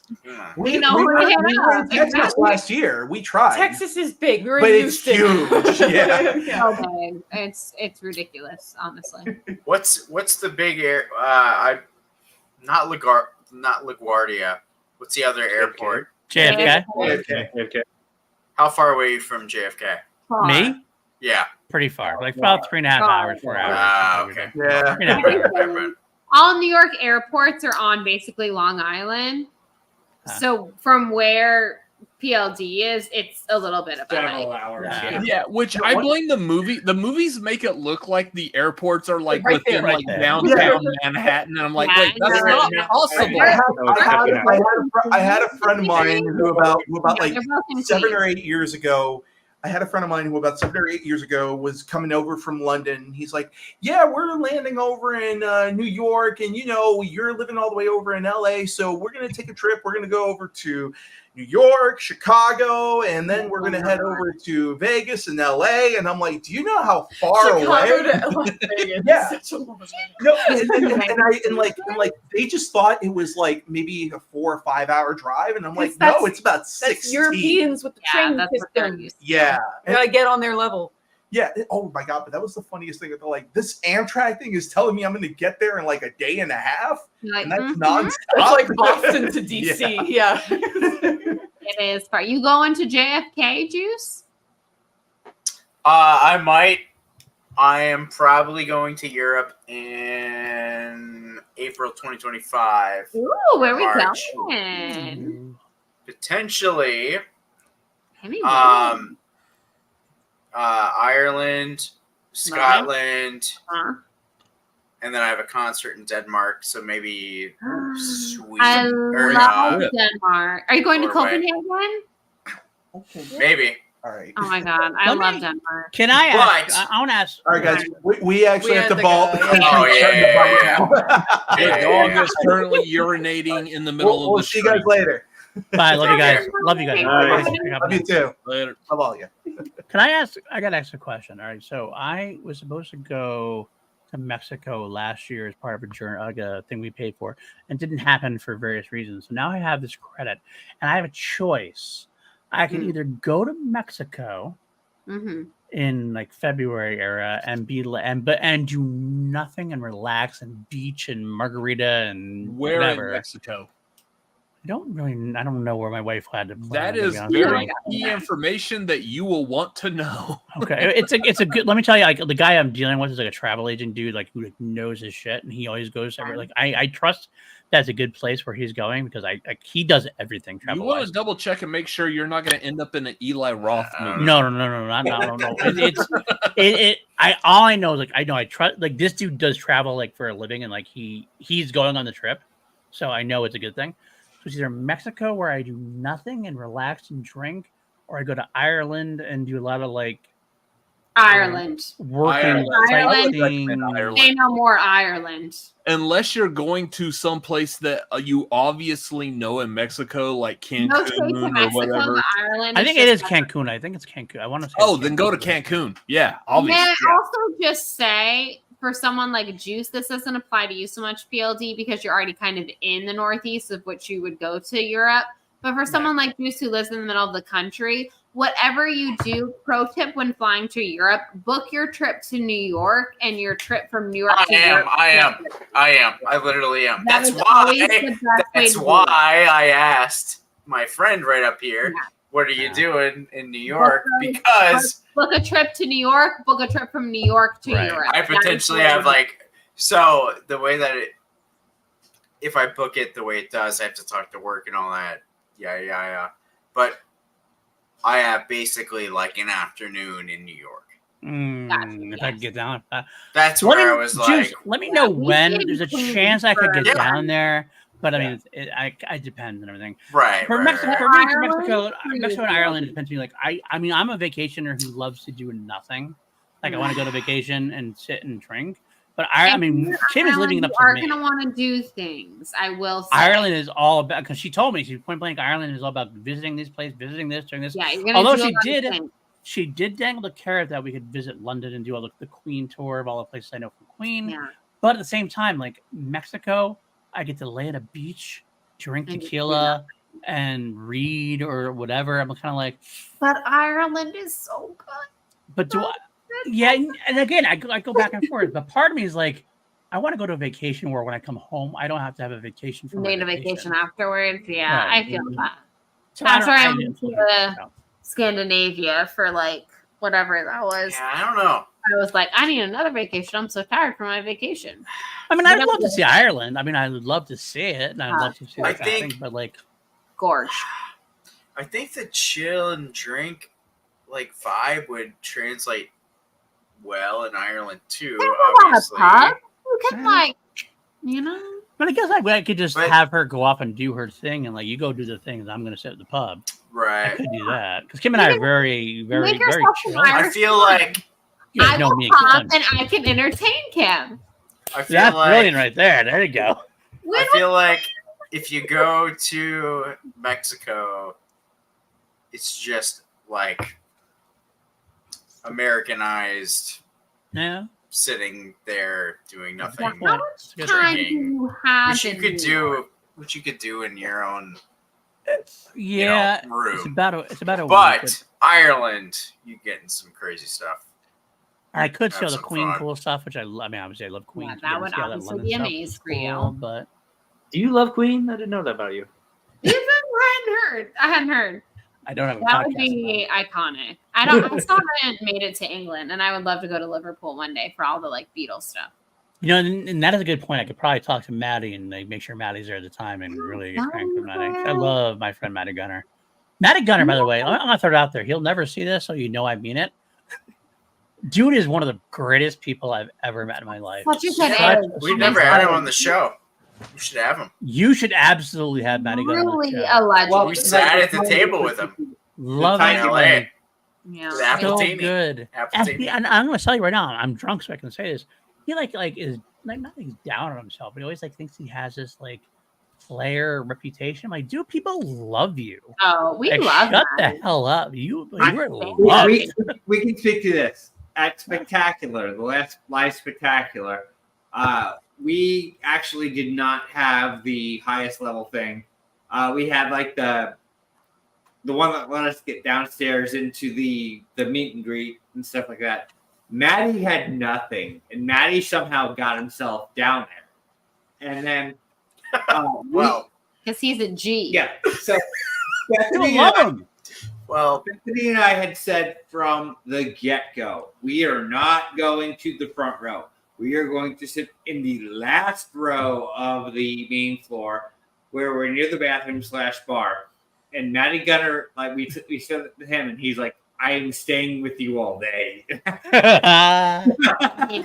I had, I I had, mean, it was a great day. It And was a great day. Matty Gunner is like one of my favorite people. Like I had nothing either, and I was sitting next to Roca. Well, yeah, that was different. You poor bastard. I got my way into different scenario. thanks to PLD. I really hope John doesn't sit watch this. We Roka is awesome. Like that live event. I know. I He's get what? What was that? He's what? So that live event. I will say we were downstairs. We were downstairs and Roka saw me and my brother. He's like, by the way, fuck your channel. I was like, we're not C2A. That was the best thing. I'm gonna throw this in there. That was the funniest moments. I remember so bad when John Roka hated C2A so bad. We had to like a Christian. I'd give Christian all the credit in the world. He's like, I'm gonna fix this. He told me, he's like, I'm gonna fix this. I'm like, I don't really. It honestly, took like a year. Honestly, I will. I told him like, you know what? Do what you want. I behind the scenes, I was like, I don't really give a fuck. Whatever. But like he did. He went on the air and we talked. And like to his credit, John and I had a conversation and it was all good. And we, made up. And he came on Chill to Action. And that was like probably one of our highest viewed shows because everybody wanted to see like us versus John Roka. I think we handled it well and everything else. And he did well and everything else. But like at the same time, kind of like he shouldn't have been bad out of shape in the first place because quite frankly, as a guy who knows wrestling, like that's all we were doing, and he should have known that. Like this was like he did. Yeah. Did As he? a guy Like who was did he playing know? a heel too. I think, well, at least when he thought me and my brother were a part of C2A, like we could definitely tell he was being playful. Like, fuck your channel, you guys are great. He had like that kind of a personality to him when he said that. That's true. I will say one of our members, our former members, who I won't name at this point, did say something. He gave off the good side of his opinion to C2A to two people who had nothing to do with C2A. He did. I will give him all the credit in the world. During the whole thing, he did say that I had talked to him, and I had, and we had cleared the air, and we were good. But that was basically me just being like, I was being diplomatic, of course. Obviously, I'm like, you know what? Like, I don't really. Honestly, like this is me we're leaning into the wrestling angle here. This is what we do. We are the heel podcast. We are Team Action. We love Team Action. We're gonna. The thing is, like, he didn't get. He's like, well, Bateman made his turn, and you still didn't love us. And I'm like, yeah, Bateman made his turn, and we turned against Bateman. Like we hated Bateman. Like we hated Bateman. Team Traitor we called him Team Traitor. I remember, like at the same time. I think there's no tier. We were Team Guy all the way at that point. Oh, I literally showed up to Bateman's concert in a Guy shirt, and Bateman thought it was the best thing ever. Actually,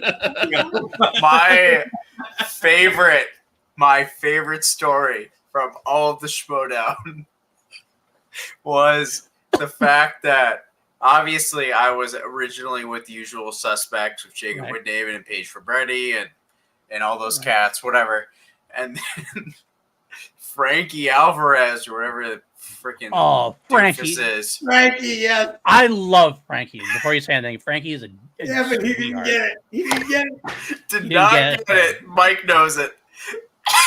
I'm in a group chat with Amaru. Sorry, yeah, Amaru, Jacob, Paige. So Christian is like, I'm gonna transition you to be go from Usual Suspects to the FinSec exchange, whatever. Right. Obviously, great. Sounds good. So, but I'm like, Amaru, because I was actually like legit helping Amaru and Jacob and all that for Inner Geekdom.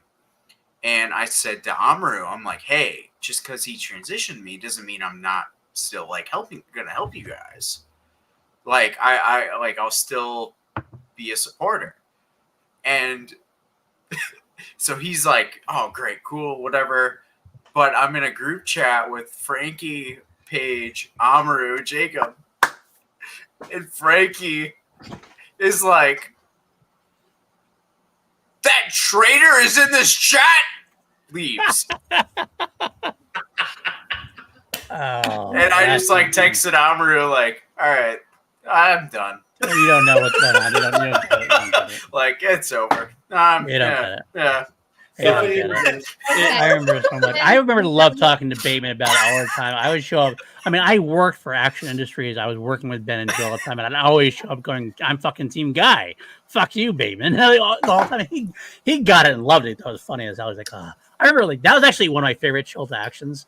One of my favorite chill to actions we ever did was we had Ben and Drew on. And we went through all of the previous child actions we ever did because we always asked Team Schrader. Everybody, yes, I remember this. Team Guy. Oh, I made them watch everybody say Team Guy or Team Guy or Team. By the way, Guy just texted me saying he loves you all and misses you and thinks you're wonderful people. But we never have. He and like that was my favorite bit. Like and Ben, I gotta say, as much as Ben was a traitor, there he is. Speaking of Guy, Team Guy for life, dude. I will give Ben one thing. I will give Bateman one thing in credit. He took that stream very well on camera, even though Guy destroyed him. and also, if Guy's in the chat, dude, one of the pinnacles of my YouTube career, whatever, I loved being able to play him. Oh, Andrew Guy was so much fun. Just like I love that opportunity. Oh, I'll say it right now. This is not because Andrew Guy is in the chat. I'm not going to say I'm kissing out. Andrew Guy, honestly, I'll say 100% was the schmodown for me. He really, like, more than anybody else. Like, everybody says that Roka did the heel thing and the character thing. Yeah, he did a little bit.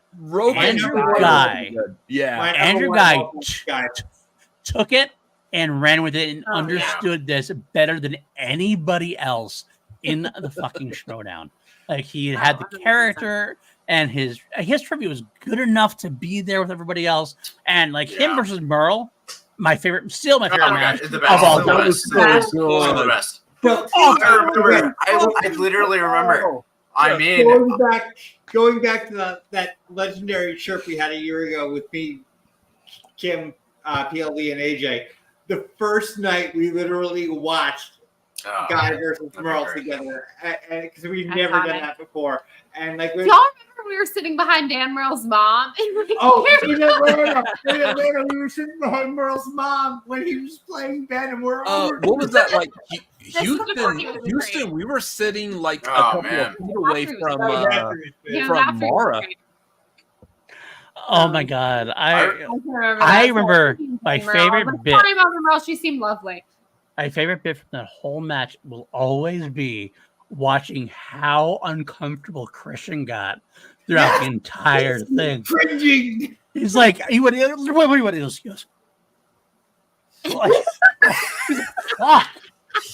fuck. I'm dead. Was that you're talking about during the Guy and Merle match? Guy Merle match. Like that's when you watched. So here's the thing. Like, wait, what am I supposed to do with this?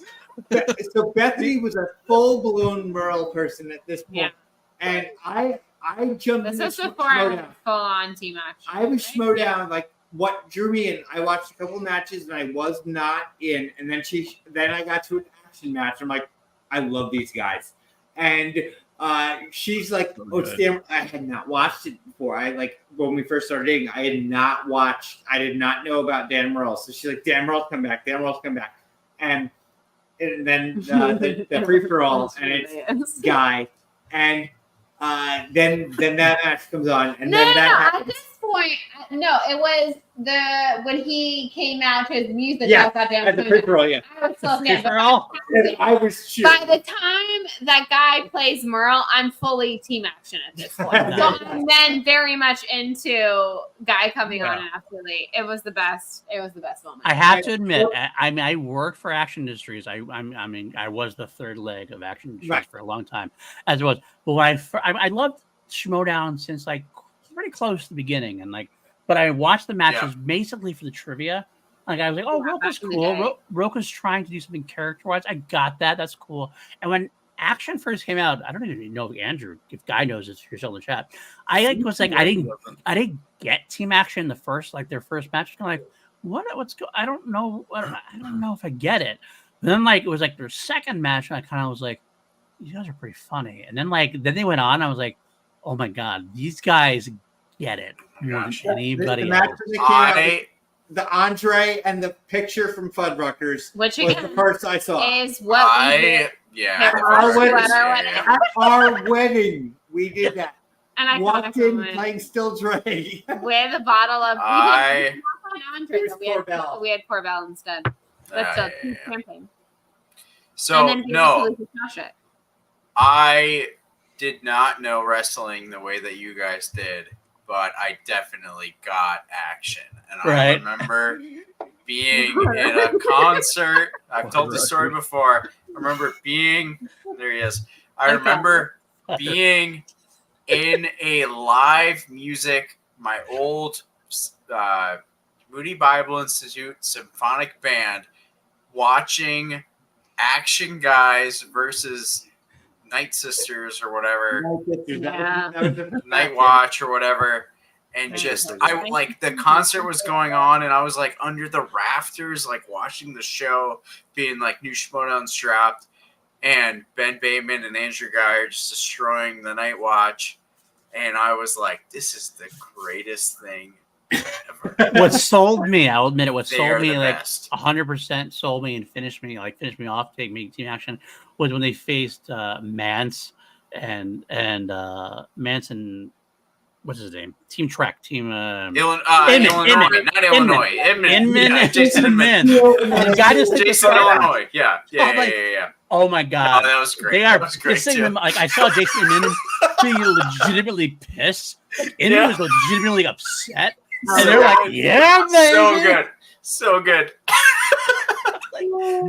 I have no memory of that, but like 100% memory of that at the same time. Yeah, so good. She got mad at me at first that I liked Action. Yeah, I did. But they're the bad man, guys. so Like, if good. you didn't know it, they're kind of like they're the jerks who don't respect the game. They don't respect it, whatever it is.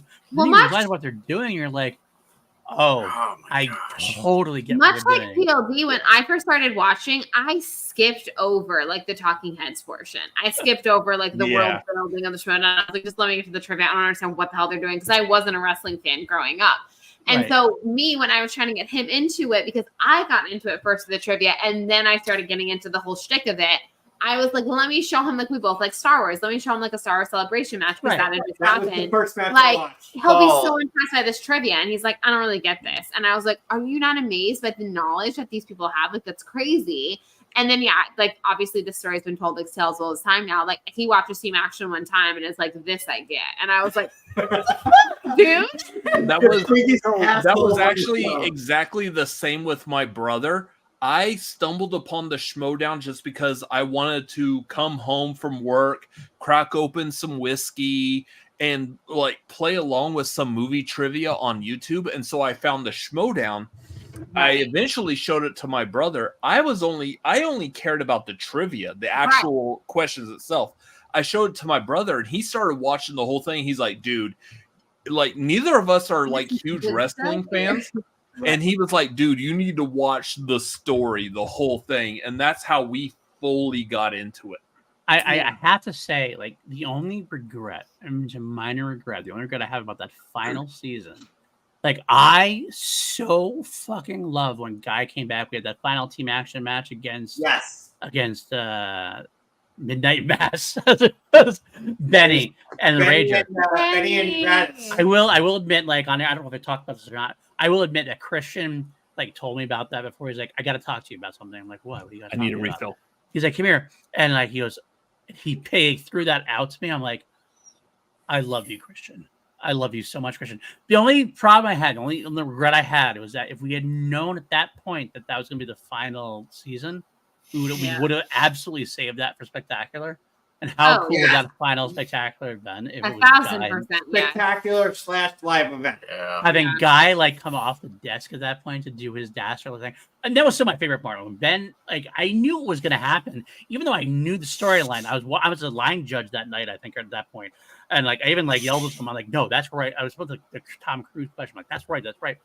But even though I knew what was going on, like, I still watched that being like, wait for Bateman the time to hit 0, wait for that music to hit. It's gonna be fucking bonkers. And it was fucking bonkers. Everybody came in. And I owe so much. I gotta say, if Andrew's in the chat, I'm not trying to kiss ass, but like I really owe them so much. Like I started as a fan of the Schmodown. I went into the Action Movie Anatomy chat, and I became like a fan, and they got me. I went on Action Movie Anatomy talking about The Crow. If you ever look up the episode of Action Movie Anatomy on The Crow, it's the first time I actually talked to them on air, and I'm so nervous, and I'm like talking a million miles a second. But after that, it became such like a friendship. And Guy and Bateman really brought me in. That's how I started working for them. And they were such good bosses. We were such good friends. I mean, we're bosses. We were friends. We were like absolute friends, and we had just a good time together. Andrew is still definitely here. He is definitely still here. I'm happy he's here. I'm happy that was me for with Alex's show. Whatever the frick it was, whatever it was. Schmo Bates. Yeah, yeah. That was literally. I was a Schmodown addict, and I was such in like love with everything. And then I had like a little. It was COVID.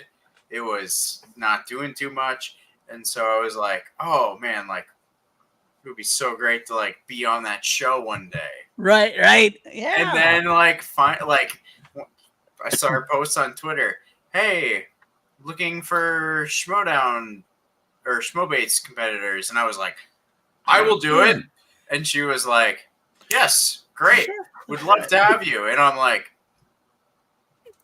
"Is this real?" Buy a webcam, mic, the whole thing. Aww. But also, just so happens, I had just come across Gucci versus show at the same time. Right. Of course. So literally, I joined Gucci and his Patreon, the whole thing, get connected with that fellow and all the cats there, and then am like a part of Schmobates and all that.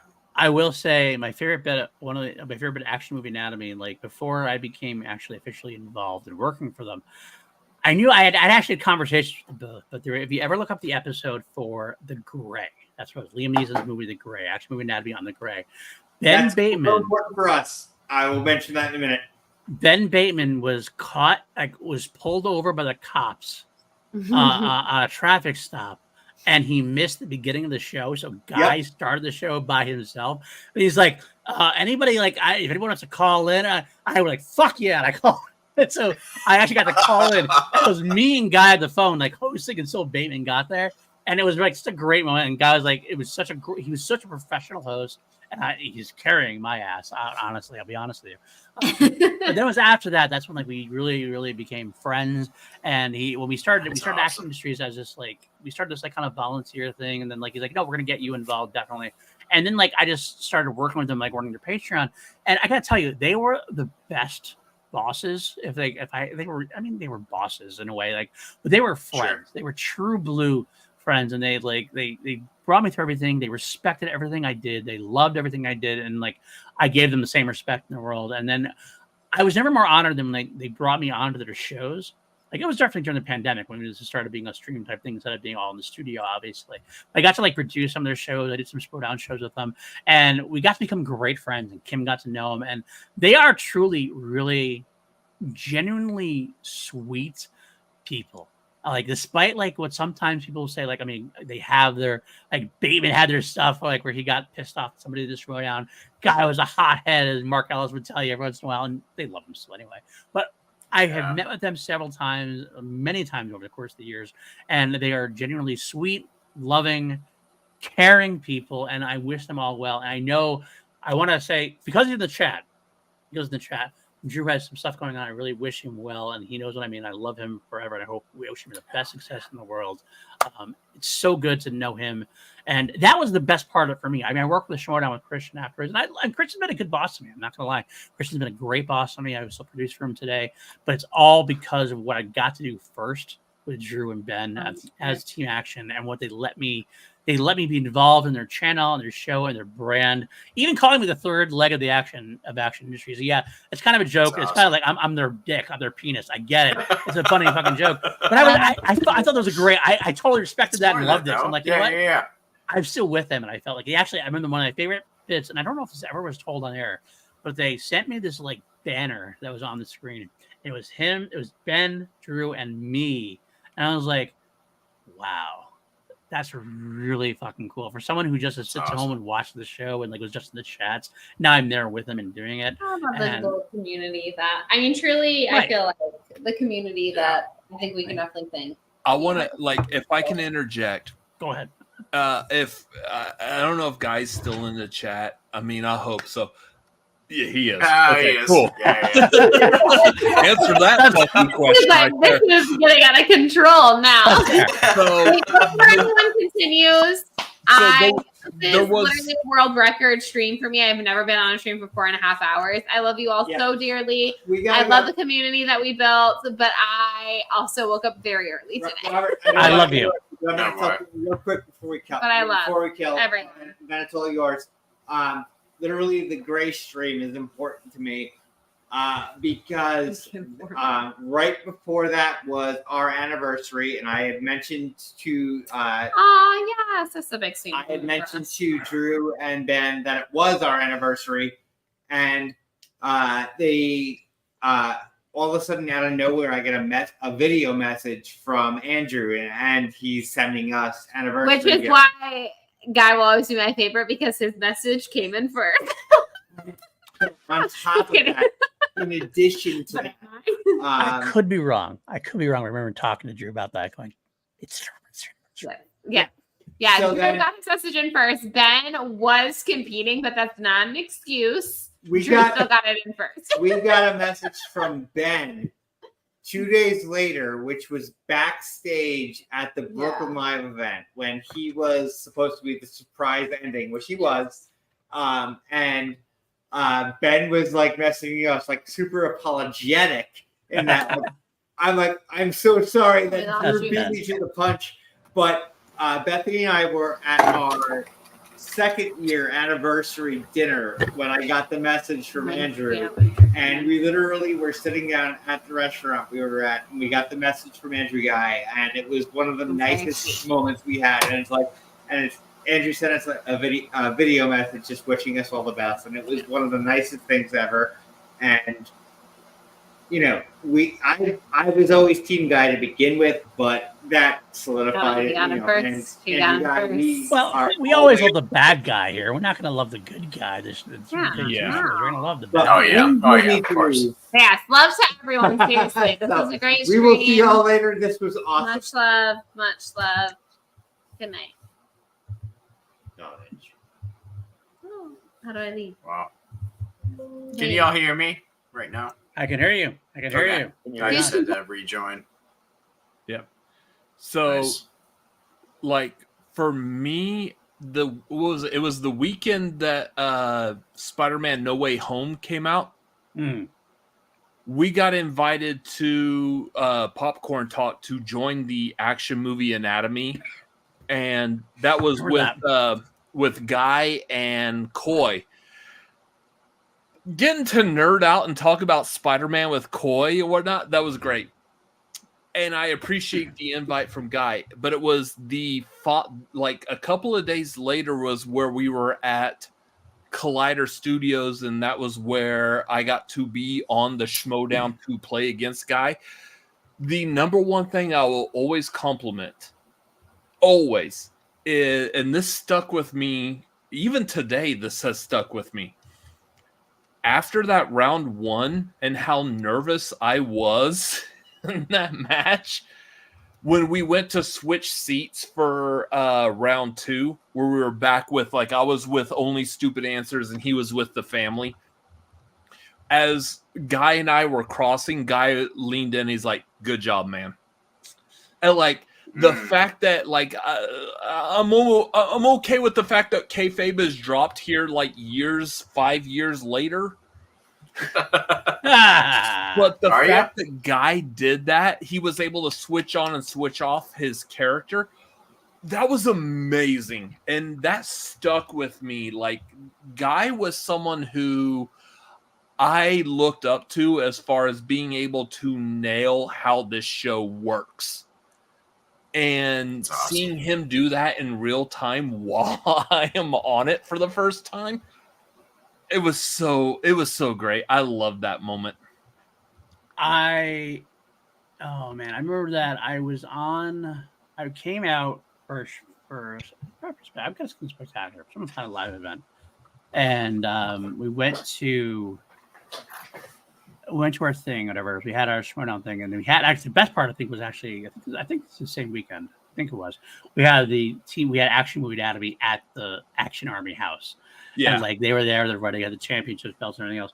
I remember that Ben and Drew invited us on to a Popcorn Network, the Action Movie Night we did, and we actually got to do the Wonder Woman 1984 trailer reaction, and they put us on screen. Like they sat on the guest couch, and we got to sit in the chairs and do the trailer. We got like 23,000 views. Was this at the house or was this at Popcorn Talk? No, this is at Popcorn. We had a show at our house. Oh, y'all were like crammed into that tiny little room. We actually got into that video. They did Action Movie Anatomy, and like we got there, and the producer Ryan, who I love Ryan, at that point, like they said, you want to do the trailer, the Wonder Woman trailer reaction, and they're like, sure. And like Ben and Drew sat on the guest couch, and it was me, Kelsey, and Jake at the desk. Somebody else. We were actually at the Action Movie Anatomy desk, and I actually got to start the trailer reaction. Like they gave it to me to start the whole thing. You're like, hi, I'm not welcome to Ben Popcorn or Talk. Drew. I'm not Ben or Drew. But here we go. And we got to do it. And yeah, and Drew's right. That trailer actually blew up to like 24,000 views or something like that. And it was like huge. But we got to do that. It was such a blast, such a fun. It was like blowing my mind because I'd watched Action Movie Anatomy for at least a year or two at that point. Yeah. And we got to stick around afterwards. They did like I believe they did Return of the Jedi. It was definitely a Star Wars thing. We got to sit on the couch. They came to throw it to us a few times. And it was such like a wonderful. Like they didn't need to do that, and Ryan, of course, they didn't need to do that, but he was such a good dude, and they were such good dudes. It's like, yeah, absolutely, do it. And like they got to set the couch. It was so fun, so great, and it blew up. And it was like, this is what Action Army really was. It was like we're fun people. We love hanging out with each other, and like it was like, cool, let's do it. That's Andrew said in the chat. The one reaction thing weren't on camera for. And that's the one that went viral. I don't know what it was. It was fun.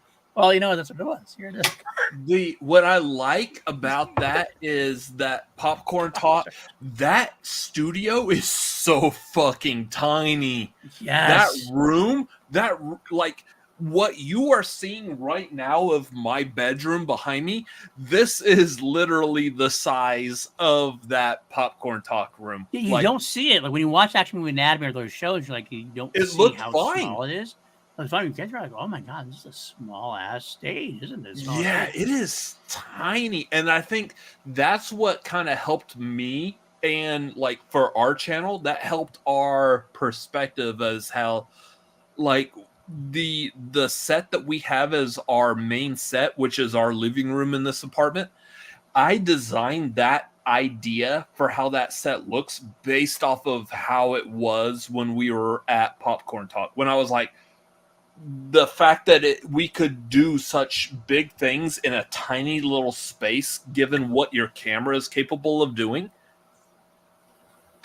that was impressive. It was very, very impressive, and I gotta say, it was the sweetest thing. We got to go backstage and see how the sausage was made and everything else. But that was definitely, they didn't need to do that, but they were all so generous and like welcoming. I was like, oh, I expected just to sit there and watch them. Like, go ahead, go on air. Was that when Ryan and Steph were working there? Ryan was producing them. Ryan was definitely the big producer, and he was always a sweetheart to me. I gotta say, because I went to do take care of guy Andrew. I love you, brother. We both love you. We all love you so much. You're the best, honestly. None of us have the ability to like pull up the chat. Yeah, absolutely. I'm logged out of the show. I can't. It was all the sausages from Guy, all the sausages, all the time. I don't know how this stream's not going to end because I don't.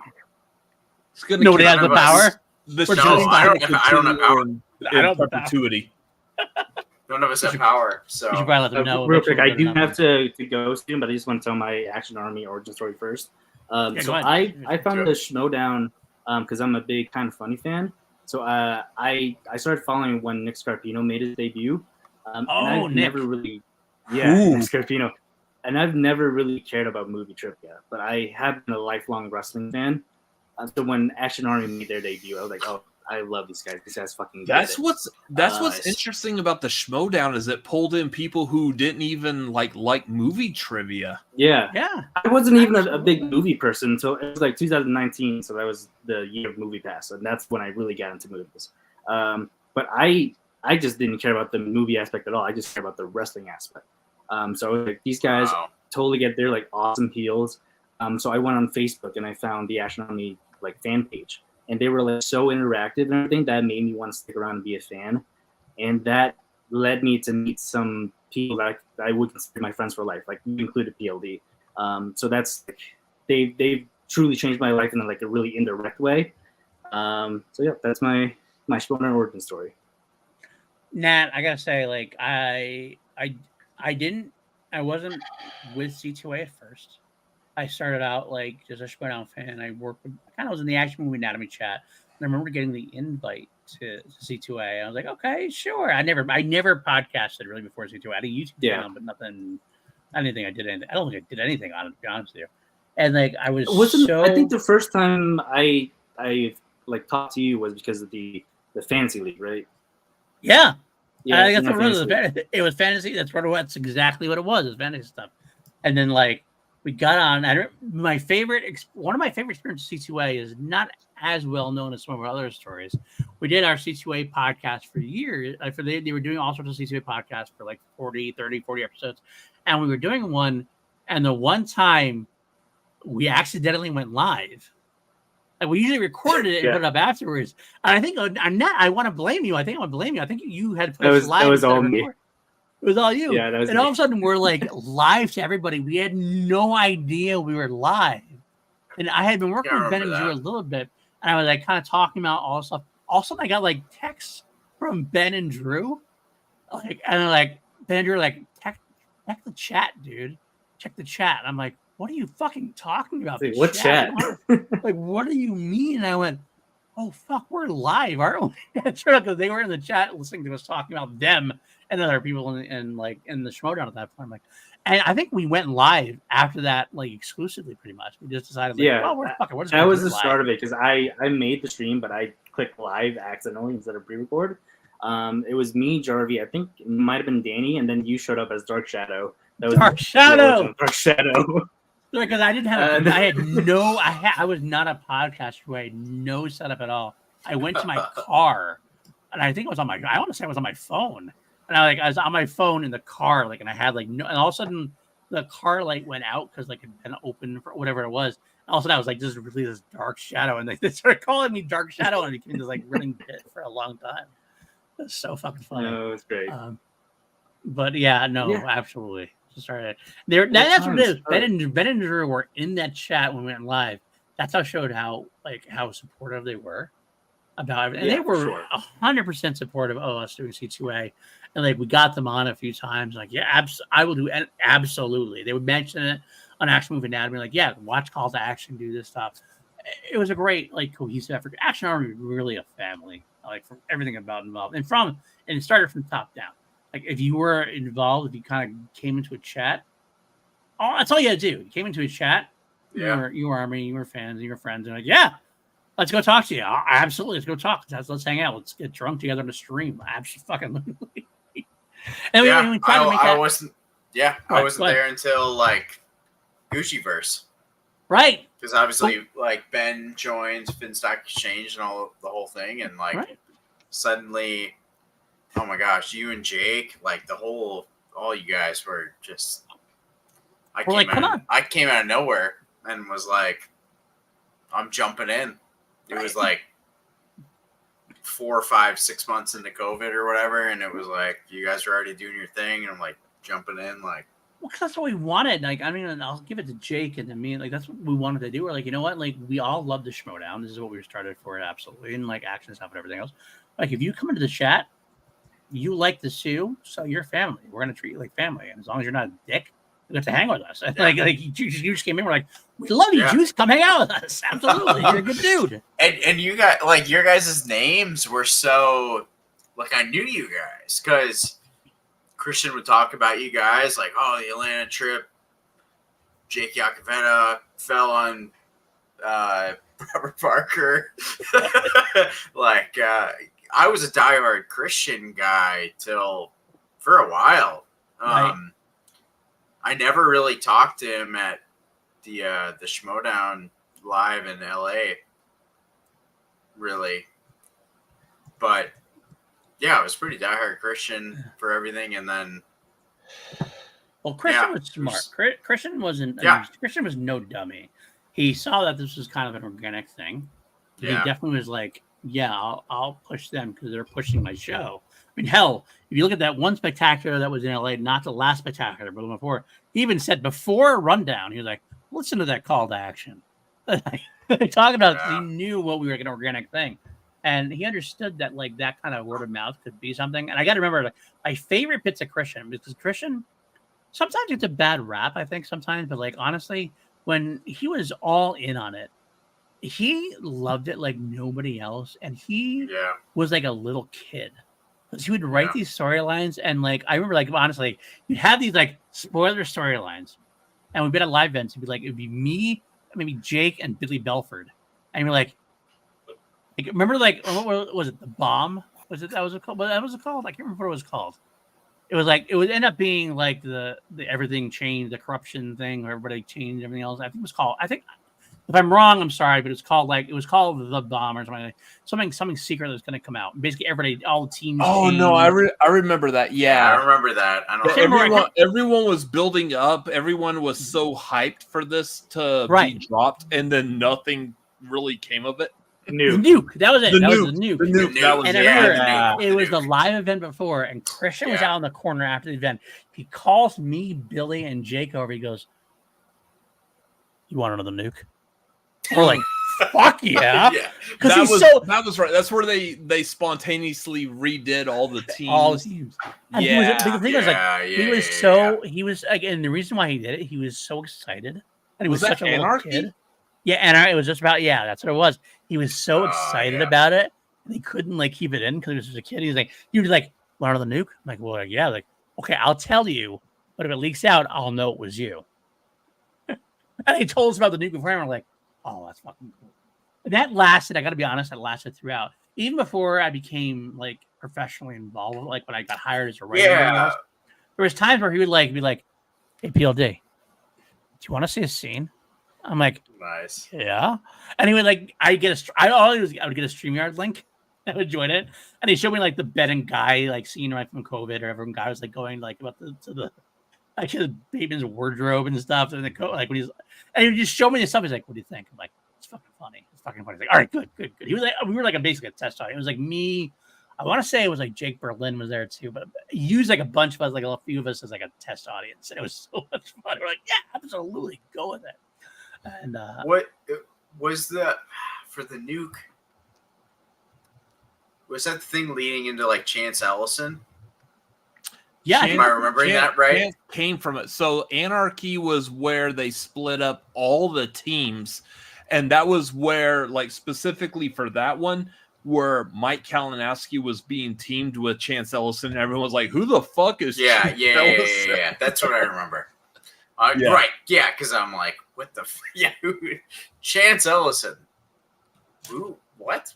It's amazing what happened. And I gotta say, I still wish, I know we're like way out of it now, the one Anarchy team that I still wish that would have happened was Guy and Rachel Cushing. That was supposed to have happened. Man. That was supposed to have happened. The which one? Guy and Rachel Cushing. Oh, but because they survived with the team, that never actually happened. That would have been a good team. It would have been a fun team because Rachel would have held down the trivia side, and Drew would have held Guy would have had the kayfabe off, and like. And the thing is, like, I think people underestimated Guy because, like, honestly he was good at trivia. He wasn't like a Dan Murrell. But he beat Dan Murrell. Like that wasn't kayfabe. No, he didn't beat Dan Murrell because of kayfabe. He beat Dan Murrell.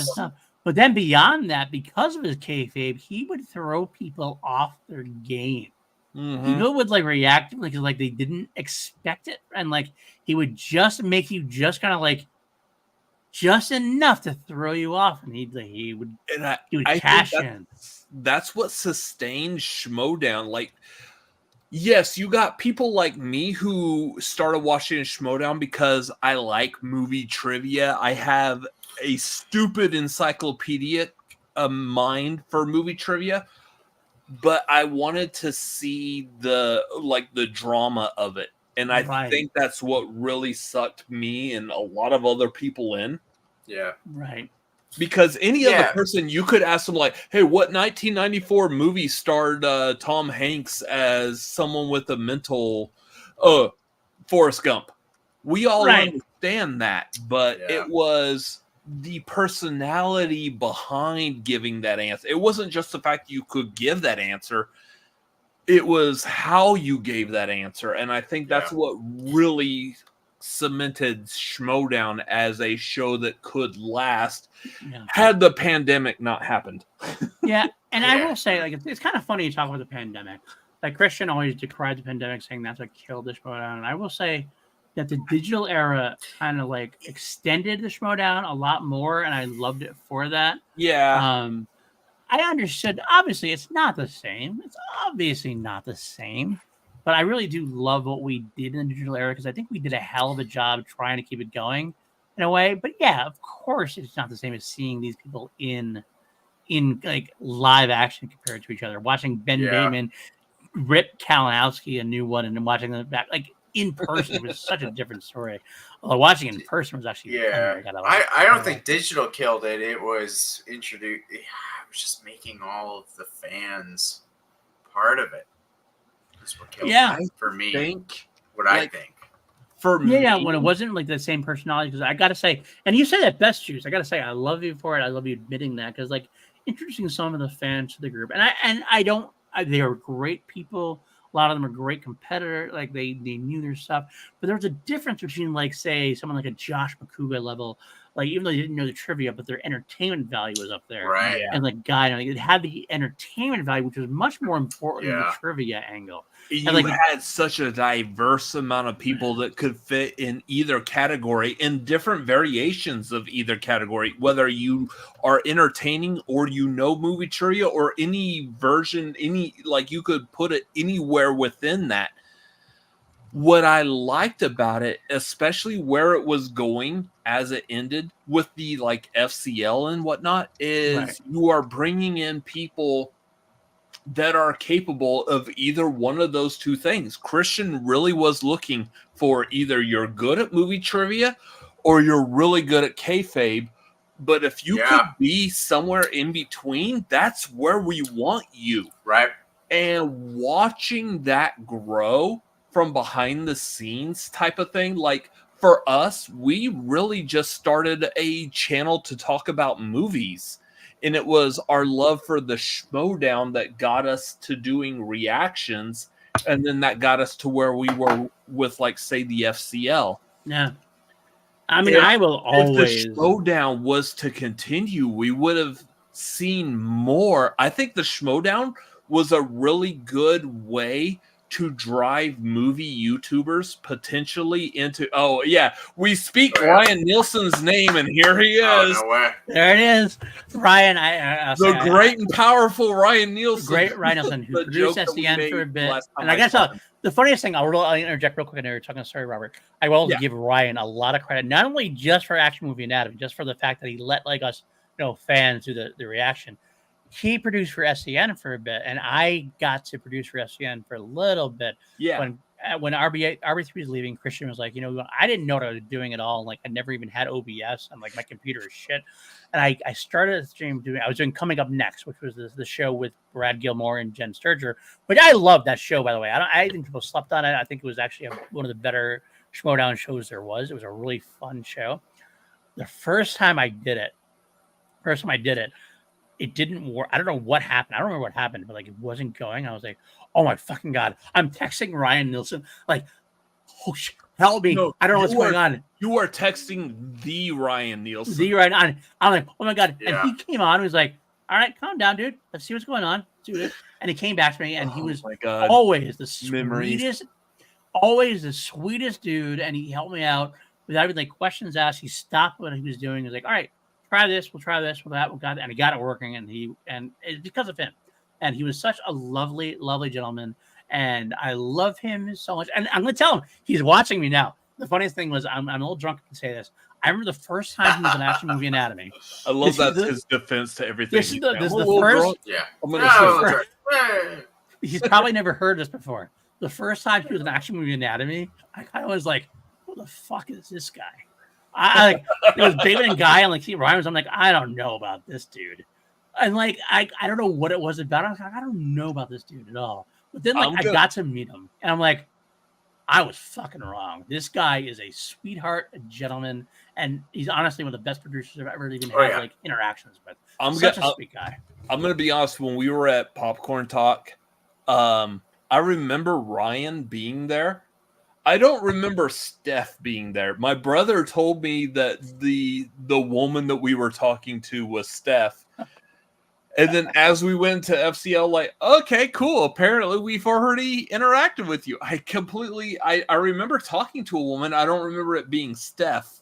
That's okay, because when Steph and I did an episode, Christian got COVID. And so Steph and I did an episode of Sith Council 1 week. And we talked for a second, and Steph's like, I don't know if you've ever been on screen before. I'm like, bitch, we called an FCL match. How would you go there? And she's like, oh, yeah, that's right. Absolutely. I love Steph. Steph is a sweetheart. Steph is an absolute sweetheart. So. What was funny is Fantastic Fest last year, and I'm almost certain this is going to happen again this year. Last year, Fantastic Fest, Dorina was there.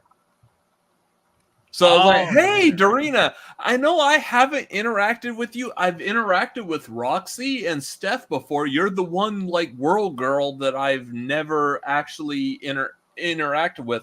I was a part of the Schmodown, yada, yada, yada, like your work. And I'm like, I don't know what else to say.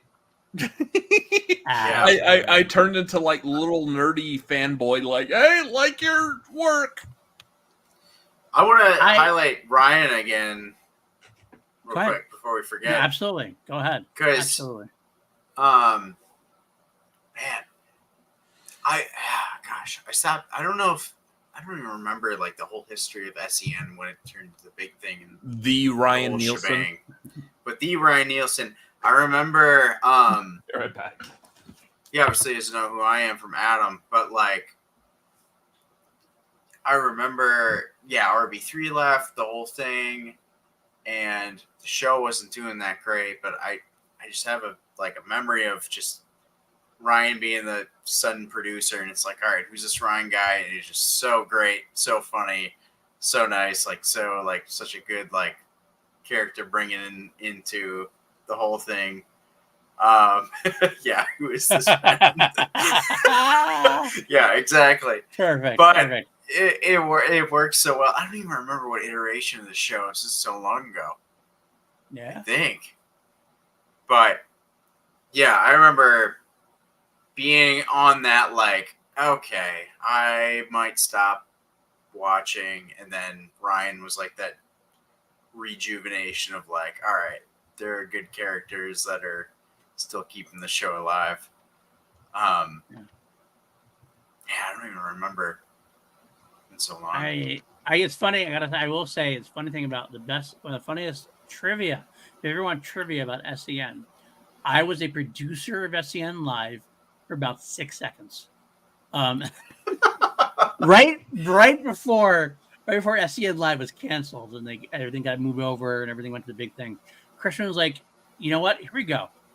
Christian was like, because I remember we had a couple different people. SCM was kind of dying at that point, and I don't mean no disrespect to anybody. It just kind of ran its course, and they were kind of running their own thing. Yeah. Marzonia had left at that point too. Marzonia was one of the big key people. Oh yeah.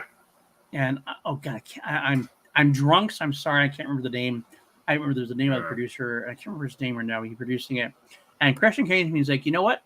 I'm just going to give this to you. He told me, he's like, I'm going to give you the keys to the kingdom. What can you do with SCN Live? Can you turn this around and make it big? And I'm like, I don't know if I can, but honestly, I'm like, I'm like, But I I'll love. try. Yeah. I mean, I love the show. I loved everything about the show, but it's kind of like a lot of people had left the show, and it was like it wasn't the real thing. It was like, I mean, I can kind of try. Like, let me take it on, and I will talk to the. I mean, me, I ended up being co-producer. I was like, let me talk to them, and we'll see what we can do. Maybe we can make this into something. Let me brainstorm some ideas. And like when I started to think about it, was literally like a day and a half later, where she's like, "No, we're just gonna cancel it." I'm like, "Oh, wow, okay, I guess that's it." So I didn't really get it. I had like I think I sent one email out to like Winston, Roxy, and a bunch of people. All right, this is our new plan. We're gonna try to and like it also was like next day later. It's like, yeah, we're done. I'm like, oh well. One of my greatest professional experiences. I produced SCN Live for about 6 seconds. But that's okay. It's okay because it led to different things. And honestly, SCN Live at that point, it kind of from a different angle and everything else. And like Christian's heart wasn't in it at that point anyway. And I love Christian and everything else, but he was definitely more into his own. He wanted to. It was obviously all of a sudden the transitions to the big thing at that point. And he's always, I give him props. Christian is one of the most creative people I know. He has like a million ideas. And like he'll throw things out there, and then he'll kind of change. You're like, oh, no, we're not going to do that. Let's do this instead. Yeah, but he knows what he wants to do. Here's hoping his latest idea actually works. And it has. I mean, I got to be honest with you. I'm working with the big thing has grown specifically, and he wants to do this whole UFO UAP thing. And I'm like, yeah, all right, whatever. And he did. But he made his own channel. He made his own channel. It's been fucking successful as hell. Yeah. I'm like, okay, all right. I you saw know that. I do. I completely have to take that under the idea that like that's not something I'm completely into talking about, but he's being successful with it, and I think no matter what, more power to him. That's what I said too. Like I'm not gonna. I point blank. I'm like, Christian. Like I was kind of intrigued at first, like because it was all the time, and like it was in the Senate hearing. I'm like, oh, I'm interested. I'm watching. I'm not a long term in on this though. And he's like, all right, you don't have to be. And I still run I run his channel, I run his Patreon or something. All right, you do whatever you want to do. If you want to run a YouTube channel, I'll run the Patreon. I'll run the membership channel. I don't have to watch it to really understand it. I get what's going on. But he gets views out of it, and he's intrigued with this. I'm like, you know what? More power to you. If it works, it works. Go for Absolutely. it. And I will say, I will plug Christian for. I mean, I work for him, so you know where I'm coming from. But I will plug him. He's getting. We were working with some people. We've had some great interviews recently. I don't know if you actually watched his channel recently, but he got Rob Eiler from The Sopranos, and he's got some more interviews coming up. Yeah. He's got Nestor Carbonelli from Shogun, also obviously from Heroes back in the day, and we're talking about some pretty big names, and he's getting them in. I'm like, that's pretty impressive. I'm happy to be associated with the Big Thing channel at this point because they've been getting some kind of pretty cool names, and some more coming. Because the names he's floated about with some of his like talent people we've been working with. I'm impressed. I'm like, wow, if we get that person, holy shit, that's fucking big. You know what I mean? So, and I will always give Christian flowers. I got to work with Katie Sackhoff for about 2 months.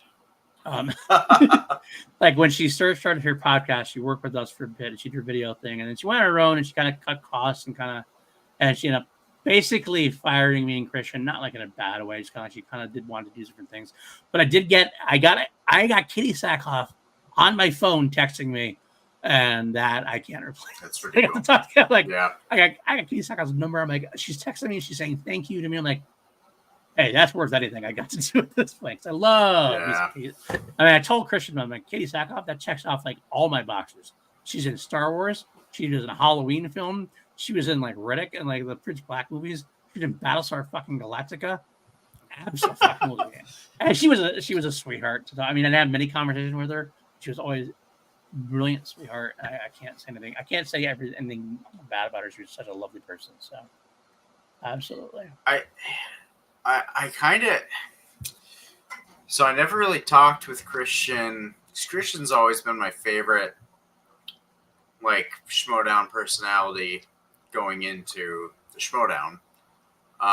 Which would make sense. He's the head of it. Yeah, he's the head of it. But even before that, like, when he was more just kind of a guy, like when he did his run, Like when he did his singles run, I like really rooted for him. Right, of course. I mean, like, let's be honest. A quick thing, he obviously understood the wrestling / trivia angle more than anybody. Like, when he was putting together, he knew what he wanted to do, and like he understood it completely. So go ahead. I'm kind of torn on whether or not. So, I was scared to because I was tagging along with you during that whole Schmodown day. I didn't want to get in trouble for being somewhere I wasn't supposed to be, So it's kind of being a little coy, but Christian saw me and was like, "Hey, Juice." You're being a little ginger. Yeah, exactly. And it was a dumb joke. I'm sorry. But Christian's like, "Oh, hey, the Juice," and I was like, "Hey," and I, walked away because I just I didn't feel in place, I didn't want to be told you're not supposed to be here, whatever. Even though I'm sure that wouldn't have happened, and I would have loved to have an actual conversation with Christian.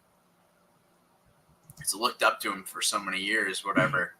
But just never did, kind of that don't want to meet your heroes. I'd rather just have you at this place here than interact and somehow. Well, it's funny. Jaded. Yeah, it's funny how I mentioned before how Christian usually came up with Christian. I mentioned before Christian came up to me and Belford and Jake on the corner. And it's not always it was beyond that even too. He got excited. He's just an excitable person. He's like, I want to share what I like, and he would just send me text out of nowhere. Be like, "You want to check out a new scene I just did?" Well, yeah, I fucking did. Yeah, of course I do. And I just get a StreamYard link. I go to StreamYard link and watch it. He just wanted everybody to. He really wanted that to succeed more than anybody knew. I will say, and he probably won't watch this. So I'll probably save saying this. I think, and this is my opinion. It's not him saying this to me ever. I kind of feel like the last season or so, he was kind of a little burnout on it. Quite frankly, he kind of was because he had so many issues. He had COVID coming around. COVID fucking fucked with the free for all and fucked with a couple different things. And I think, I mean, I gotta be honest. I remember I was live at the free for all. He was kind of "Oh man, I'm fucking done with this shit." And maybe it was just him saying shit, right? People say that when they get that and everything else. But I kind of feel like when he finally did finish Schmodown, he went on his own thing. He was kind of happy. I think he loved the Schmodown, but it's kind of it became such a different thing at that point where he's I don't really need to I don't really want to do this anymore because it kind of became tiring, especially when the pandemic came around. Because the pandemic kind of stripped down exactly what he thought what the Schmodown was, and as the chairman, he has every right to make that kind of to have that opinion. Me and PJ would always say we love the digital era enough because we did our best to really keep the Schmodown alive during the digital era. But if the wrestling angle is true, it's got to be live in person. You don't get Ben versus Kalinowski on a StreamYard. It doesn't work quite as well as them being in each other's face in person. Having Gucci yell at somebody in person, having Kaiser in person. That's what the Schmodown was. But Christian did his best to keep it going for a long time. And eventually it ended up being just more. It just had kind of run its course. And that's why I mentioned it earlier. I don't even know if you were on the stream at that point, Jason, when there was a potential of us moving on without Christian at one point. Yeah. But I don't think it never really amounted to much because quite frankly it wasn't really because we would have to have continued it digitally at that point because it just was never that was the thing. If we were going to continue it, we were going to cut the budget a bunch and it would have to have been digital. The Schmodown, as much as I loved it being digital, it was definitely way better in person, way better when you're live in studio. Right. So, yep. But to be fair, Christian, I don't know. I kind of feel like it's out there sometimes that Christian's kind of a tough boss. Sometimes I will say I work with Christian to this day, and Christian has been a very, very easy boss to work with. I will say that, and you can tell me you had problems with whatever. I have had zero problems with Christian. He paid me throughout times when he was struggling. I don't know. I think he went on air and told he had that issue with. everybody had that issue with some of the podcast people had. I can't remember the guy's name now. He had signed on to a certain company, and that company had fucking ripped off pretty much everybody. But he always kept paying me, knowing like how much he had, and so I really respect him for that. And I really respect him for everything he's done. He's always, my opinion has always mattered to him. I went on a call with him today for an advertisement thing.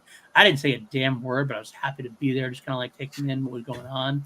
Yeah. And I mean, because it's important for you to know, so I help him with some stuff. But like, that's what he does. He always wants me to get involved. He has even said, "I want to talk to you, PLD. I want to get you on stream. I want to tell you how to do this OBS video ninja thing he does. So your streams on your PLD products look better." Like, yeah, that'd be cool. I'd love to do that at some point. But that's my channel. I would love to. Yeah, man. I don't know. Yeah, I don't know if what the show would be the right. Every AJ and Mike have their own opinions. But man, I would love to interact with Christian in some way for something, you know. I mean, I'll be glad to talk to him about, like, I mean, anything else. You could write a theme song or something on a key chart thing. Yeah, totally. I would love to. Yeah. I'd love to do something. Yeah. I mean, right. I've stopped listening to much of the stuff that's going on, but like, it's not out of any, like, oh, I don't want to listen to him or anything like that. It's all just. We've all kind of moved on a little bit. Yeah, I've kind of moved on, but. I'll be honest. Like I can say this. The heart is still there. I will say that, like, I can say this because I know he's not listening, but I don't even listen to Christian stuff all the time. You and I work for him. Yeah. Right. Because I just have so many fucking other things I'm doing. I mean, I would love to. I would podcast love to myself. Still. Yeah, I do. I also produce. I don't even know how much I produce for the Real Rejects as well. So I'm doing that. I'm doing Christian's work, and I'm doing my own stuff. And I was like, beyond that, I'm like, I have a full-time job, a wife, and 3 kids. So it's like sometimes I can, I can only do so much. You know, it's like so. Are you still doing like the 911 calls? I am. That's my primary job. I work over there doing 911 dispatching, police, fire, email dispatcher. I come home lately, probably within the past month, I have been like super into Real Rejects reactions. Real Reject. Oh, nice. Like for them, I basically at this point for Real Rejects, I run their Patreon, and I put up all the audio side of things as far as the Apple and Spotify, that kind of thing. And they started a website for their Patreon instead of having everything on, because Patreon is fine, but like finding certain reactions over it's not easy to find. So they started their own website. So if you're at a certain Patreon level, you get access to the website. And I'm kind of like uploading all of their stuff from like years on end going on to. So if you have any kind of influence, primarily I'm a horror fan. PLD, I'm pretty sure you knew that already. I did. I am too. I've been following specifically like with the Shejeks and their horror movie reactions. If you have any kind of influence at all, I know what, like, at least within the horror community in general, get them to watch Sleepaway Camp. If I could get them to watch Sleepaway Camp, that would be a very big win. Have you seen Sleepaway Camp? Robert. It's an honest question. I don't know who you are. I know your name. I'm a horror. You know I'm a horror fan, though. We've had this conversation before. Do you know if they watched it? Have they watched it? I would almost guarantee that they haven't watched it. Honestly, absolutely. That will be amazing for their channel as far as the horror community goes. Get them to watch Sleepaway Camp because I can't wait to see the reaction to that ending. I will say, if you haven't watched The Real Rejects, Roxy and Tara are a great combination for. I'm in love with Tara. Tara, they're sweethearts. Yeah, they're wonderful sweethearts together. And watching, because like getting to see them watching horror movies the first time has been a treat. Like watching Nightmare, they're watching Friday at this point. They just finally. You watch New Blood, watch Part 7 recently. They're going through I'm watching them watching all of the mainstream horror Alien. Well, no, they've been doing Friday and they They did Nightmare. And Nightmare. Yeah. Funny thing, the Those have all been great. best part about Nightmare was, I know you know The mess up. They were watching. I think they were supposed to watch. I want to say they were supposed to watch Nightmare 6. 5. Was it 5? Was it 5? Okay. It was. They were supposed to be watching Nightmare 5, and they ended up watching accidentally watched the 2010 remake. And it wasn't until the end of the video they're like, "Oh fuck, we watched the wrong movie." Which I mean, for me, I'm sitting there like, you don't recognize that Katie Cassidy is a modern day actor, not from 1987, right? Exactly. And then well, they did though. The funny thing is they did because they're like, she's from Arrow. I don't know she was acting that long ago. They didn't piece together that there was such a time jump between Friday 4 and Friday 5. Right. I would be very interested in the Try Sleepaway Camp. It's like the funny thing is like I know having worked with them for a while, it's like you got to find the right angle. I mean, Friday was obviously a big horror series. Nightmare was a big horror series. A lot of times I like to try to like link up to like something that's current coming out. They just did like, I mean, they would do like when was like coming out, like they did Chucky up until the Chucky series and things like that nature.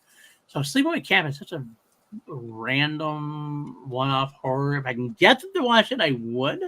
I'll try. I can't guarantee anything though.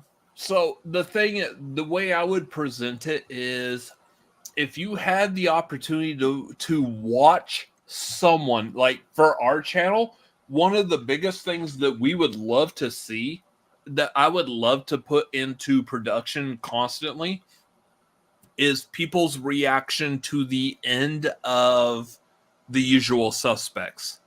Which is another one of those, oh my God, your jaw drops type of movies. Yeah. Whether it was that or The Sixth Sense, I feel like the ending to Sleepaway Camp is right up there with those. Well, the thing about that, and I'll throw it out there, like because it was made in the 80s, and there is a like kind of political thing that I don't know how well it goes over the current audience. It's kind of one of those kind of like I get that. The touchy thing. I thought as an 80s boy myself, I understood and like went with it and it was fine. But I could understand some people being potentially offended by it or whatever. Nowadays, it's hard to say. Oh man, I can't. The problem is I can't speak. Like I get what point you're trying to make, and that's completely valid. Like nowadays, that's a hard subject to hit, but it's kind of hard for me to give any clarification to make that easy for people to digest without giving away what the ending is. Right, exactly. And if you watch it, like it's like you kind of know who you're watching with. You're like, oh, you've seen it. You've definitely seen it. You haven't seen it. Okay, let me watch your reaction to it. What I would say, if you're gonna watch, if you've never watched Sleepaway Camp, first of all, watch it. Quickly watch it before anyone potentially spoils that movie for you. If you're watching this particular channel right now, you're probably within the community of Schmodown, people who like movies. That's where you belong. Right. And if you 100%. don't know the ending to this movie, have an open mind. Keep in mind this movie came out in the 80s. It didn't come out in 2024. Put 2024 political mindset out of place. Right. And just enjoy this movie for how it's written and how it's presented. Absolutely 100%. And like, that's the best way I could describe this. I will add on and say, like, you have to go into this movie knowing when it was made. Yep. And knowing what they were trying for. And if you can get past some of the current day views on it, and I get it. Like, I understand, like, watching things from the 80s today is a mixed bag. Like, you can watch the 80s and go, okay, this doesn't age well. This doesn't age well. But, like, you got to kind of, like, accept that. If you can accept that, you can watch this and, like, understand it. And if you are offended by it, you know, I get it. And, like, I don't have any problem with it. Like, fine. I totally understand it. It works for me because, honestly, I'm an 80s kid. I'm an 80s kid. I grew up in the 80s, and, like, it worked for me. It doesn't mean I have any less respect for anybody who might not appreciate it, but yeah, it is what it is. What are you gonna say? Watch it now. He says, watch it now. The Well, final. well, I can't put the quote on screen, but I wonder if Logan Paul did reaction to Sleepaway Camp. Probably not. That's a good. Probably not. That's a good one. Oh wait, let me ask you, Robert, real quick. Have you ever watched the sequels? Yes, I have. I actually haven't watched sequels yet. So it was William Harold said, "Have you seen Sleepaway Camp 3 starring Bruce Springsteen's sister?" I knew she was in it. I knew she was actually the star. She played the lead role in Sleepaway Camp 2 and 3. Right, I remember that. I do remember that actually. And they were filmed back to back, but they are both tonally, they are both two wildly different movies. But yeah. The fun of those movies are if you know the twist ending to the first movie. If you know the twist ending, then you go into 2 and 3 and you're like, all right, I know what this is setting up. We're just having fun at this point. You're watching it from that character's point of view. Yeah, absolutely. Absolutely. Which I like. I haven't seen beyond the third one, which I know there was like a return to Sleepaway Camp. I haven't seen that, but so you only watched the second one? That's the only one you watched? I've seen the second and the third one. Third one. There's a I fourth. know there was a fourth one one that was like, I remember one of them was really bad. Like supposedly it wasn't even like a film. It was like kind of like they put footage together or something like that. It was like kind of like a weird thing, and I don't really want to watch that. That's not 2 and 3 are their own standalone movies. Yeah, but it doesn't really expand more, other than that one character just killing a bunch of other characters. That's all 2 and 3 primarily are. Yeah, that's fine. It's funny, I am like very. I do projects. Let's put it that way. I'm very like OCD about certain things, and like I watch movies and things like that. And I have like 3 projects that I'm working on as far as watching movies goes. One, PJ Campbell has given me his access to his movies anywhere, so I'm watching any movie that I haven't letterboxed yet. So you're watching a bunch of Tremors movies, okay? That's true. I'm watching Tremors. Anything that I haven't letterboxed, I'll do. I do watch the podcast, listen to the podcast with Gorley and Rust, which is usually a horror podcast. Granted, and they do like other stuff. They're actually doing a Hitchcock season right now, which is kind of cool because I haven't watched a lot of Hitchcock, or else we can just see some good classic stuff. One of the things I'm also doing though is there's so many Hitchcock movies. I know. He was making like 2 a year for like 15 years or so. Right, absolutely. So we're only seeing a couple. I mean, it's not like we're getting any sauce or thing, but a couple enough. And then the other one is the documentary. Did you watch the horror documentary about? Is it Into Darkness? Into Darkness. Yeah, the 80s horror thing. Yeah, the one that was on it was on Shudder. That is like for right now, that is my Bible as far as trying to let me backtrack. I love In Search of Darkness. That's what In Search of Darkness, yes. I love like independent 80s horror movies that no one has really ever heard of. And that series, it's on Shudder. If you are not subscribed to Shudder, subscribe and then look up In Search of Darkness. That documentary series is worth the price of Shudder alone. If you have any kind of phenomenal documentary. If you have any kind of inclination to watch horror movies, go watch it's like what 4, 5, 6, 7, 8 hours long. It's like there's 3 episodes that are each for it's like 12 hours. It's like each there's episode is 3 like 4 of them. hours, Yeah, there's 3 of them and they're like 4 hours long. They're making a sequel too. They're making great content. If they're making want, real quick. They're making an In Search of Darkness 90s version as well now. They're making that. Oh, that's about to come out. Has that already come out?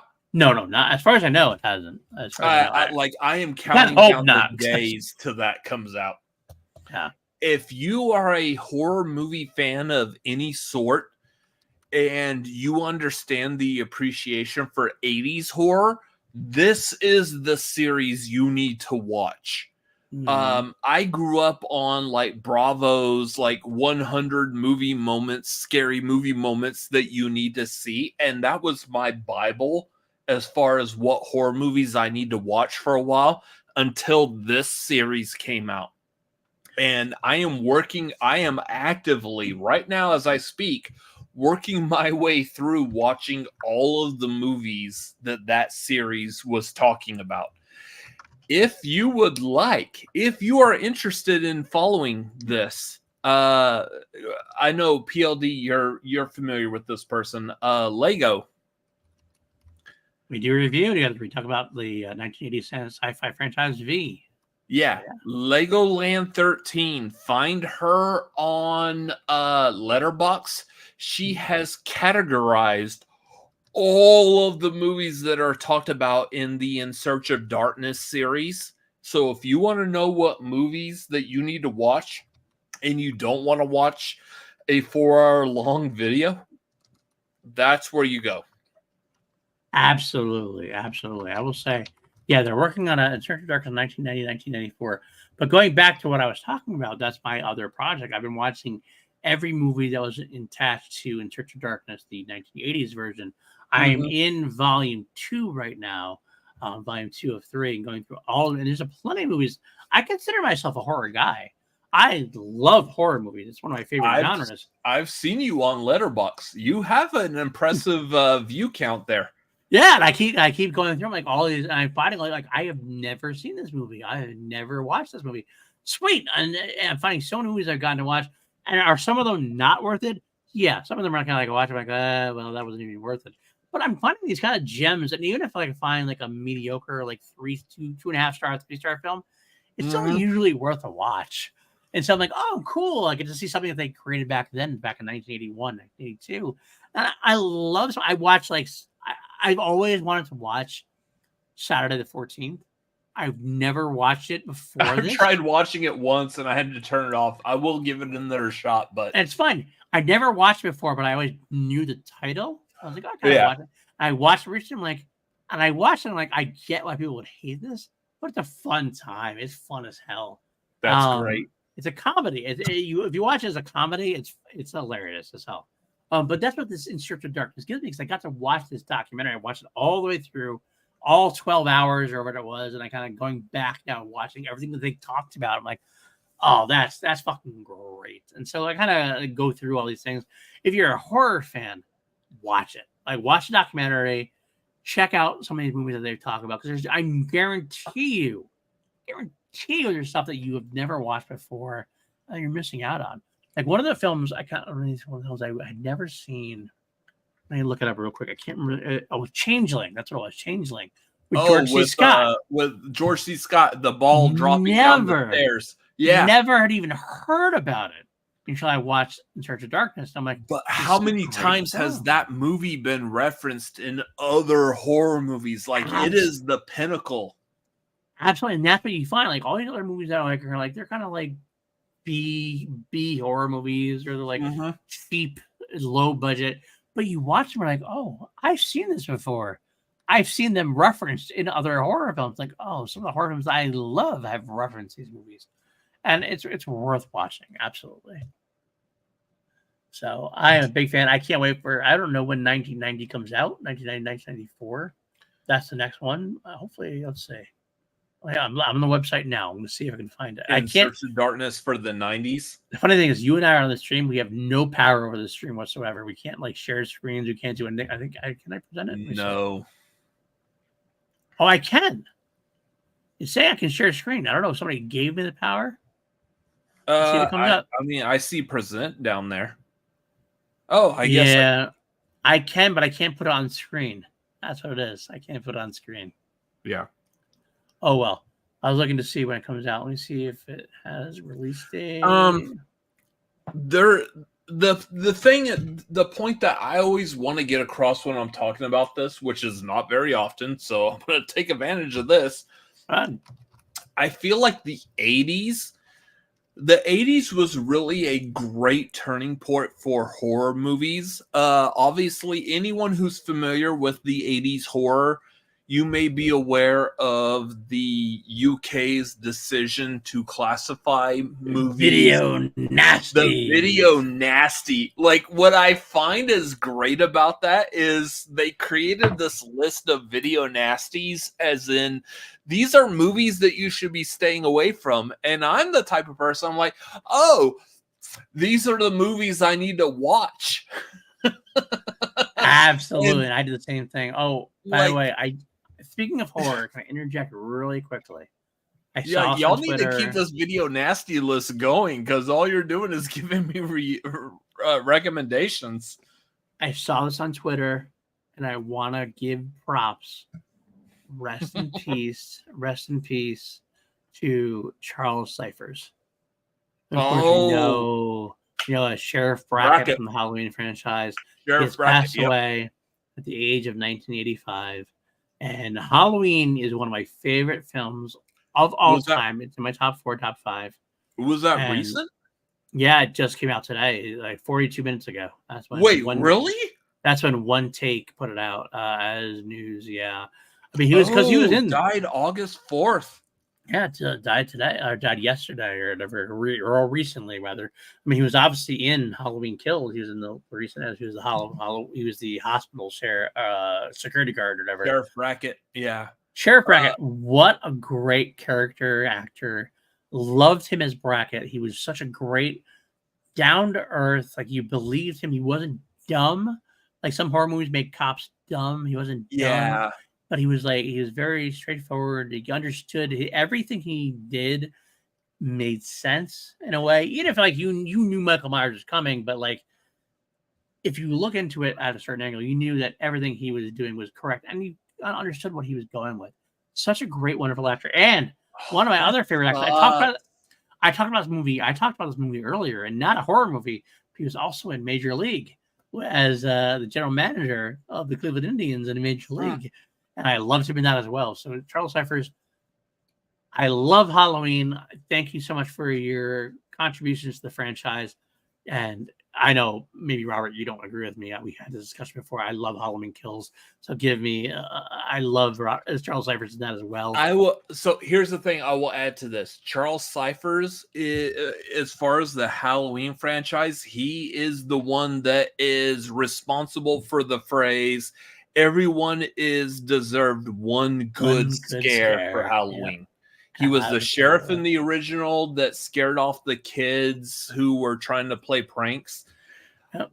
Like he was a great character actor. So yeah, much love to Charles Cyphers as well. I mean, we're trying to get to that age where we're trying to lose people, and it's tough to do. Funny thing, I don't even think you were here yet. We were talking about our top 4 films of all time, and we were saying how like most of our top 4s we saw on like VHS first, or like on home video first. We didn't get to see in the theaters first.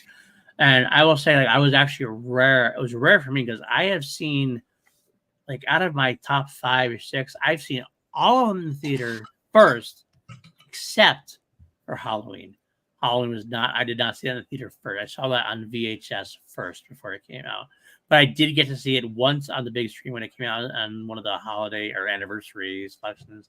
And it's probably it is my favorite horror film of all time. John Carpenter, Jamie Lee Curtis, Charles Cyphers. It's a great. It definitely deserves its place in the pantheon of like horror movies that has sustained the test of time, that have encouraged other horror movies. Right. Granted, I would also state that the Halloween movie was heavily influenced by Black Christmas 1974. 1,000% it was. 1,000% it was. And that's okay. Yeah. Sometimes a classic movie. I'll say this right out. Sometimes a great movie or a classic movie really can take another good idea and perfect it. And contrary to how the modern day works with like, hey, we need original content, whatever. That is the way that good movies used to be made. Yeah.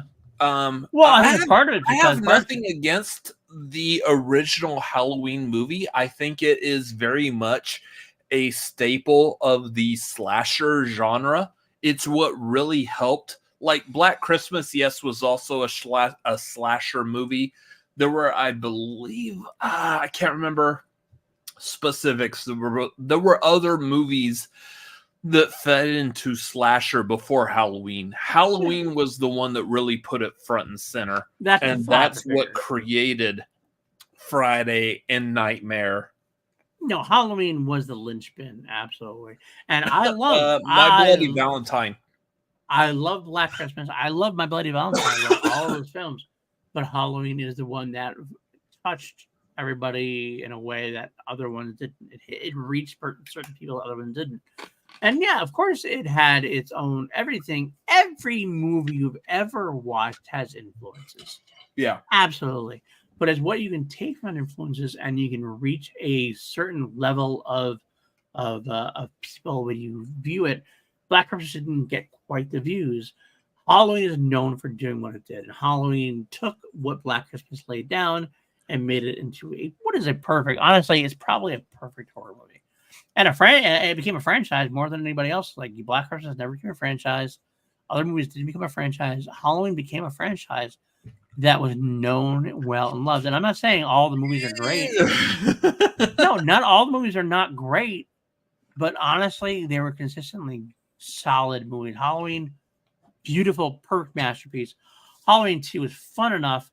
Halloween 3, a lot of people love because of different things. Halloween 4, love Halloween 3. Yeah. I am the person though that would have loved to have seen what John and Deborah Carpenter originally planned to do with that series. And I think Halloween 3 is a great. The problem, what if? I will always argue 100%. Halloween 2, while it is a good movie, it's fine, should not have existed. They should have implicated their plan for how the Halloween franchise would have gone. They should have done that on the second movie. They killed themselves by doing Halloween 2. Halloween 2. Absolutely, because Halloween 3 was the first time. But of course, Halloween 3 was also let down by its marketing. Like they marketed as Halloween 3, and if people saw, Halloween equals Michael Myers. You should have done that on 2. If you did it on 2, all of a sudden Halloween doesn't necessarily equal Michael Myers. It equals correct a scary story on Halloween. Yep. They didn't. Did Halloween 2 version. John Carpenter knew it. He didn't want to do it. He's on the record saying he doesn't like the movie. He didn't like the script. He was drunk half the time writing it because it was a paycheck. Halloween 3 came out. It was a fun film, and Halloween it was definitely so good. It's an 80s film, and I will say you love it and you think it's great. I do think it's good. I understand why people wouldn't like it coming to it now because it's very 80s. It's very niche in a way, but if it had come in place of Halloween 2, I think it would have been great. I will say Halloween 4, even though it was a crass kind of like, well, we got to bring Michael Myers back. I love Halloween 4. I think Halloween 4 was a perfect bringing Michael Myers back sequel. I think it was everything. Like it was like a reminiscent of Halloween 1 without being Halloween 1. It kind of like did its own thing. Is that the one that introduced the niece? Yeah, the first one that introduced the niece, and Donald Pleasance was there again. Great sequence of Donald Pleasance in the diner. He like starts talking to him before he tries to shoot at him, and then the ending, of course, when Danielle, of course, the niece was basically turned into Michael Myers. They walked it back, unfortunately. Halloween 5, they didn't do shit with that in the next movie. Which was shit. It was I remember hating Halloween 5 because the director. I remember reading follow up at it at all. Well, if you read, I'm probably too drunk to really look up the book. I have this series. It was like a big. Talked about all the Halloween sequels. And I can't do it now. I'm sorry, I can't do it now. The director of Halloween 6 came out, and basically Halloween 5 came out. And he basically went into Mustafa Makad and like took the script that they had pitched for Halloween 5 and threw it in the garbage and said, "No, I don't want to do that. I want to make my own film." And like it's like, no, you can't. There's a lot of history there.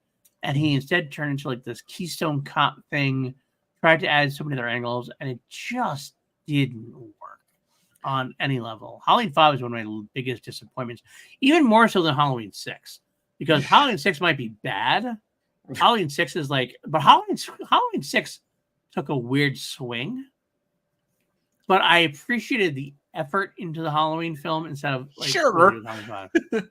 Like, I appreciate the effort more than Halloween Resurrection, where it was the stupid that's my least favorite live stream with Busta Rhymes doing kung fu. That was my least, honestly. Halloween Resurrection my least favorite. Not only because of the Busta Rhymes thing, that was actually memeable, so it was actually kind of funny. I get that, I can deal with that.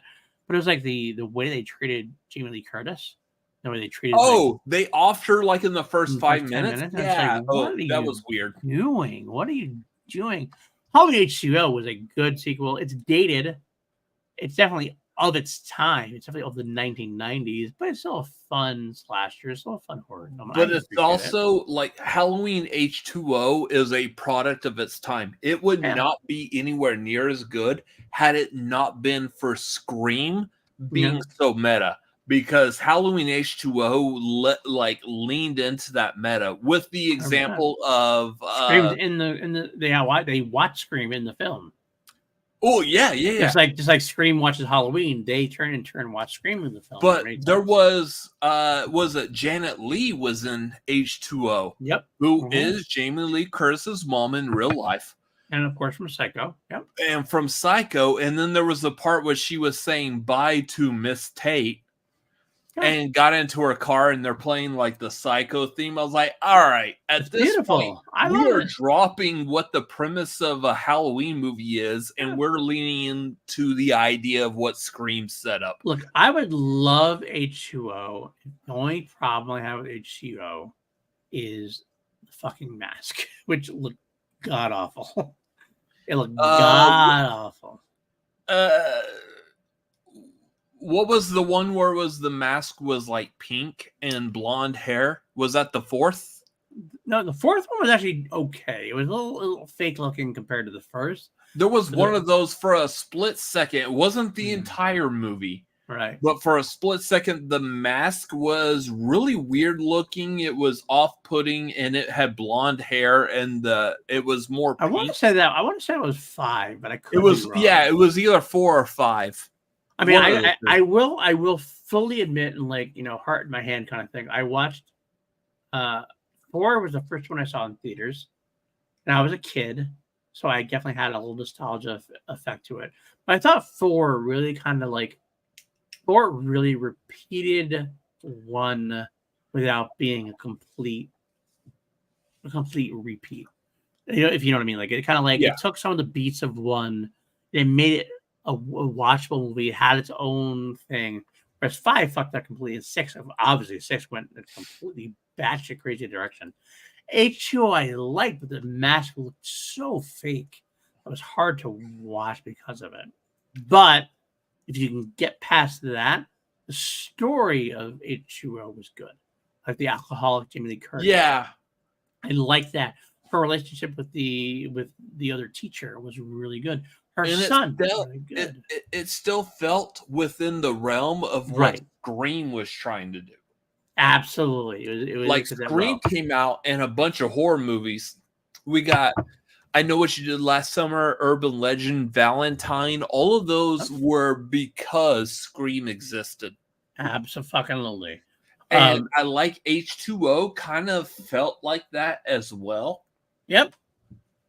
It did. Even the ending, which was like cool.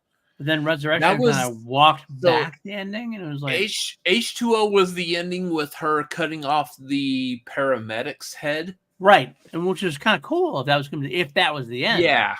But it wasn't the end. And all of a sudden Resurrection came back and they all of a sudden faked that, and it was he switched bodies, and which that's a cool idea, but the fact that the very next movie quickly summed up all of that within the first 5 minutes and then moved on to its own original idea, killing Jamie Lee Curtis in the process. Yeah, that was such a terrible out And for her. I will throw it out there. I did, like I said, I think you on the stream. I worked with Katie Sackhoff for 2 months, and I love the fact that she was in Resurrection. All right, you braggart. I love the fact she was actually great in Resurrection, and that's not me.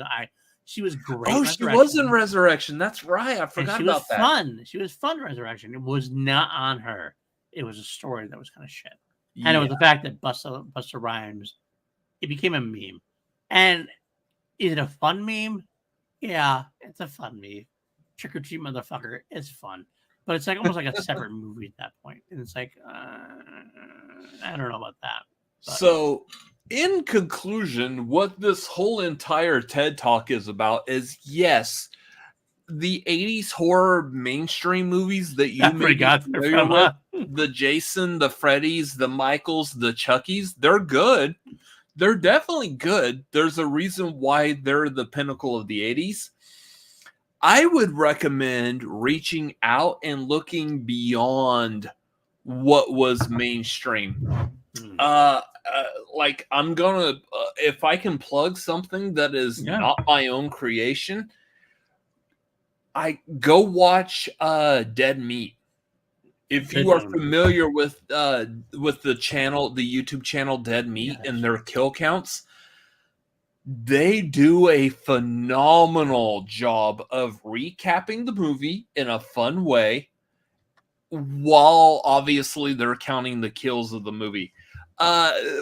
What I hate, I love promoting them, even though I have no connection to them. I don't work for them. I wish I did. I'm subscribed to them. That's about as far as I can go. I have no connection to them at all whatsoever, but I will promote the hell out of them because when I was a kid, or as young as I was, watching the Nightmare on Elm Street movies for the first time, I actually, for some stupid reason, I don't know why, I created a Word document on my computer to tally who dies, how they die, and how Freddy dies at the end of that particular movie.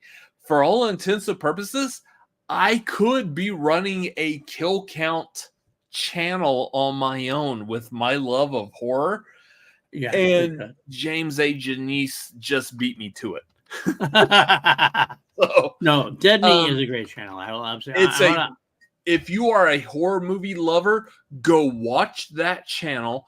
Like I will be honest. I have this laptop sits next to my bed. Every night I'm watching a kill count video before I fall asleep.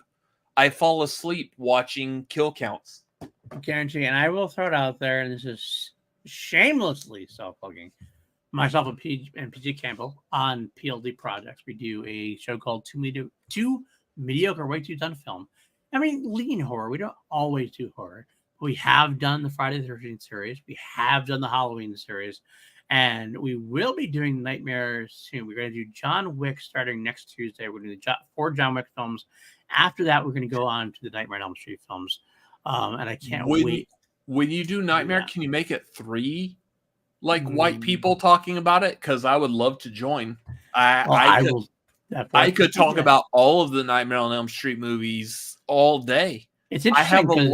I have a love for Freddy and Jason, not so much Michael, but you already know that. Interesting. Yeah, no, I do know that. It's kind of funny because PJ is less on Freddy than other. Freddy is my baby. I love Freddy. Freddy is my baby. I'm not gonna lie. I think Michael is his. We had both, all 3. We're gonna do our big 3. I can't wait to get there because I love talking about the series there. And horror is my jam. You all know that at this point. But yeah, I can't wait to talk even more about it. And In Search of Darkness has a November release date. Just so you know, I looked up. In Search of Darkness 1990 to 1994 will be out in November. Take a look out for that. Take a look out for that. I feel like I'm in my 40s and I feel like a little kid in a candy store. Fuck yeah, bring it on. Oh yeah, so you like Jason, right? Like I'm not a huge honestly. Freddy's your baby. Of the big 3, I am a Freddy fan first and foremost. Jason, I would say is second, and Michael a distant third. Have you You ever already knew watched? that. Have you ever watched the Womp Stomp films?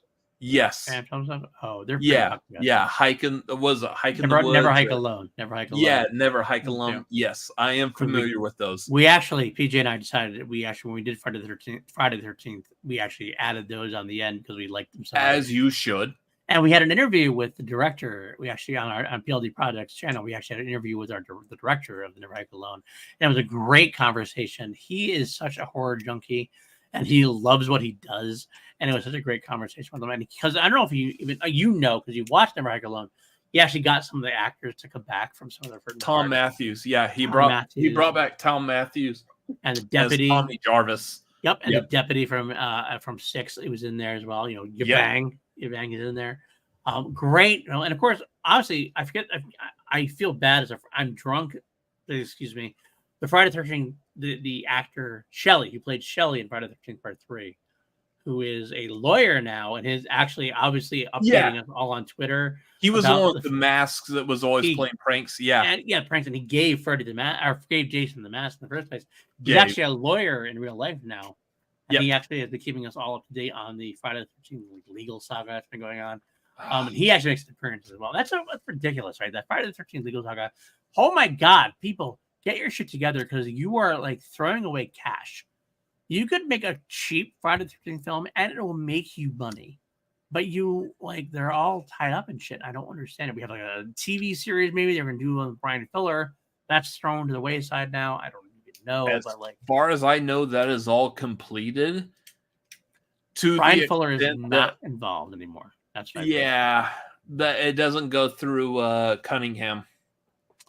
It's weird because they are still A24 is still doing a Crystal Lake prequel series reportedly. That's the latest. Is A24 who has rights to it? Because last I heard it was still New Line. Rights, the TV rights.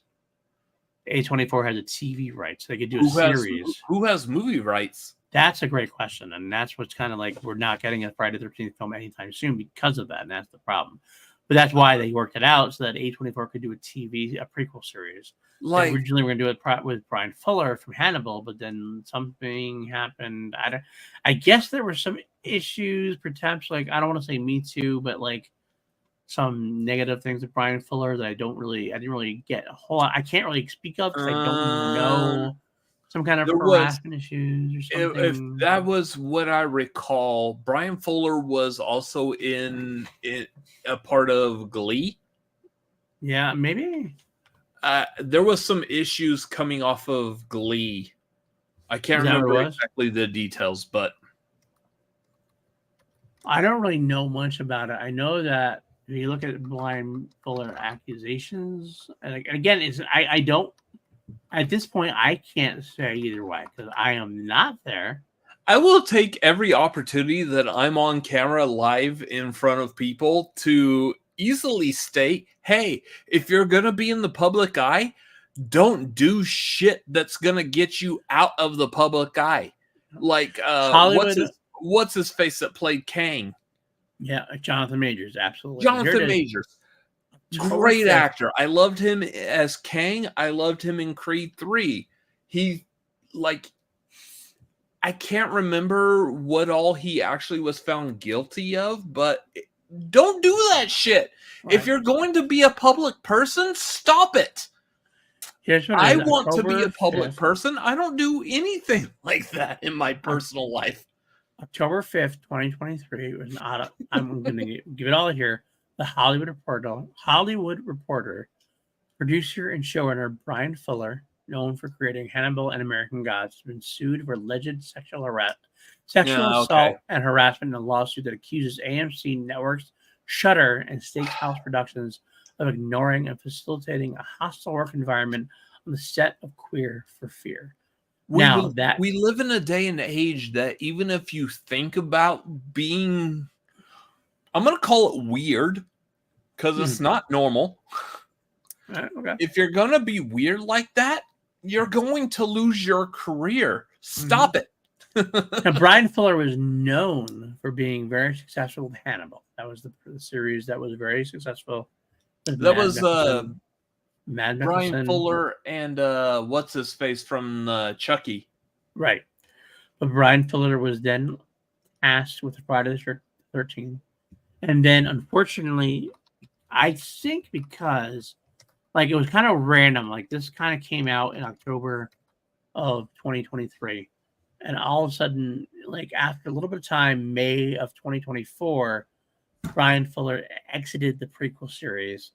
And he confirmed on social media saying, for reasons beyond our control, A24 has elected to go a different way with the material.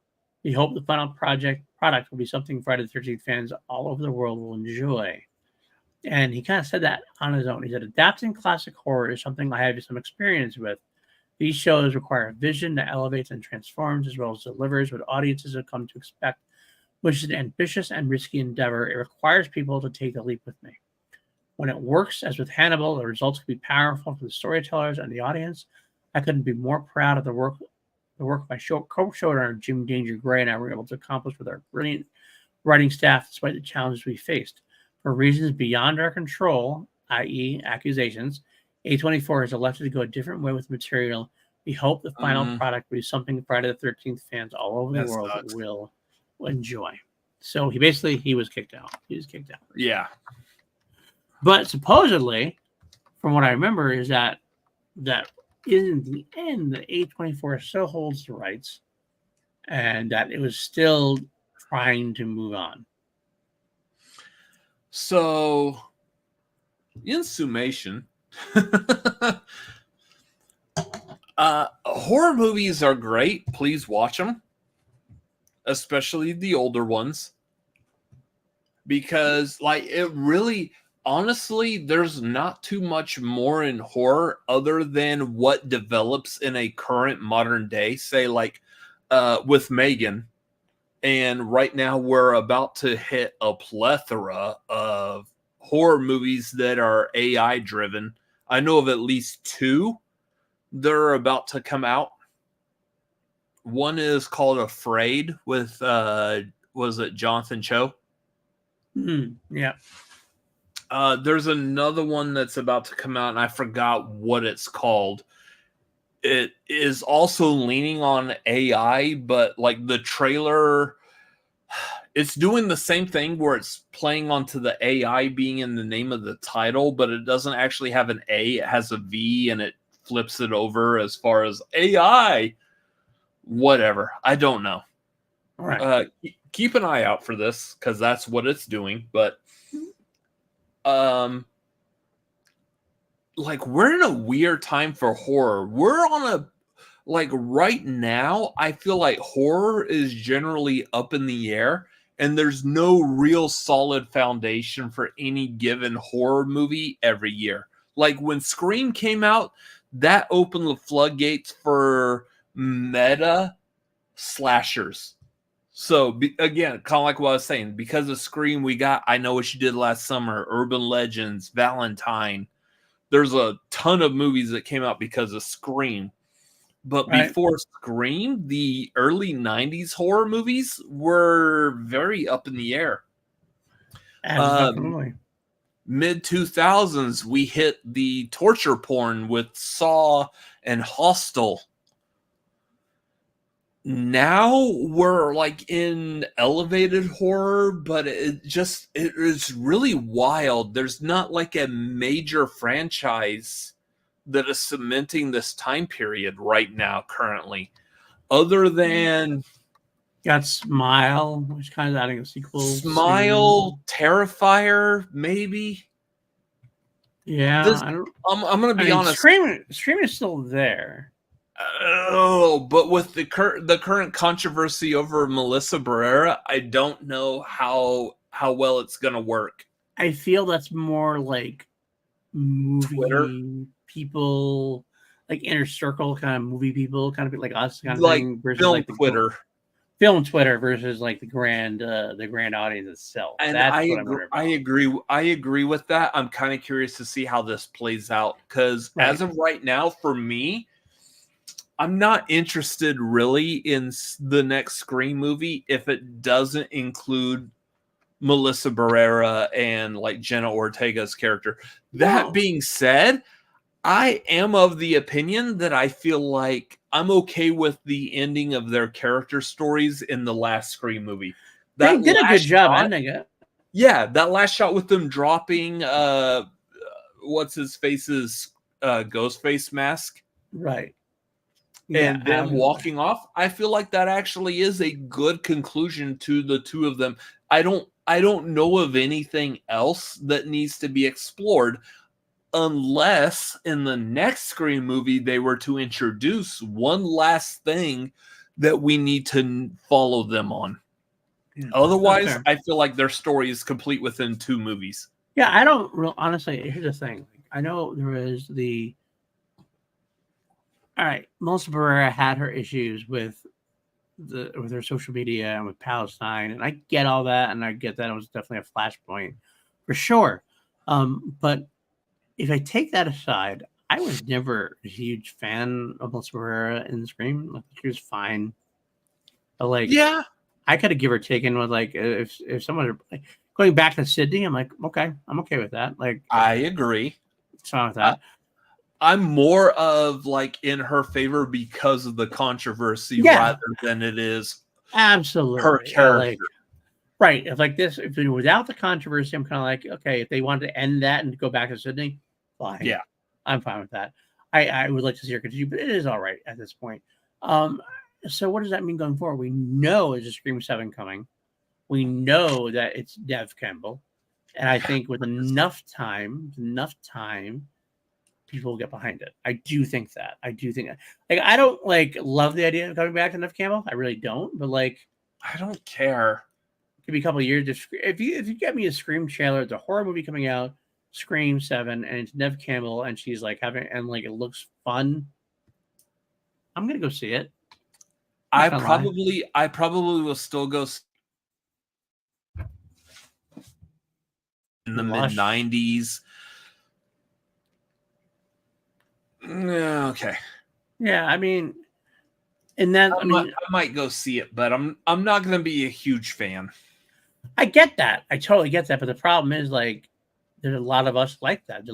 I think there's a lot of people out there who are Scream fans, who are Sidney Prescott fans because they're Scream fans.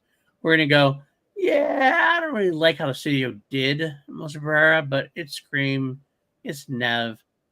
I got $15, whatever. I want to go see a movie with a horror movie, which I like. And I think Kevin Williamson attached to it at this point, if I remember correctly.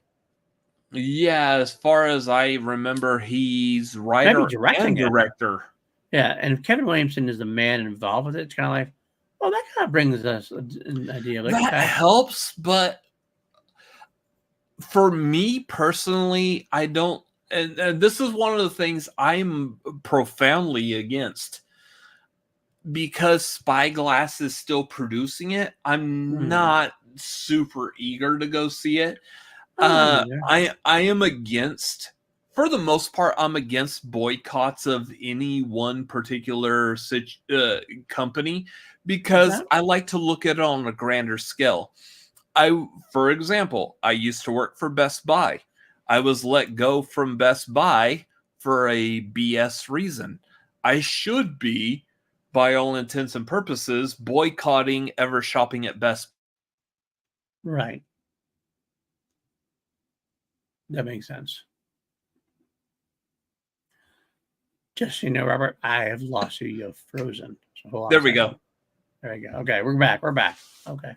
There is a Best Buy that's down the street from me. Should I ever need to rely on them for any reason, like I need a cable cord piece of equipment, it's more beneficial to me to quickly run over there and pick up whatever I need than it is me boycotting them. Me boycotting that company has no effect on them whatsoever. Not at all. So that's why I like being realistic on who I boycott and why. Yes, I don't like their company. They did me wrong. But you're going to watch the movie anyway, aren't you? Help it. There's still.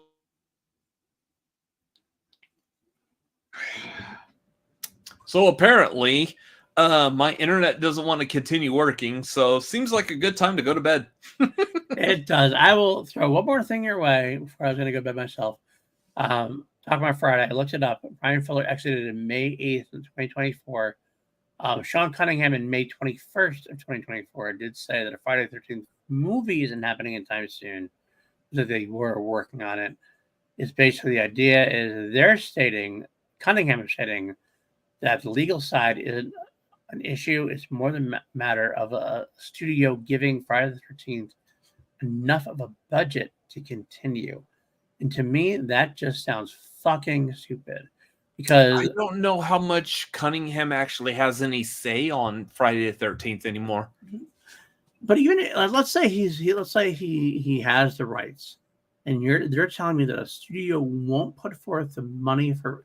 You don't need a lot of money to make a Friday the 13th film. No.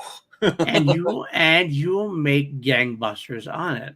If you put $5 billion down, you will guarantee it. I will guarantee you 20 to 30 million, if not 40 million.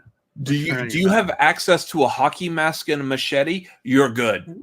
That's all you need. Pretty Just much. put it out there. So I don't care what you're saying, Sean. Get it done. So there it is. That one. All of a sudden, our What the Show Return to PLD stream has turned into a horror stream. Then with me and Robert talking about horror movies, and hope you loved it. I hope you loved it. The funny thing is, we're about to leave. Neither of us has power to actually end the stream. This stream is going to keep going until, like, say, Mike and Bethany wake up tomorrow morning and they're like, oh, shit, the stream is still going. Let us end the stream. Absolutely. So I will throw out there to Mike and Bethany, who did start with, obviously, Mike, Bethany, AJ, Juice, they're all part of What the Show. Great channel. Really sub if you haven't before, because they always throw out great content, great fun content. They throw out great charity too, as well. As you always look at their pinned subs, it's always just some great charity. So I will throw it out there. I will thank them tremendously. They did a lot and able to make this stream for me. I mean, they made a fucking Ed Harris thumbnail. They said the return of PLD was actually, that was their selling point. They're using me as their selling point. I don't know what they thought would happen, but I really appreciate them for doing so. They're really great, generous people. I love them so much. And I love everybody who has hopped on, even momentarily. Robert is one of them, Juice, Mike, Bethany, Juice. I said Juice right away. You were calling me a Jew. AJ. I was like, AJ. I haven't Andres. 23andMe. I don't actually know that. Andreas, Jen Kemp, everybody who's involved, and people I talked to, I texted a bunch of people. They showed up in the chat. I can't be more happy about Ken Knapsack showing up in the chat, Andrew Guy showing up in the chat, Ryan Nilsson showing up in the chat, Brandon Hanna showing up in the chat. I really appreciate all you guys. I love you guys so much. And I'm sure I'll make my return to the show a lot sooner than it was last time. And I'll pitch it now. PLD Projects is where you can find me. I have a lot of shit going on there. I do have some great podcasts every week. Every Wednesday is me and Maddie Gunner talking Star Wars and Holy Snokes. Every other week is me. On Tuesday is me and PJ being two mediocre work dudes on film, leading horror, but also doing other stuff. We're doing John Wick now, and we're getting to Nightmare on Elm Street after that. Every Friday, I do my Queen podcast, Crown Jewels. Every other Thursday, I do a podcast with Lego about the sci-fi franchise V. And I also do a new podcast, a monthly podcast is out there. The first episode's out there now called The One-Offs. Myself, Maddie Gunner, and Ken Knapsack talked about the band Oasis. I just, as in yesterday, I recorded an episode with Mark Ellis on Van Halen. That'll come out towards the end of the month. A lot of fun there. I feel like you went through painstaking details to try to get Mark Ellis on a camera to talk about Van Halen. Twisted his arm really hard. Really hard. Almost broken. The funny thing is, I will say, on the air here, we did our show, and the rest of the night we're texting each other back and forth. We all went in a rabbit hole, watching all sorts of Van Halen videos, and it was great. It was a great conversation to have. So hopefully August, I want to say 27th, the last week of August, that will come out. Yeah, I appreciate that, guys.